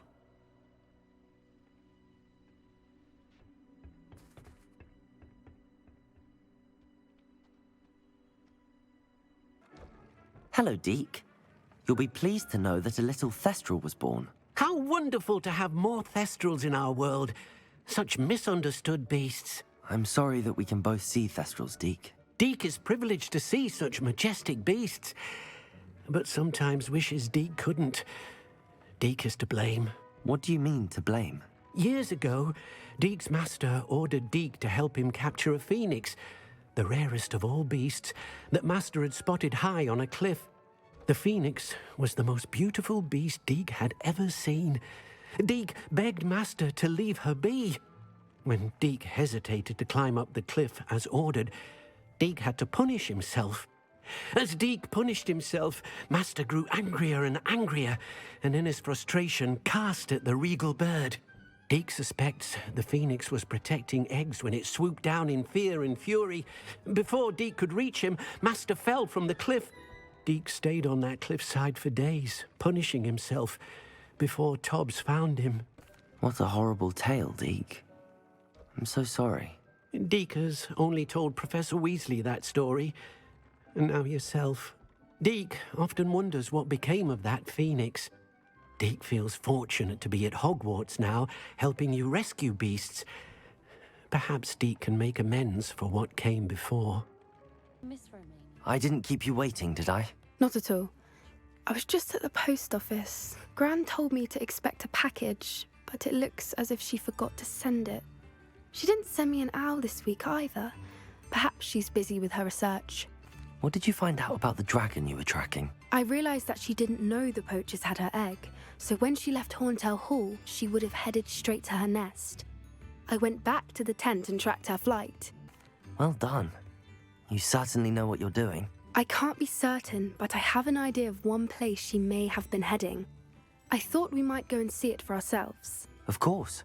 Shall we leave now? If that's all right, I want to see how she's faring if she had a collar on, and she's likely frantic about her egg. Here we are. I do think this is where we'll find her. The terrain's typical of where the breed would nest.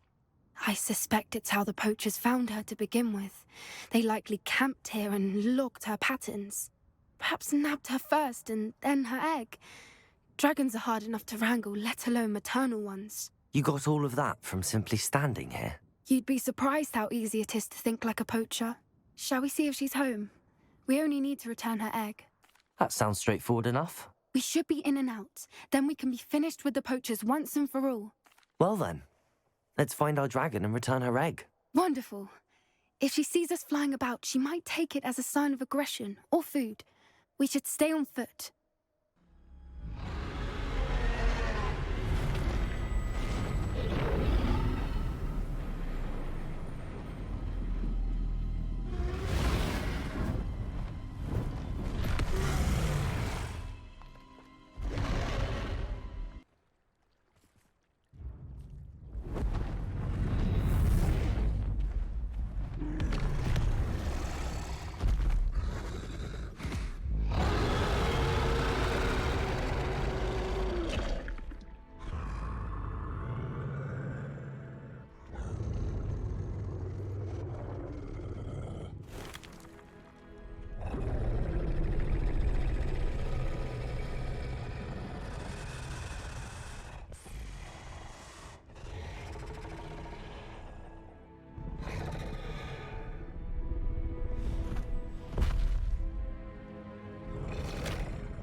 That was brilliant!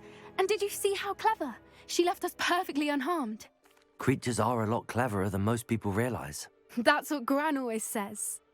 The important thing is that we survived it, and we returned her egg. Thank you for doing this with me. Wouldn't blame you one bit if you wanted to head back to the castle and never think about dragons again. Shall we head back? I'm ready if you are. I am. After our dragon rescue at Horntail Hall, I half expect to be ambushed by poachers any time I'm not in the castle. Understandable. We did sabotage their fighting ring and steal a dragon egg from them. True. So why haven't they come after us? It's not like them to let things lie. Unless what? Unless they haven't let things lie. Oh no, I can't believe I didn't see it. We need to leave. I need to send an owl. What were you and Ominous speaking about? He's being ridiculous. Apparently Salazar Slytherin had a secret scriptorium here in Hogwarts. Ominous swears it was used for the dark arts, so he wants nothing to do with it. I reminded him that Anne needs a cure. This scriptorium could hold the answers we need. Ominous is right. Meddling in the dark arts is dangerous. There's more to dark magic than people realize. The Gaunts know this. Better than most. Perhaps I've spoken out of turn. Ominous's family history is personal to him. I'd like to know more about it if you wouldn't mind telling me. I won't repeat it. Very well. But do keep this between us. Ominous learned dark magic from his parents. Are you familiar with the Cruciatus Curse? Crucio, correct? The Cruciatus Curse. Also known as the Torture Curse. Inflicts excruciating pain on the victim. Apparently, his parents and older siblings had no qualms about casting it on muggles for sport. Ominous described the sound of the victim's cries as horrific, so the first time he was asked to cast it himself as a child, he couldn't bring himself to do it. As punishment, his family cast it on him. The anguish was so bad that when asked to cast it again, he relented. I have repeatedly assured Ominous that he did what he had to, but he still hasn't forgiven himself. How horrible. Poor Ominous. He was only a child. He shouldn't blame himself. After that incident, the rift between Ominous and his family only grew. That is until I came along. Every moment he isn't at Hogwarts, he's with us in Feldcroft. Ominous trusts me. And more often than not, he winds up listening to me. I'll remind him of that when I follow up about the scriptorium. Watch for my owl. I'll have news soon enough. How inconvenient. Is this Mr. Bickle's home? I believe so. He supposedly has evidence against Harlow. We need to speak with him. Are you all right? We're looking for Mr. Bickle. My husband is dead. He killed him. Oh, I'm terribly sorry, Mrs. Bickle. Who killed your husband? Theophilus Harlow. I'm sure of it. He's been threatening my husband for weeks and... Oh, where is my son? Where is Archie? He must be around here somewhere. When did you last see him? Archie was home with his father while I was out. His satchel's missing. Hopefully he's just gone wandering, as he's prone to do. I hope he wasn't here when Harlow... when my husband... Do you know which way Archie might have gone? He has a little hideout in the forest south of here. He never wanders far. But if he witnessed Harlow doing something to his father, I'm afraid to leave, in case he comes back home. We'll find your son, Mrs. Bickle. Thank you. What am I going to do?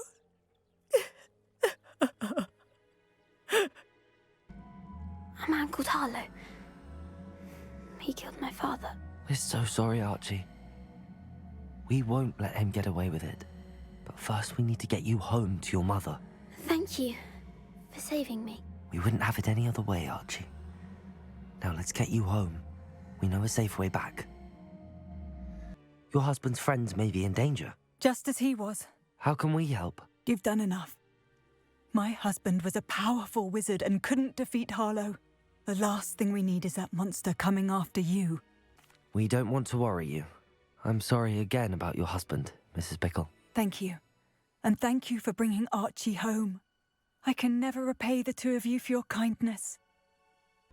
Madam Kagawa, I completed the list of tasks you assigned. Wonderful. I trust you became more familiar with your broom through the process? Yes, Professor. That's good to hear. Keep it up, and perhaps one day you'll have a spot on the Quidditch team. If Black ever permits Quidditch again. Well, with those tasks out of the way, let us get started. Glacius. I came as soon as I could. I finally realized what it was that struck me about that triptych. This is the view painted on the canvas that was left on it. That's incredible. You know this area well. And while I was waiting for you, I scouted around and discovered an abandoned mine nearby, surrounded by Ranrock's loyalists. Do you think there's a connection to the triptych? I've no idea, but perhaps they're searching it, the way they did Rookwood Castle and Isidora's Manor. How do we want to handle this? We need to see what they're doing, but let's not draw their attention. Very well. And I still have that rune symbol we found on the triptych. If there is a connection, I suspect we'll see that symbol again. If the triptych led us here to find this bit of canvas, we can probably assume that Isidora Morganark was here. She seems to have been everywhere. But if she was using the Undercroft, and the cellar beneath her manor in Feldcroft, why would she create this space? And why hide it behind cryptic rune symbols? And ancient magic that no one but you could see? Isidora and Percival Rackham, another of the Keepers, could see traces of ancient magic too. Rackham? I haven't heard his name before. Here's some of the memories I've seen. I don't think he and Isidora saw eye to eye on how this magic should be used. This is all rather baffling. Let's take the canvas back to the triptych. Perhaps the answers are there. I know that coast. Ranrock has taken over a huge mine in the surrounding area. Mornweem has suffered for it. It's as bad as Feldcroft's become. Should we head there now? We should wait. Why? All this time, we've been a step behind Ranrock. I may know someone who could help us get ahead. Who is that? A friendly goblin. He wants no part in Ranrock's fight. A friendly goblin? You know, goblins cursed my sister to shut her up. Said she should be seen and not heard. I do, but not all goblins are... Not all goblins what? Have you forgotten, Feldcroft? Have you forgotten the mine we just went through? No, Sebastian, I haven't. You're not listening to me. Why would I listen to someone so ignorant? You don't know what you're saying. Take a breath for a moment. Oh, I know precisely what I'm saying. I received your owl. What happened with Ominous? I told him none of us will be able to avoid dark magic forever. So the more we know about Salazar Slytherin and the dark arts, the better prepared we'll be. Unfortunately, only a Gaunt's knows the location of the Scriptorium's entrance, and Ominous won't tell me. Perhaps I should have a chat with Ominous. You? I suppose it's worth a try. But don't get your hopes up. Ominous is annoyingly stubborn. Nothing new. I know where he is. I'll lead you to him and then leave you to it. Come on. Hello, Ominous. Do you have a moment? What is it? What have you and Sebastian been up to now? I owe you an apology, Ominous. I wasn't honest with you before about the Undercroft. Sebastian did show it to me. He wanted me to have a safe place to practice some spells, to try and catch up to the other 5th years. He didn't think you'd mind. I suppose that makes sense. It's just Sebastian's been pestering me lately about something and I'm frustrated with him. Don't tell me he's still going on about, what was it, a scriptorium? He told you about that. He did. We were talking about Hogwarts founders and he mentioned it. Wouldn't say much more, though. Yes, well, he seems to think it contains the answer to saving Anne. I think it's likely full of dark magic that is better left untouched. Wait, you've never been inside? Of course not. I only know about it because of my favorite aunt, Noctua. She thought like I do. Didn't agree with the family on the use of dark magic. In fact, she'd hoped to convince my family that there was more to Salazar Slytherin than worshipping pureblood status. She'd heard of this scriptorium and thought its contents might shed some light on him. She even found the secret entrance in this very corridor. She wrote regularly to my father about her efforts to gain access, and then she simply vanished. No one else ever tried to enter. I'm sorry about your aunt. Don't you want to find out what happened to her? Aunt Noctua went down this path with good intentions and lost her life. I don't want the same to happen again. You don't know that history will repeat itself. Besides, you said your aunt thought like you. This could honor her memory, get you answers about Slytherin and Sebastian answers for Anne. Your aunt pursued this alone. We could do it together. I see what you've done here, and I confess, you've convinced me. I didn't think it possible. Very well. I shall tell you what I know. Fetch Sebastian, I'll wait. You hear a voice? It started when you repaired that relief. I hear a whisper saying, "Speak to me." I'm a parcel mouth. I can hear and speak to snakes. Nearly all known parcel mouths are descended from Salazar Slytherin. I'd like to be able to talk to snakes. You might not want the ability to speak parcel tongue. It's often associated with dark wizards. I haven't spoken it in ages, but I'd wager if I speak it now, the door will open. I'm hoping you're having second thoughts. Believe me, I am having thoughts, but I'm still convinced we should go ahead. It's ironic. When I left home, I vowed to leave the dark arts behind, and yet here I am. Stand back. You said you know what to do. Tortured faces on the door, and Crucios etched into the stone. My guess is if we cast the Cruciatus curse, the door will open. That's why Noctua died. She had no one to cast the curse on. Ominous has the most experience with this. He should cast it. You seem to be in Ominous's favor. Will you ask him about this? You know him better than I do. Very well. Wish me luck. What do we do now? Ominous is not going to cast the Cruciatus curse again. Ridiculous! As if dying in here is a better option than casting a damned spell. It's up to us. I can teach you Crucio, or I can cast it on you. Wait, you didn't say you knew how to cast Crucio? Because I'm not sure I do. Ominous knows that, yet he's left us no choice. I don't yearn to follow in Noctua Gaunt's footsteps. I think I can cast it if I have to. I don't want to learn the curse, but I can handle the pain. It's fine. Cast it on me. I shan't forget this. Ready? I'm ready. Crucio!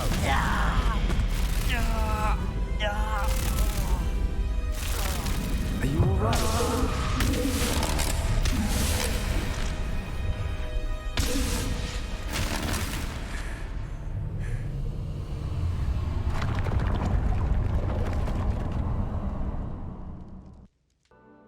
do you think? Looks like a spellbook of some kind. This is incredible. A Hogwarts founder's possession. What an honor. Still can't believe Ominous never told me about his aunt and what she found. What will you do with Slytherin's spellbook? What I do with every book. Read it. Having professors as parents ingrained that habit early on. But I can do that later. For now, I say we explore this room.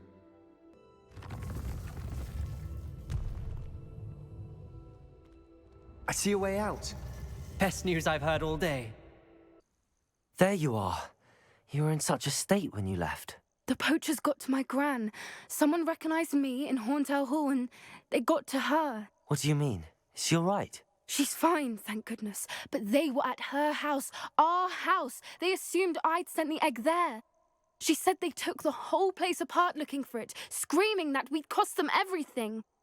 I'm sorry, Poppy. I'm glad she's all right. I don't think either one of us could have anticipated that. I should have known. I underestimated the poachers. And now another creature's in danger. What do you mean? The poachers refused to leave empty-handed, so they took valuable journals that Gran had discovered when she was researching rare creatures. One of them contained theories about a secret hiding place of the Snidget, long thought to be extinct. I take it you aren't going to let the poachers anywhere near the Snidgets. Gran wants me to stay out of it, but I know she's devastated that poachers might go after the Snidgets, if they still exist. We had the element of surprise on our side when we saved that dragon, but the poachers will be watching for us now. We need allies. Others who hate the poachers enough to help us, who value creatures as much Merlin's beard! You're a genius! The centaurs! They'd want the Snidgets protected at all costs. Sounds as if we need to go and talk to the centaurs. We'll need to be careful in how we approach them. Tensions with them are high. Still, I think they may be our only hope. Let me think on it. You're all set with the new upgrade. I can't wait to hear what you think. This may sound presumptuous, but... You'd like me to report back with even more flight details. You know me well. I feel I'm almost there. I just think I can improve broom flight a bit more. Miss Ray's is running a time trial at the South Coast course. Not ideal, really, what with rumours of Ranrock's lot and Ashwinders infiltrating the place. However, if you're flying high above them, you should be all right.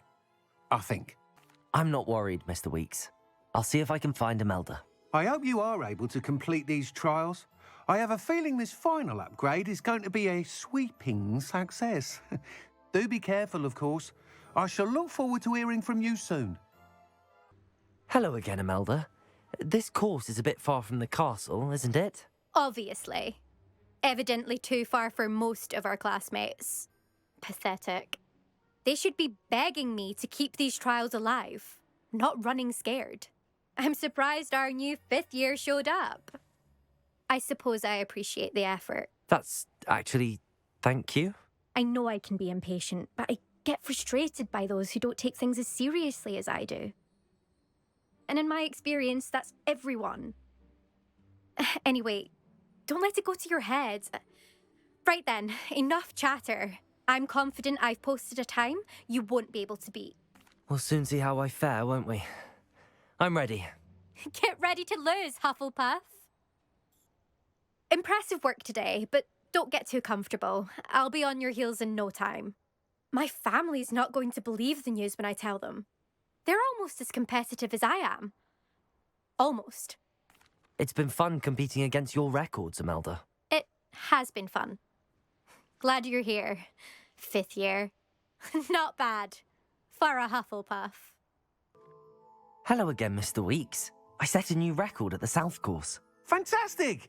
Your broom performed well then? The best upgrade yet. It flew beautifully, incredibly nimble. But with the speeds it now reaches, I can feel the wind catching beneath the seat a bit, preventing it from reaching its full potential. Of course! Should have anticipated that. Exactly the kind of report I've come to expect from you. At last, I think I know what needs to be done for my final upgrade. I shall look forward to speaking again. I'll be sure to send you an owl when I'm finished. Thank you again for your help. Is this where we're meeting the centaurs? Well, they don't exactly know we're coming, so it's less of a meeting and more of a surprise, I suppose. Once we tell them about the Snidgets, they'll understand why we came and they'll want to help. I hope you're right. Perhaps they'll be able to tell that we're sincere. There's something about them that's so knowing. It's almost unnerving. I suppose they are known for having an air of omniscience. That's exactly the right word. I just...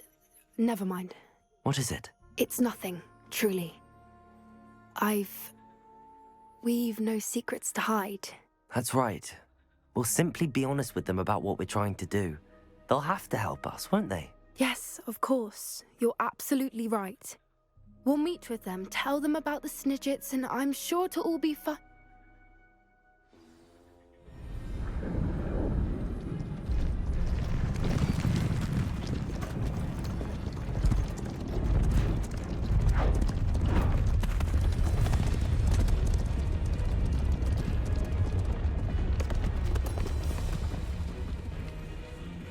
What do you think you're doing here, humans? Please!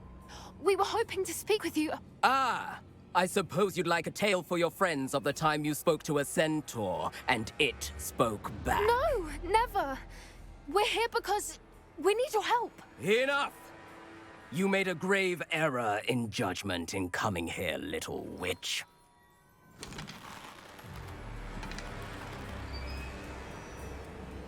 Leave them be, Alec. We do not harm the young. It is not our way.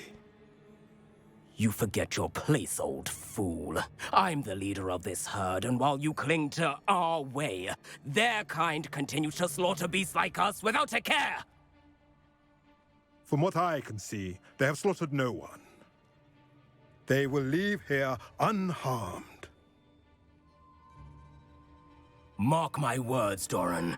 If I ever see them again, it will be all 3 of your heads.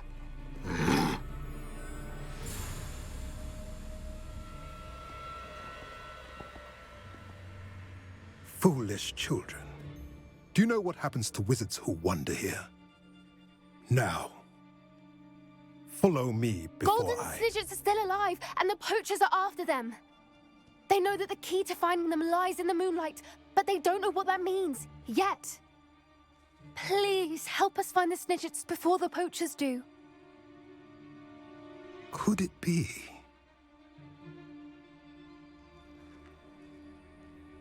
In the south, there is a cave within which lies what the poachers seek. A moonstone. Retrieve it and place it in the henge in the forest. I, on the other hand, must go speak with the herd. Find me after you have done this.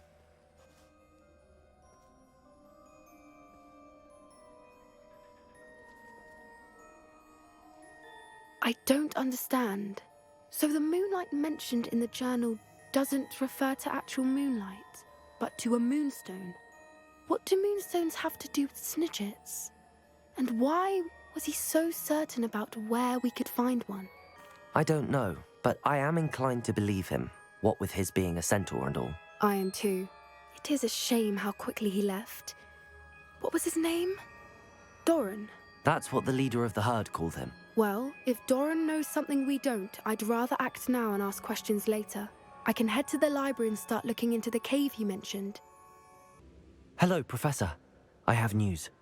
The goblins are looking for something. Another repository. They've built drills to help with their search. Most troubling. Are these repositories like the broken container I found at Rookwood Castle? They are. I fear we have no time to lose. Have a look at the map. Fortunately, the next trial is fairly nearby. It's Hogwarts. As you know, I was headmistress in my time. My portrait hangs in the headmaster's office. In fact, I witnessed Professor Black learn of your arrival. And I'll confess that I wondered about you. Wait, is the next trial in the headmaster's office? It is. I had hoped that when the time came, the occupant of that office would be of help to us. Unfortunately, this headmaster seems wildly unconcerned with anything but himself. You'll need to access the office while he's away. I understand. Very well. I'll find some way to get in. Good. I shall meet you in my portrait there. Until then. Professor Fig, the Keepers have shown me where the next trial is. Has something changed? Lodgok and I have learned that the goblins are searching for another repository, like the one we saw at Rookwood Castle. And I discovered that they're building massive drills to help in their search. Professor Fitzgerald seemed very concerned. I see. Ranrock clearly knows even more than we suspected. And sir, there's something else. Lodgok knew Miriam. He knew Miriam? They encountered each other at Rookwood Castle. She was doing research. That's where she found the container with the portkey. He liked her so much that he let her leave with it, despite orders from Ranrock. I don't know what to say. She could win over almost anyone. I want to hear more of this. And, in fact, I'd like to speak with Lodgok directly. But we've no time now. Where is the next trial? Believe it or not, it's in the headmaster's office. Incredible. Very well. You'll need the password to get past the stone gargoyle. The headmaster's house elf will know it. I don't know the headmaster's house elf. Will he even speak to me? I imagine he's loyal to the headmaster. He is. So you'll need a disguise. I have just the thing. A polyjuice potion. You'll look and sound like Professor Black. Wait, doesn't polyjuice potion require a bit of the person you want to change into? And take ages to brew? It does. So how do you already have polyjuice potion to change into Professor Black? One never knows when such a thing may come in handy. Let's just say I felt the need to be prepared for anything after my fruitless trip to the Ministry on his behalf. Now, time is of the essence. Drink up and I shall explain more.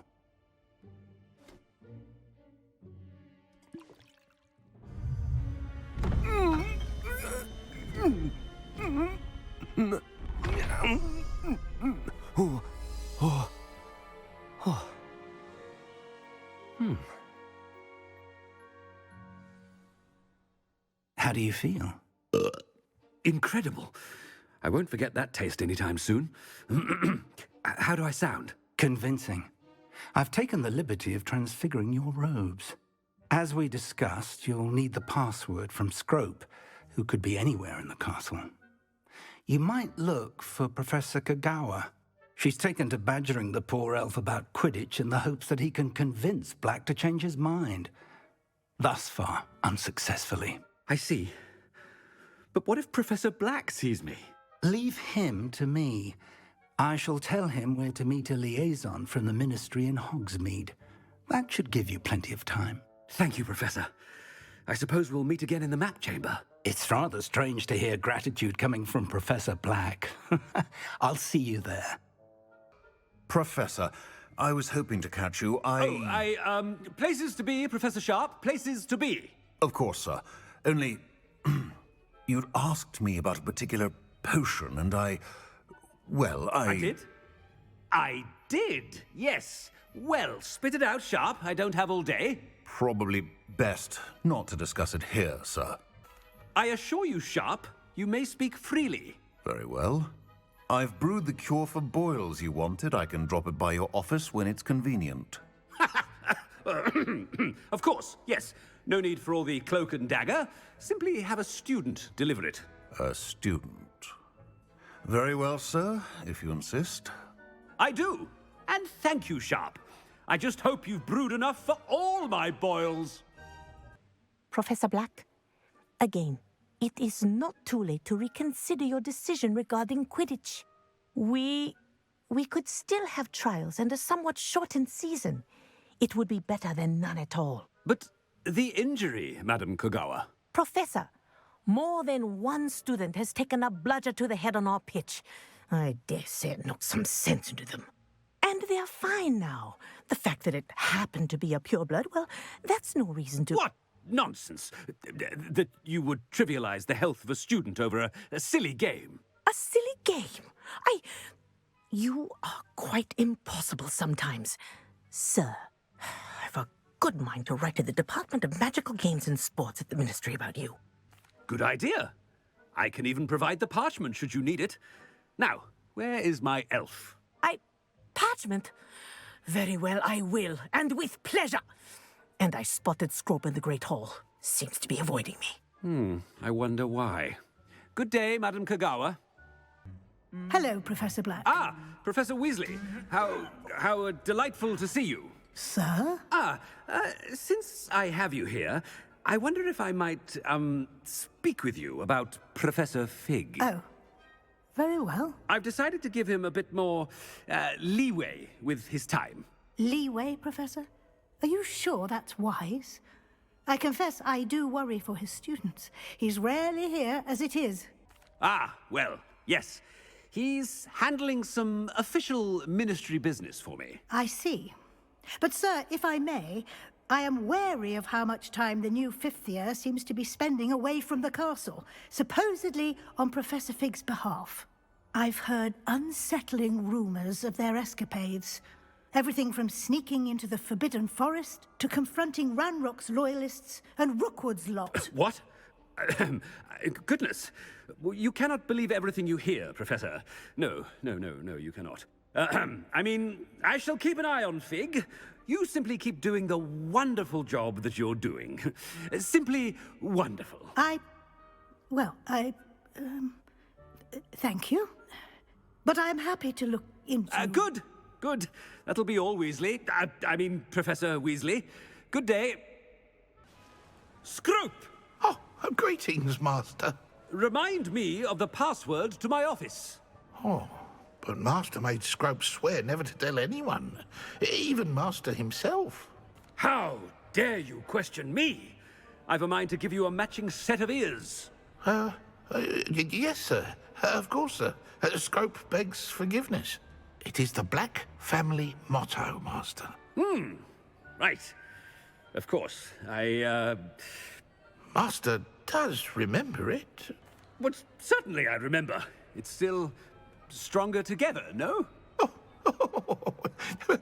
Master has made Scrope laugh.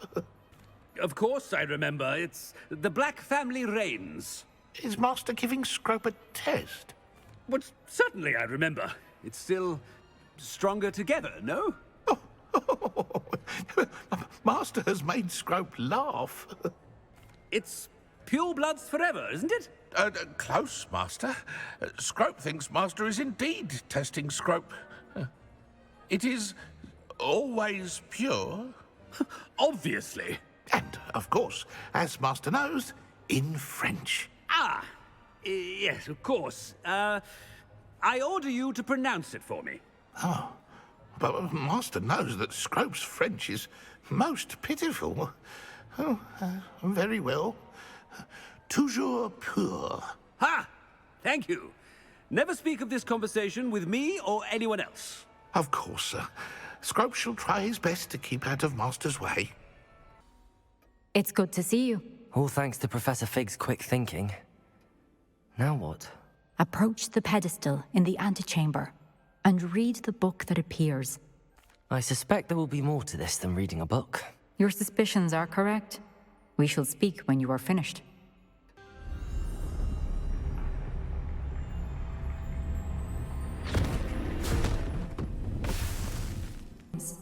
Avoid each of them at all costs.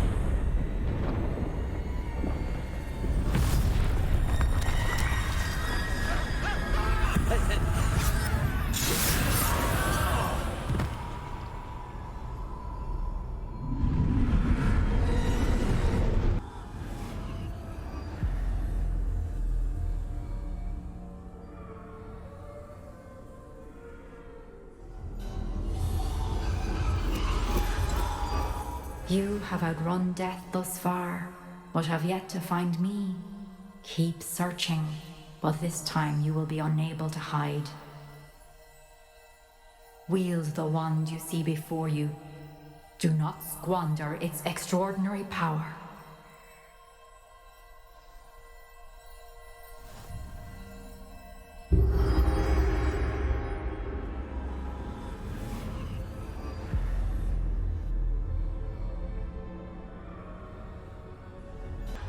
You found me. But you cannot undo what has been done. The magic of the stone can only conjure a shadow of my former self.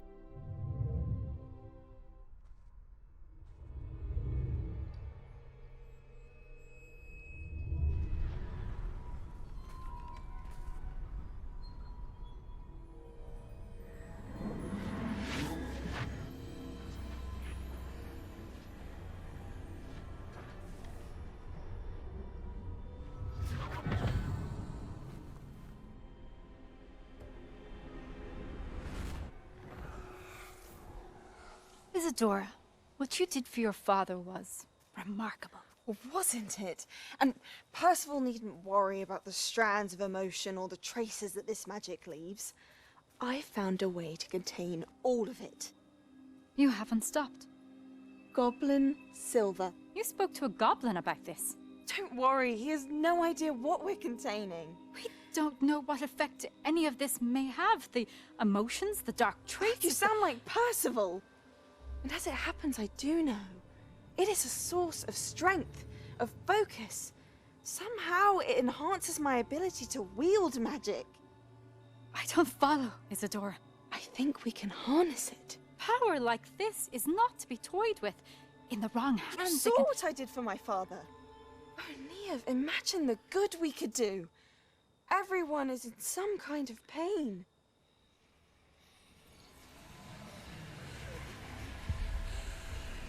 What are you doing?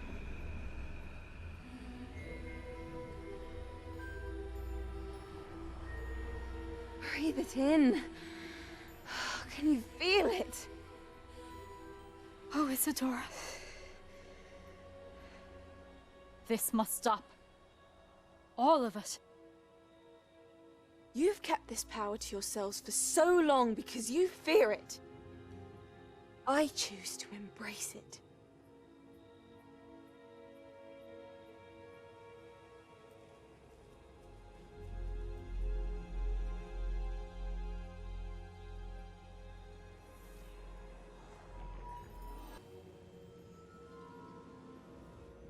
Is it true? Has someone completed the first 3 trials? It is, and I have. But you are so... Young? I know. You must be Professor Bakar. I am. Pleased to meet you. The pensive memory I just witnessed, was Isadora inhaling painful emotions? She was. I was amazed to see that it seemed to give her some sort of power, and that she could harness it. But how? I worry that you seem more intrigued than repulsed. I hesitate to reveal the location of my pensive to someone who, perhaps, has yet to understand the responsibility of power. I can assure you, Professor, I do. In fact, what you don't yet know is that a dangerous goblin called Ranrock has accessed the repository at Rookwood Castle.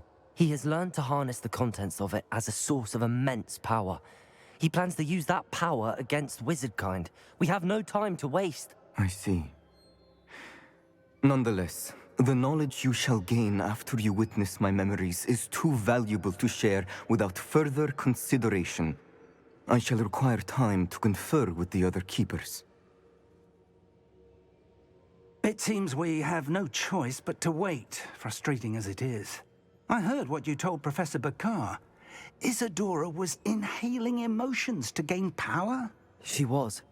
And she pulled emotions, as she did from her father, from Professor Fitzgerald, without permission. Monstrous. What's more, she said that she found a way to store the traces of magic she extracted in goblin silver. The repositories? Possibly. There's something I didn't get a chance to tell you earlier. Ranrock has been digging at locations tied to the 5 names he found in the journals of a goblin metalworker named Bragball. 5 names? The Keepers, and who else? Isadora Morganac? Precisely. That's how he's been one step ahead of us.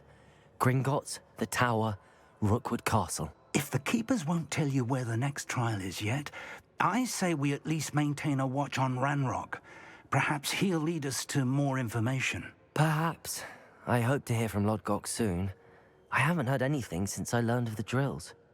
Oh, and as you've probably guessed by now, your polyjuice plan worked like a charm. I knew it would. I may have done too good a job distracting Black. I had no idea he can't hold his fire whiskey.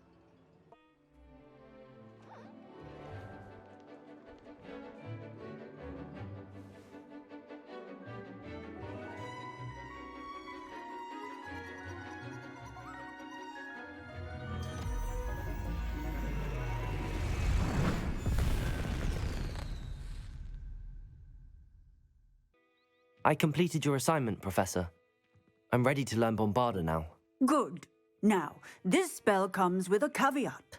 It should only be used when necessary. The exploding charm, as you might suspect, can hurt people. Use caution when casting it. I will, Professor. I will hold you to that promise. Now, you must be precise in your wand movements. We don't want you blowing your hand off. Go ahead. Hello, Deke. Professor Weasley said you had an idea. Indeed, Deke does. Deke knows that you want to learn about all sorts of beasts, and Deke recently heard rumors of a phoenix nest in a nearby mountain. A phoenix nest? I wonder if it belongs to the phoenix gnat he mentioned, the one Harlow and the poacher pack are after. Deke would not doubt it. If Deke has heard of it, surely the nasty poachers have as well, which means it could be in danger. Well, I'd better go and rescue it then, hadn't I? Deke thinks so. So majestic a beast should not fall into such vile hands. Deke is not sure why, but Deke feels that saving a phoenix might help to make amends for what happened with Deke's prior master. Deke hopes that you are able to find the phoenix and bring it to the room where it will be safe.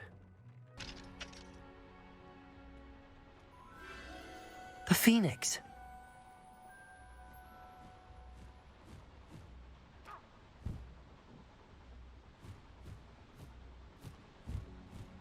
It almost seems as if it wants me to...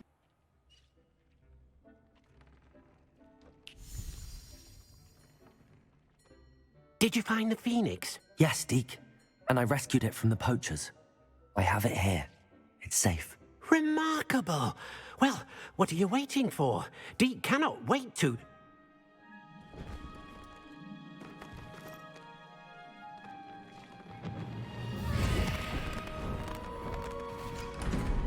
My heavens!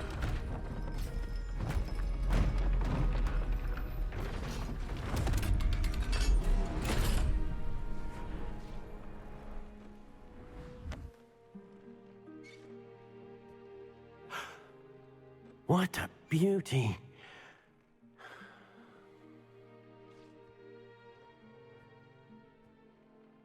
You keep it close.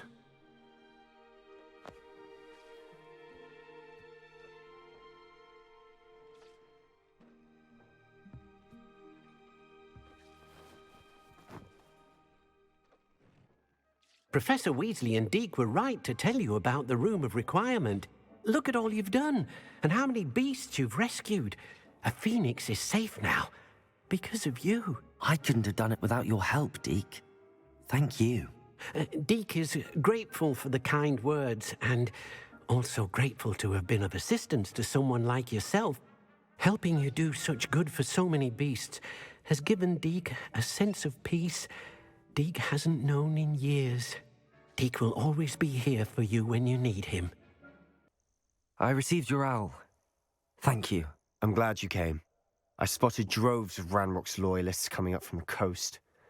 Overheard one of them say they're headed to another cavern, like the one we found. How are they still one step ahead of us? They can't know about the triptych. I don't know.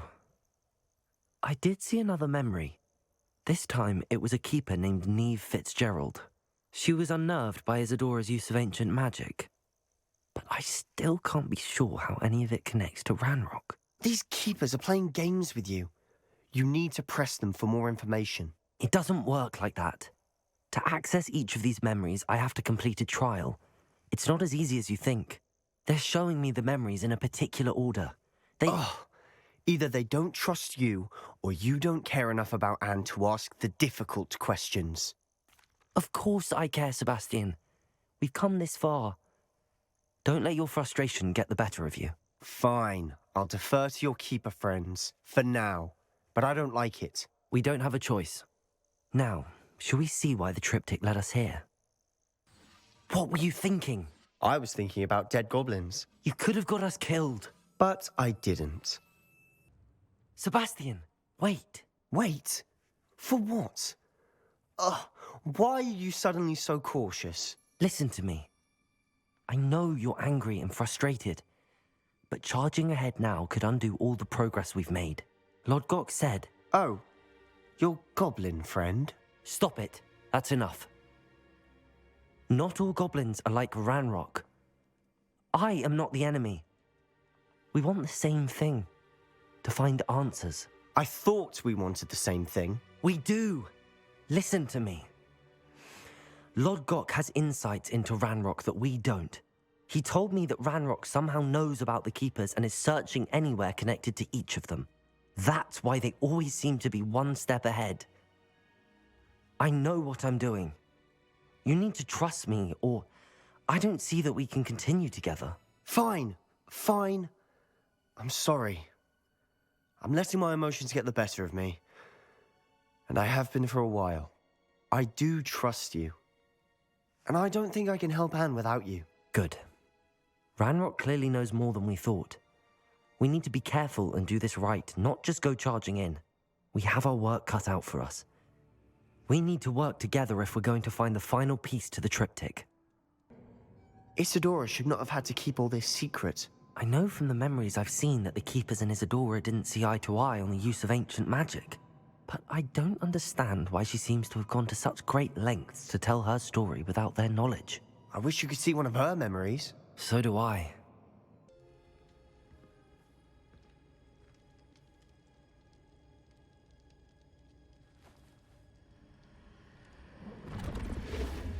Huh. Another pensive. This is what we've been chasing.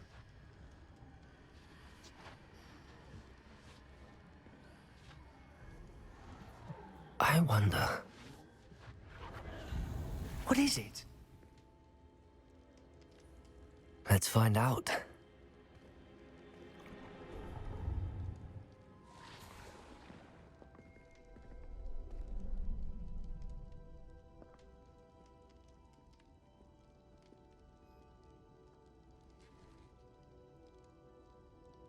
I cannot bring my brother back, Father. But I can give you peace.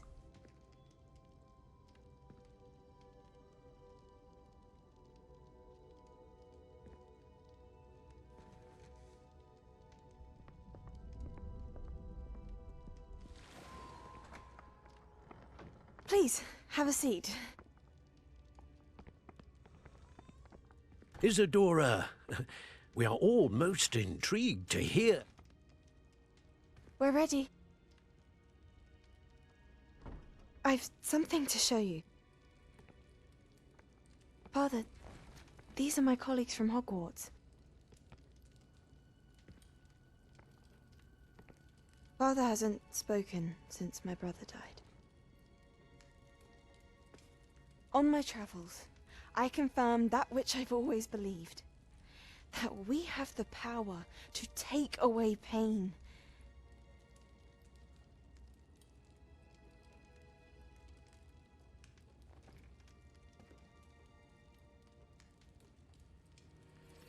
Isadora.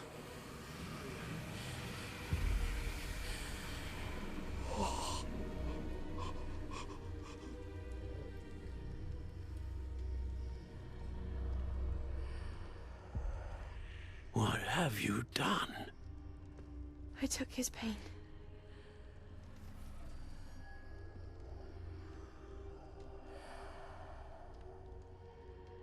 Thank you.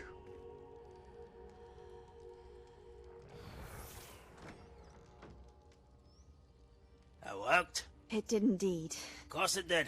It's goblin silver. I need something much bigger. All right. It would help if you could tell me more about what it is you're storing.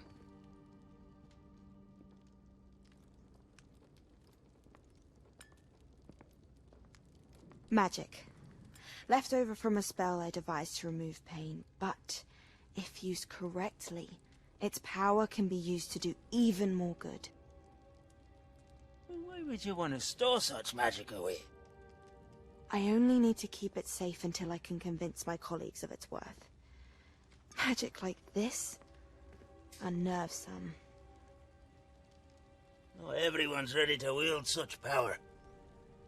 Perhaps not, but someone will be.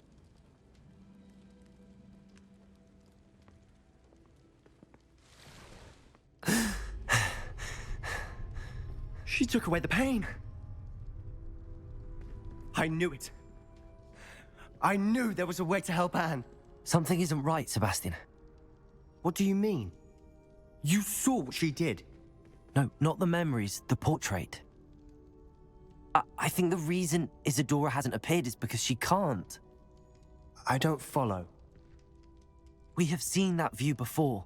The abandoned home in Felcroft, the destroyed painting. It was her. So someone destroyed a bit of enchanted canvas, but we found the memory. Yes, you're right. We saw what she wanted us to see. We saw what she could do, what you can do. But I don't know how to do what Isadora did. Well, then you shall learn. The Keepers can teach you. I'm not sure that they would.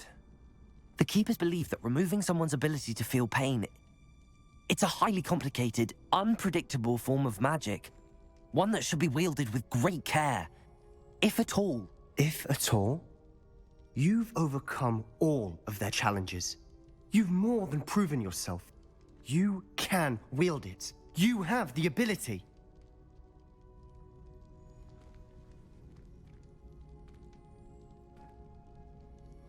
Please, talk to the Keepers. If not for me, then for Anne.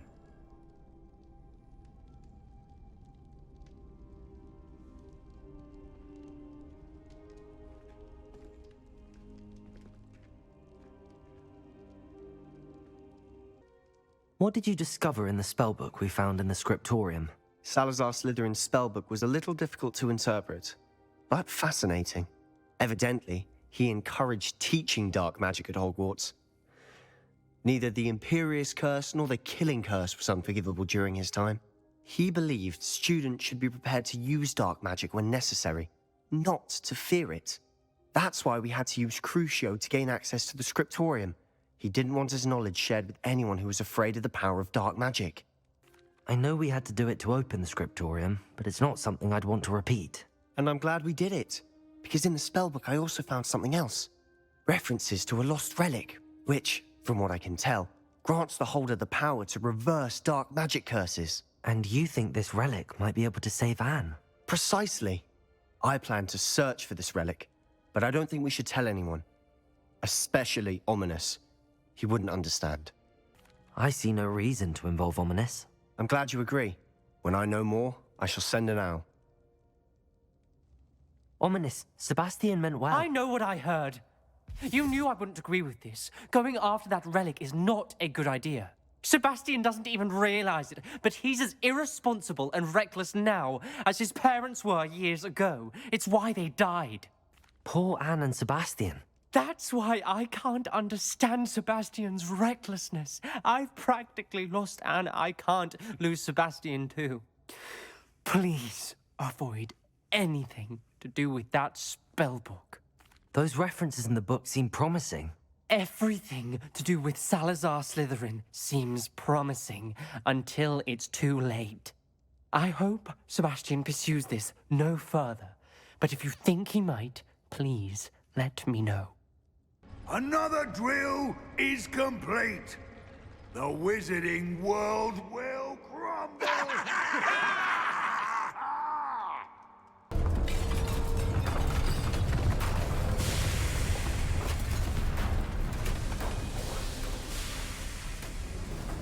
You. That is unfortunate. No matter, we will build another. I found this one lurking outside. Lord Gok, come to make amends, little brother. I came to stop this. What is this you've brought me?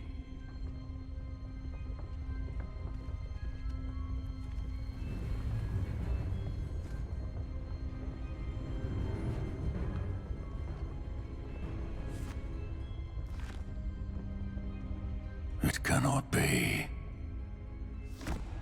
All this time, you knew. You knew where it was! No!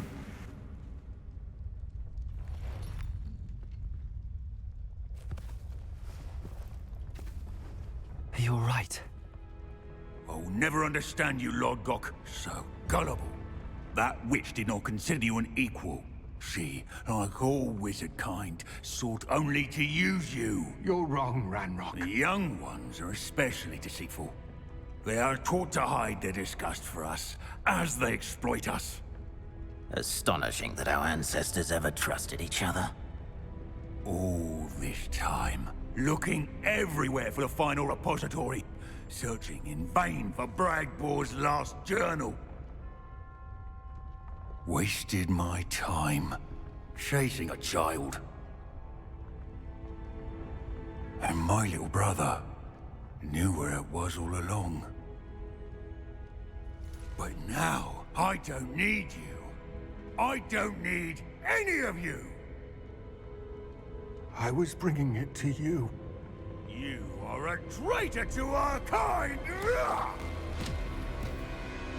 No! Avada Kedavra!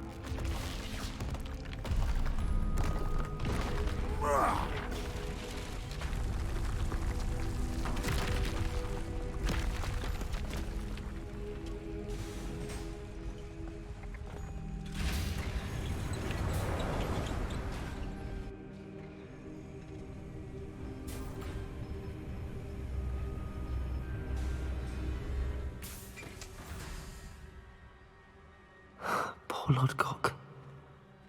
Dead by his brother's hand. No wonder he tried so hard to reason with him. Sebastian, that relic you mentioned... I believe one of Slytherin's students stumbled upon the relic during an assignment to study sarcophagi in this catacomb. From what I read in a report by the student, they weren't permitted to take it with them, so I must assume it's still here. As I mentioned earlier, this relic grants its holder the power to reverse dark magic curses. If it's in this catacomb, I have to find it. For Anne. I need to see her. I'm ready to explore the catacomb. Perhaps we can visit Anne when we've finished. Perfect. By the way, Ominous has been asking about you. You didn't tell him what we were doing, did you? I didn't. I promise. Good. Ominous would be livid if he knew what we were about to do. Looks like part of a student's diary. It mentions plans to return for the relic and conjuring barricades using bones. Of course. The student's summary referenced a space beyond the Great Room, which means this can't be a dead end. I have the report if you want to have a look. Let's divide and conquer. You work on sorting out the bone barricades. I'll look around and see what we missed. Hold on to that diary entry. There may be more to it. It does mention something else. It says their next assignment was learning the Imperius Curse. Really? Interesting. We need to focus on moving beyond this room. But let me think for a moment. Of course. I'll start to search for those barricades. Brilliant. The student's diary mentions the Imperius Curse. I wouldn't be surprised if we're going to need it here. It's an unforgivable, but useful when you're outnumbered. Places the victim completely under the caster's control. So, if you'd like to learn Imperio, I can teach you. It's probably wise to know the spell. I couldn't agree more. A spell that could save your life shouldn't be unforgivable. You have a lot at stake. You have an ability that evidently no one's seen for centuries. The note and rendition of the relic. It matches. This must be where the student left the relic. I can't believe it. After all this, it lines up. We've really found it. What do you suppose is meant by the dark sacrifice required to realize the relic's potential? I have no idea, but we're here for the relic. The note advises to leave the relic alone. I assure you, we were meant to find this. For Anne's sake. I'm taking it. Let's get to Feldcroft. How much did you hear? Everything. I was glad to hear you tell Sebastian to leave the relic. We need to stand together. Convince Sebastian this is wrong. And if nothing will change his mind? Something has to. I need your help. You're right. This seems far riskier than Sebastian realizes. Good. We're agreed. We don't allow him to leave here with the relic. I do think we should talk to him, but I fear we won't stop him from taking the relic. What are you suggesting? I'm suggesting we negotiate.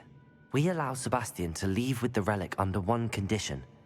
After this, no more. I feel that's what we agreed to in the scriptorium. I'm being taken for a fool. You're not, Ominous.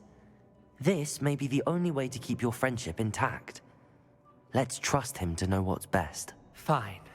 If I trust him on this, I'm trusting you too. The dark arts seem harmless until it's too late. Go then. Leave with the relic. I'll not say a word more.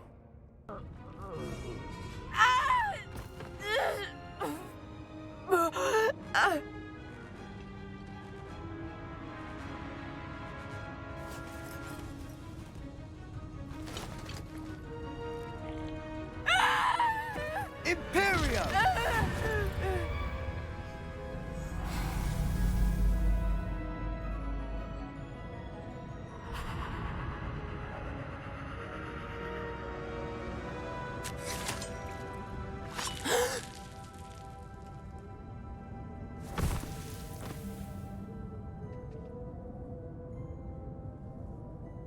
Boy!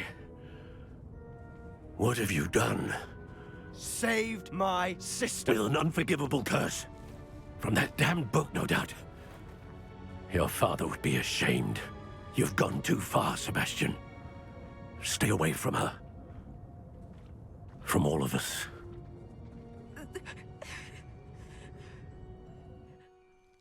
What did my uncle expect me to do?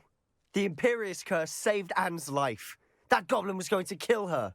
You did what you had to do. If I have to keep proving that to my uncle, I will. He cannot banish me from my own home. From my sister. It might be best to let him calm down a while. May I speak to him? Perhaps I can help to ease the tension a bit. You may be right. Very well. Probably best if I get away from here for a while. I'll head back to Hogwarts. Pardon me, Mr. Sallow. What Sebastian did was inexcusable. You cannot possibly be about to defend him. Sebastian and I have encountered Ranrock's loyalists before. That goblin would have killed Anne. This family does not resort to using dark magic, even against our enemies. What Sebastian did cannot be undone. That you are defending Sebastian's behavior at all tells me everything I need to know. You are as guilty as he is. Sebastian is to come nowhere near Feldcroft, nowhere near Anne. Unforgivable curses are so named for a reason. If I hear that either of you continues down this path, if either of you uses dark magic, I will notify the headmaster immediately. I wish I had better news about your uncle and Anne. Well, what did he say? I'm afraid he wants you nowhere near Feldcroft. Nor Anne. I had to stop that goblin from killing my sister. He had no right to banish me from my own twin. If he thinks banishing me means I'm going to give up on Anne, he's sorely mistaken. He also said he cannot excuse the use of dark magic in any form, and that if he hears of either of us using it, he'll go straight to Professor Black. Huh. That relic, dark magic or not, is the key to saving Anne. To reverse that curse. I will not lose Anne for good. I should send the crest to Anne. She'll know that we need to meet. I'm afraid I don't follow. Nothing, just a thought. Now I'm more determined than ever to learn what power that relic has. I shall wait to hear from you then. Thank you. I very much appreciate you standing by me through all of this. Professor, you received my owl. Ranrock has the last of Bragbor's journals. He killed Lodgok to get it. He knows where the last repository is. Godric's heart. Lodgok and Ranrock were brothers. Lodgok was bringing the journal to me. Ranrock is a monster. We need to know where the final repository is.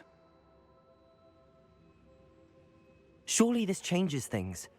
Ranrock has Bragbor's journals and knows where the final repository is. We obliviated Bragbor. He kept journals? Why would he have documented all of this? He didn't know what we were containing. I'm afraid I can't say. I didn't read the journals. I fear you are correct. The situation is far from ideal, but we can wait no longer. I will defer to Professor Rockham as to how to proceed. Based upon the memories they have seen, I believe our young friend is well aware of the grave circumstances in which we find ourselves. The next trial will involve an exceptional level of magical skill and a nuanced ability to interact with beasts. Find a face of stone and tendrils. I should advise you that you must engage with any beast that is part of the trial on your own. Professor Bakar will meet you in his pensive room. An exceptional level of magical skill? Nuanced ability to interact with beasts? I suppose we should begin our search for a face of stone and tendrils, whatever that may be. Very well. Professor Weasley has been keeping an eye on me. Perhaps we should meet there, so she has no reason to raise concerns with Professor Black. I shall see you near the coast. Is that a...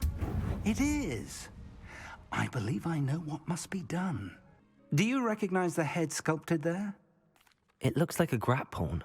And the prints carved into the ground lead me to believe that a grap horn will somehow open the way forward. That's what Professor Rackham meant when he spoke of my needing an ability to interact with beasts. It would seem so. I do know that the last of a long dynasty of grap horns lives nearby. They call him the Lord of the Shore. I suspect you'll need to bring him here. What happens next, I can't say. If that's what must be done, I'll do it. Excellent. I know this area well enough. When you see the remains of a large sea creature, you're in the right place. Now, Professor Rackham made it clear that you must engage with any beast that is part of this trial on your own. So I shall wish you good luck and wait for your return in the map chamber.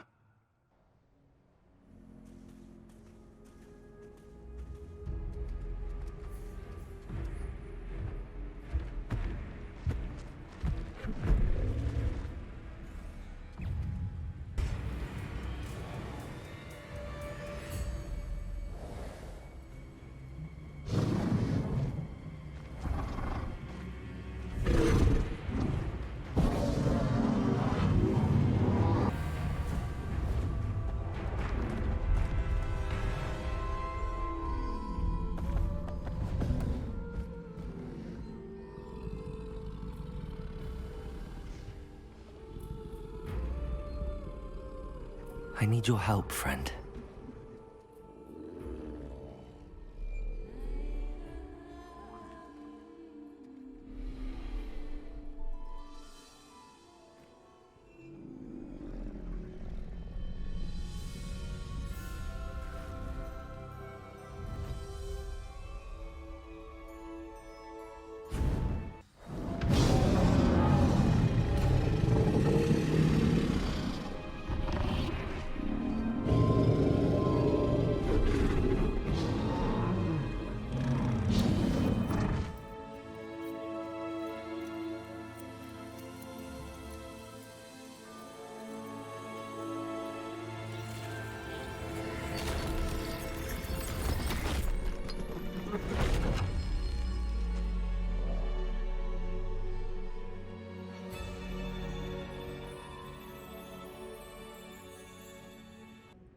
Professor Rackham was right to have had faith in you. My memories should answer any questions you may have about the power you will need to protect. Thank you, Professor Bakar. I shall see you back in the map chamber.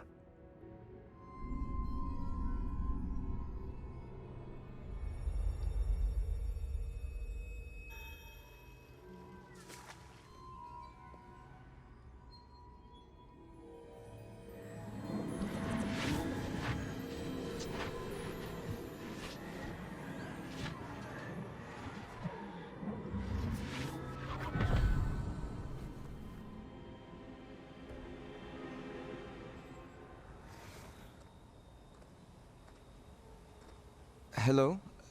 Isadora? Isadora?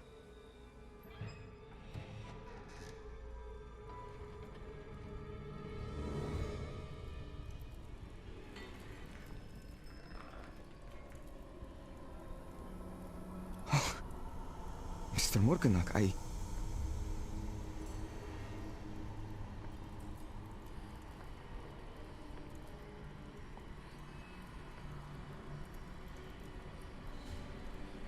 Mr. Morganach?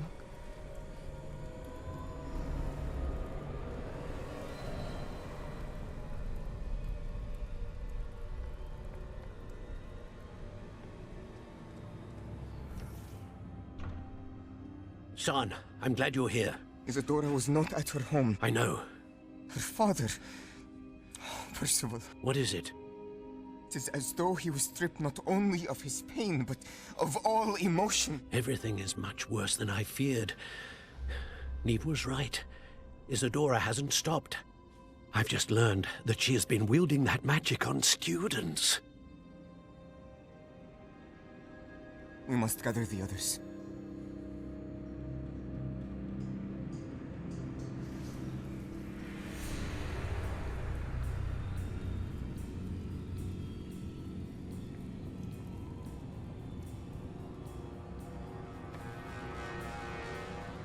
I need you to return to your common room, all right?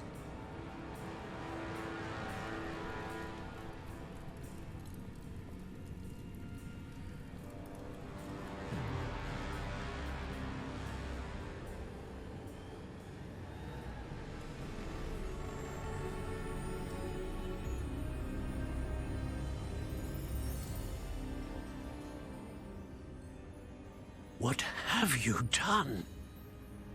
Take a breath.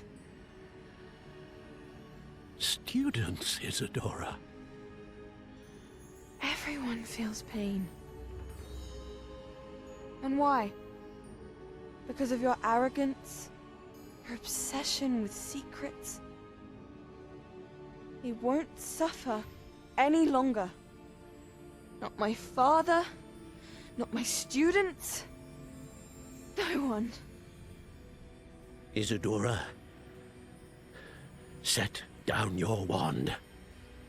Professor, you taught me to hone my power, not throw it away. I did not teach you this. Expelliarmus!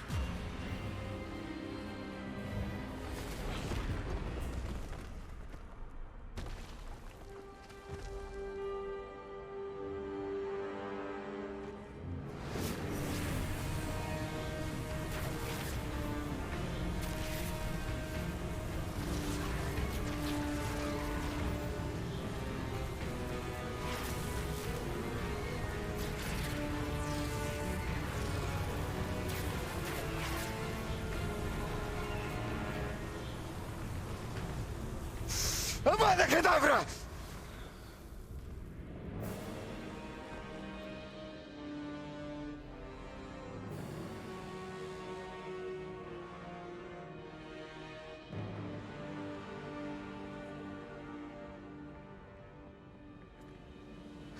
She's alive.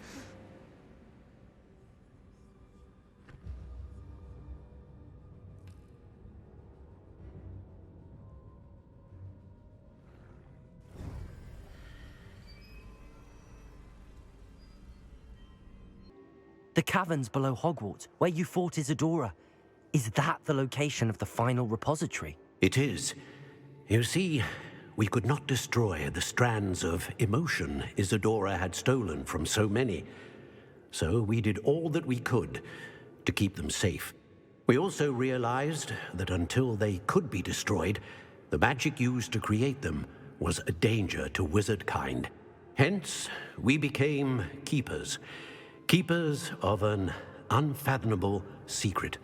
We knew that someday, one with the ability to see traces of ancient magic might be seduced by its power. We built the trials to lead that person to us, to allow them to prove themselves worthy of the knowledge we'd kept hidden and the responsibility that accompanies it. Have I not proven myself, Professor? I need to get to that repository before Ranrock does. You have, and you will. But the repository is protected by powerful ancient magic.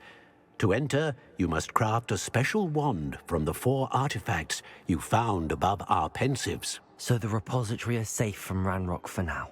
If he is, as you suspect, capable of using the power of the other repository, I fear he will be able to breach our defenses. Then I must go now and craft this wand. Perhaps Mr. Ollivander will help me. Another Ollivander? I'm not surprised. As I am sure he will tell you, this wand may be used for only one purpose. Return with the wand, and we will open the way forward. I shall send an owl ahead to Ollivander. Whilst you visit him, I'll reach out to Professor Weasley. Professor Weasley? Yes. I may have made an error in judgment by not informing her of Ranrock's intentions earlier. I only hope it's not too late. If Ranrock really is going to try to drill below Hogwarts, we'll need all the help we can get. All right, Professor. I'll see you soon. Hello, Mr. Ollivander. I wondered if you might be able to help me with something. Yes, Professor Fig sent an owl informing me that you'd be coming. He was a bit cryptic, said you need to have a special wand crafted, that you'd bring me the materials. Yes, sir. I have them here. Oh, my. How extraordinary. Remarkable design. I will be honest, I have never crafted a wand in this fashion.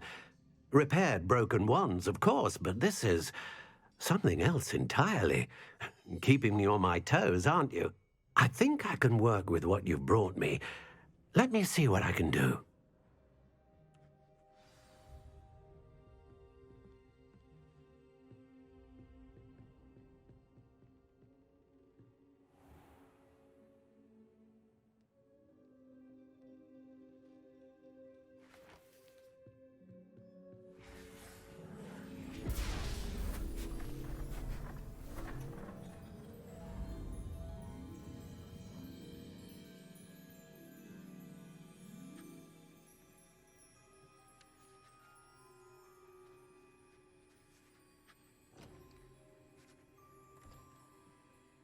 It is done.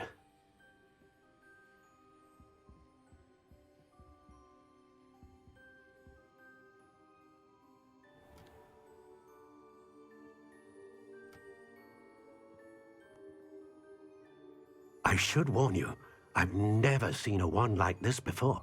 My suspicion, as Professor Fig implied in his letter, is that it serves a unique purpose.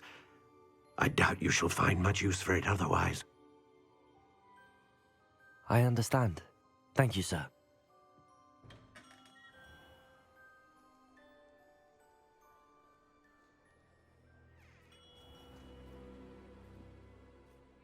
I'm afraid you're on your own. I've ensured that we have a moment to ourselves. Oh, come, come. No need for such theatrics. In light of what Ranrock now knows, you must agree that our interests are aligned. Our interests will never be aligned. You would let goblins take what is rightfully ours? The final repository belongs to wizard kind. We would be fools not to work together. What's that you've got there? Might this sudden visit to the Wand Maker have something to do with our mutual pursuit? I have no idea what you're talking about. That repository is my birthright! Charles Rookwood wouldn't have wanted you near it. The arrogance. Should have known better than to try and reason with a child. I've always said, children should be seen and not heard.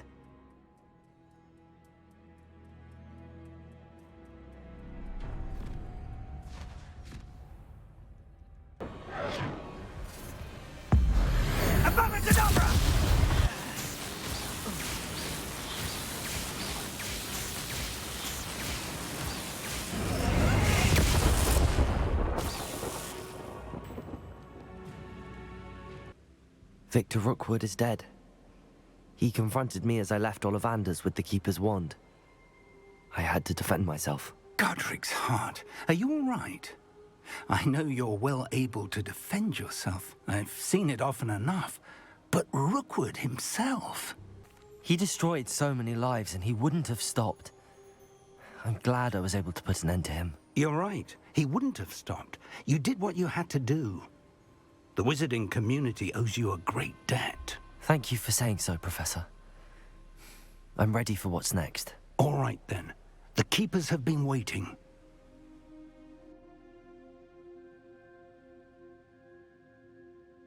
You have completed all of our trials, and you have done so under circumstances even I did not foresee. You understand now why all of this was necessary. The portkey, the vault, the locket, the book, the trials. To ensure that one with the ability you and I share would make the same choice that San, Neve, Charles, and I did. Now that you have witnessed my memory, you understand all that is at stake. Not everyone is what they seem. As you know, light does not exist without shadow, nor shadow without light. Simply because you can eliminate darkness does not always mean that you should. Even the most well-meaning and competent amongst us cannot possibly know the consequences of manipulating what should be beyond our reach. What lies in the repository must never be released. Resist the temptation to destroy or control it. The magic that you have so carefully honed must now be used only to protect the secret we keep. You have the wand. You will know when to wield it. We leave our legacy in your hands.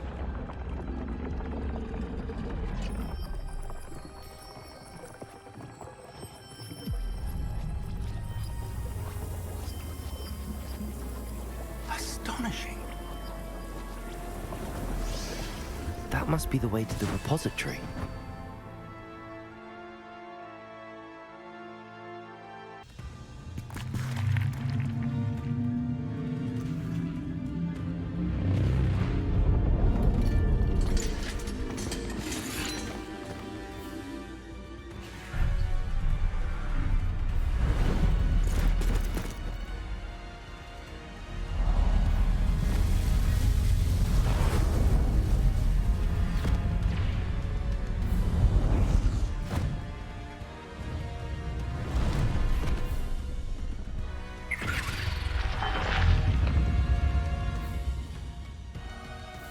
The goblins have somehow evaded the castle's defensive charms. Steer them this way! We shall make quick work of them!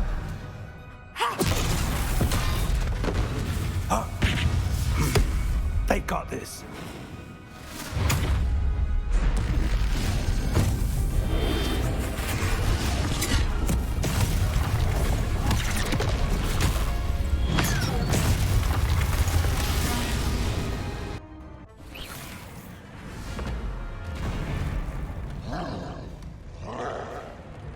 Expulso!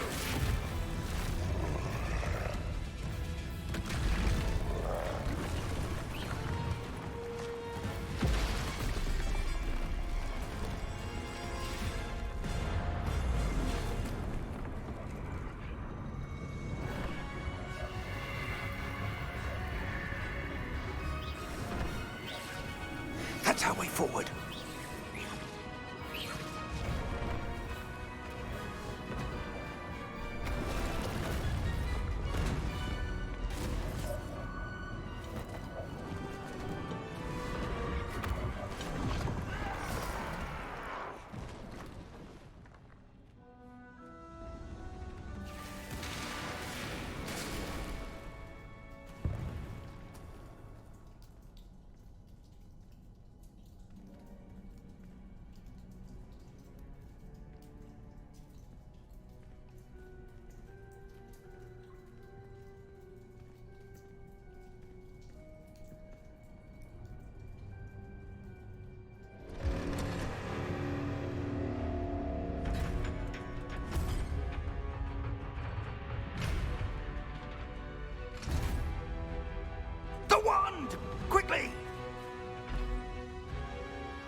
We made it. I'm relieved we got here before Ranrock. I can't believe this is it. The repository has been under the castle for hundreds of years. Think of all the pain that created it. This is what Miriam, George, your friend Lodgok, and countless others died for. Miriam believed this forgotten magic could be used for such good. But she did not know the risks. She did not see what the Keepers have shown you. What Isadora showed you. You are now the Keeper of whatever power it holds. What do you intend to do with it? I plan to leave the repository as it is. I'm pleased to hear that. I've been thinking. What is it, Professor? I spent all year trying to keep our journey a secret from everyone, including Professor Weasley. But now I wonder if I should have shared it with her, and the others, sooner. Trusted them more. The Keepers wanted this secret to be locked away forever. How long will you keep it? I plan to keep it secret for now. But in time, when I'm ready, I plan to tell those I trust everything, and accept their help. I believe that is what Miriam would have wanted. We should trust in others. If anyone can rise to this challenge, my friend, it is you.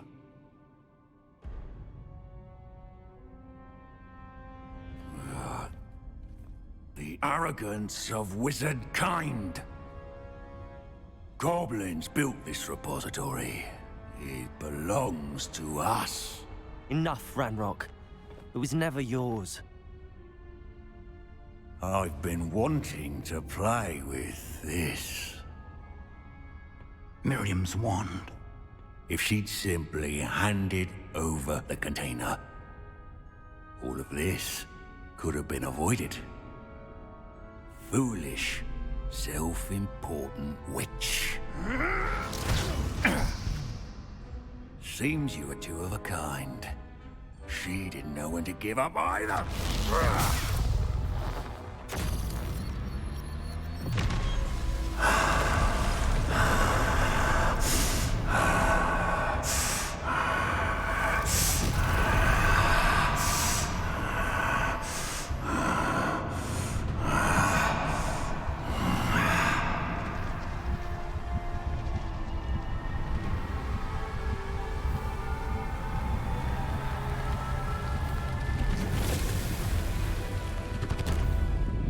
Goblin kind shall answer to no one.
Professor!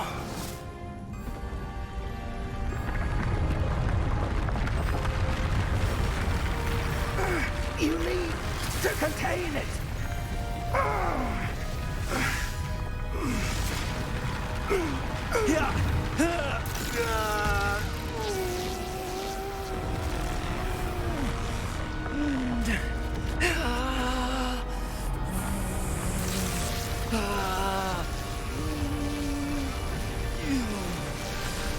You're stronger than you know.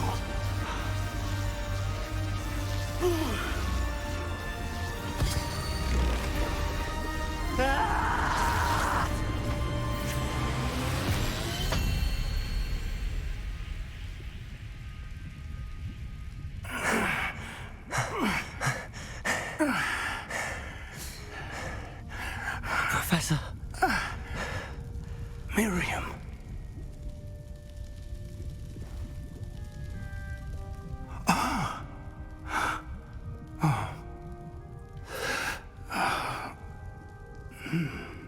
Miriam would have loved you, my young friend. The wizarding world could not be in more capable hands.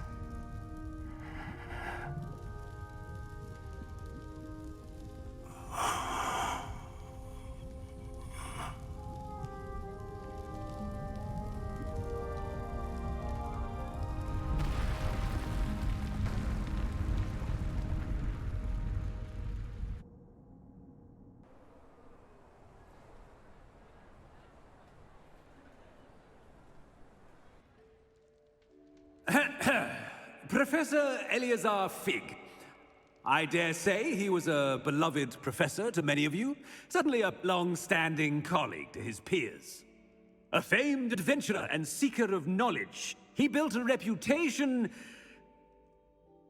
charging into the unknown, brazenly disregarding both discretion and safety, providing perhaps a rather unfortunate lesson for us all. His devotion to adventure was rivaled only by his dedication to Hogwarts. And of course, to his wife, Midi, whom we lost much too soon as well.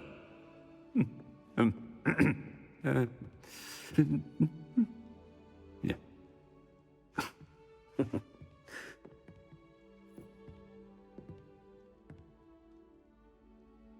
Professor Fig represented the best of all of us. He could be deviously clever, possessed a brilliantly inquisitive mind, and was the most loyal of friends.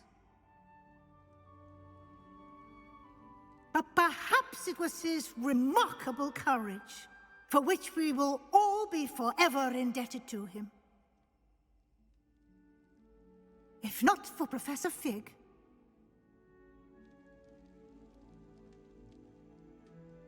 well, I can say with confidence that if not for him, many of us, let alone Hogwarts, would not be here today. Those that knew him best will agree that we must now honor him as only Hogwarts can, by wisely, resourcefully, justly and bravely facing all that lies ahead. To Professor Fig!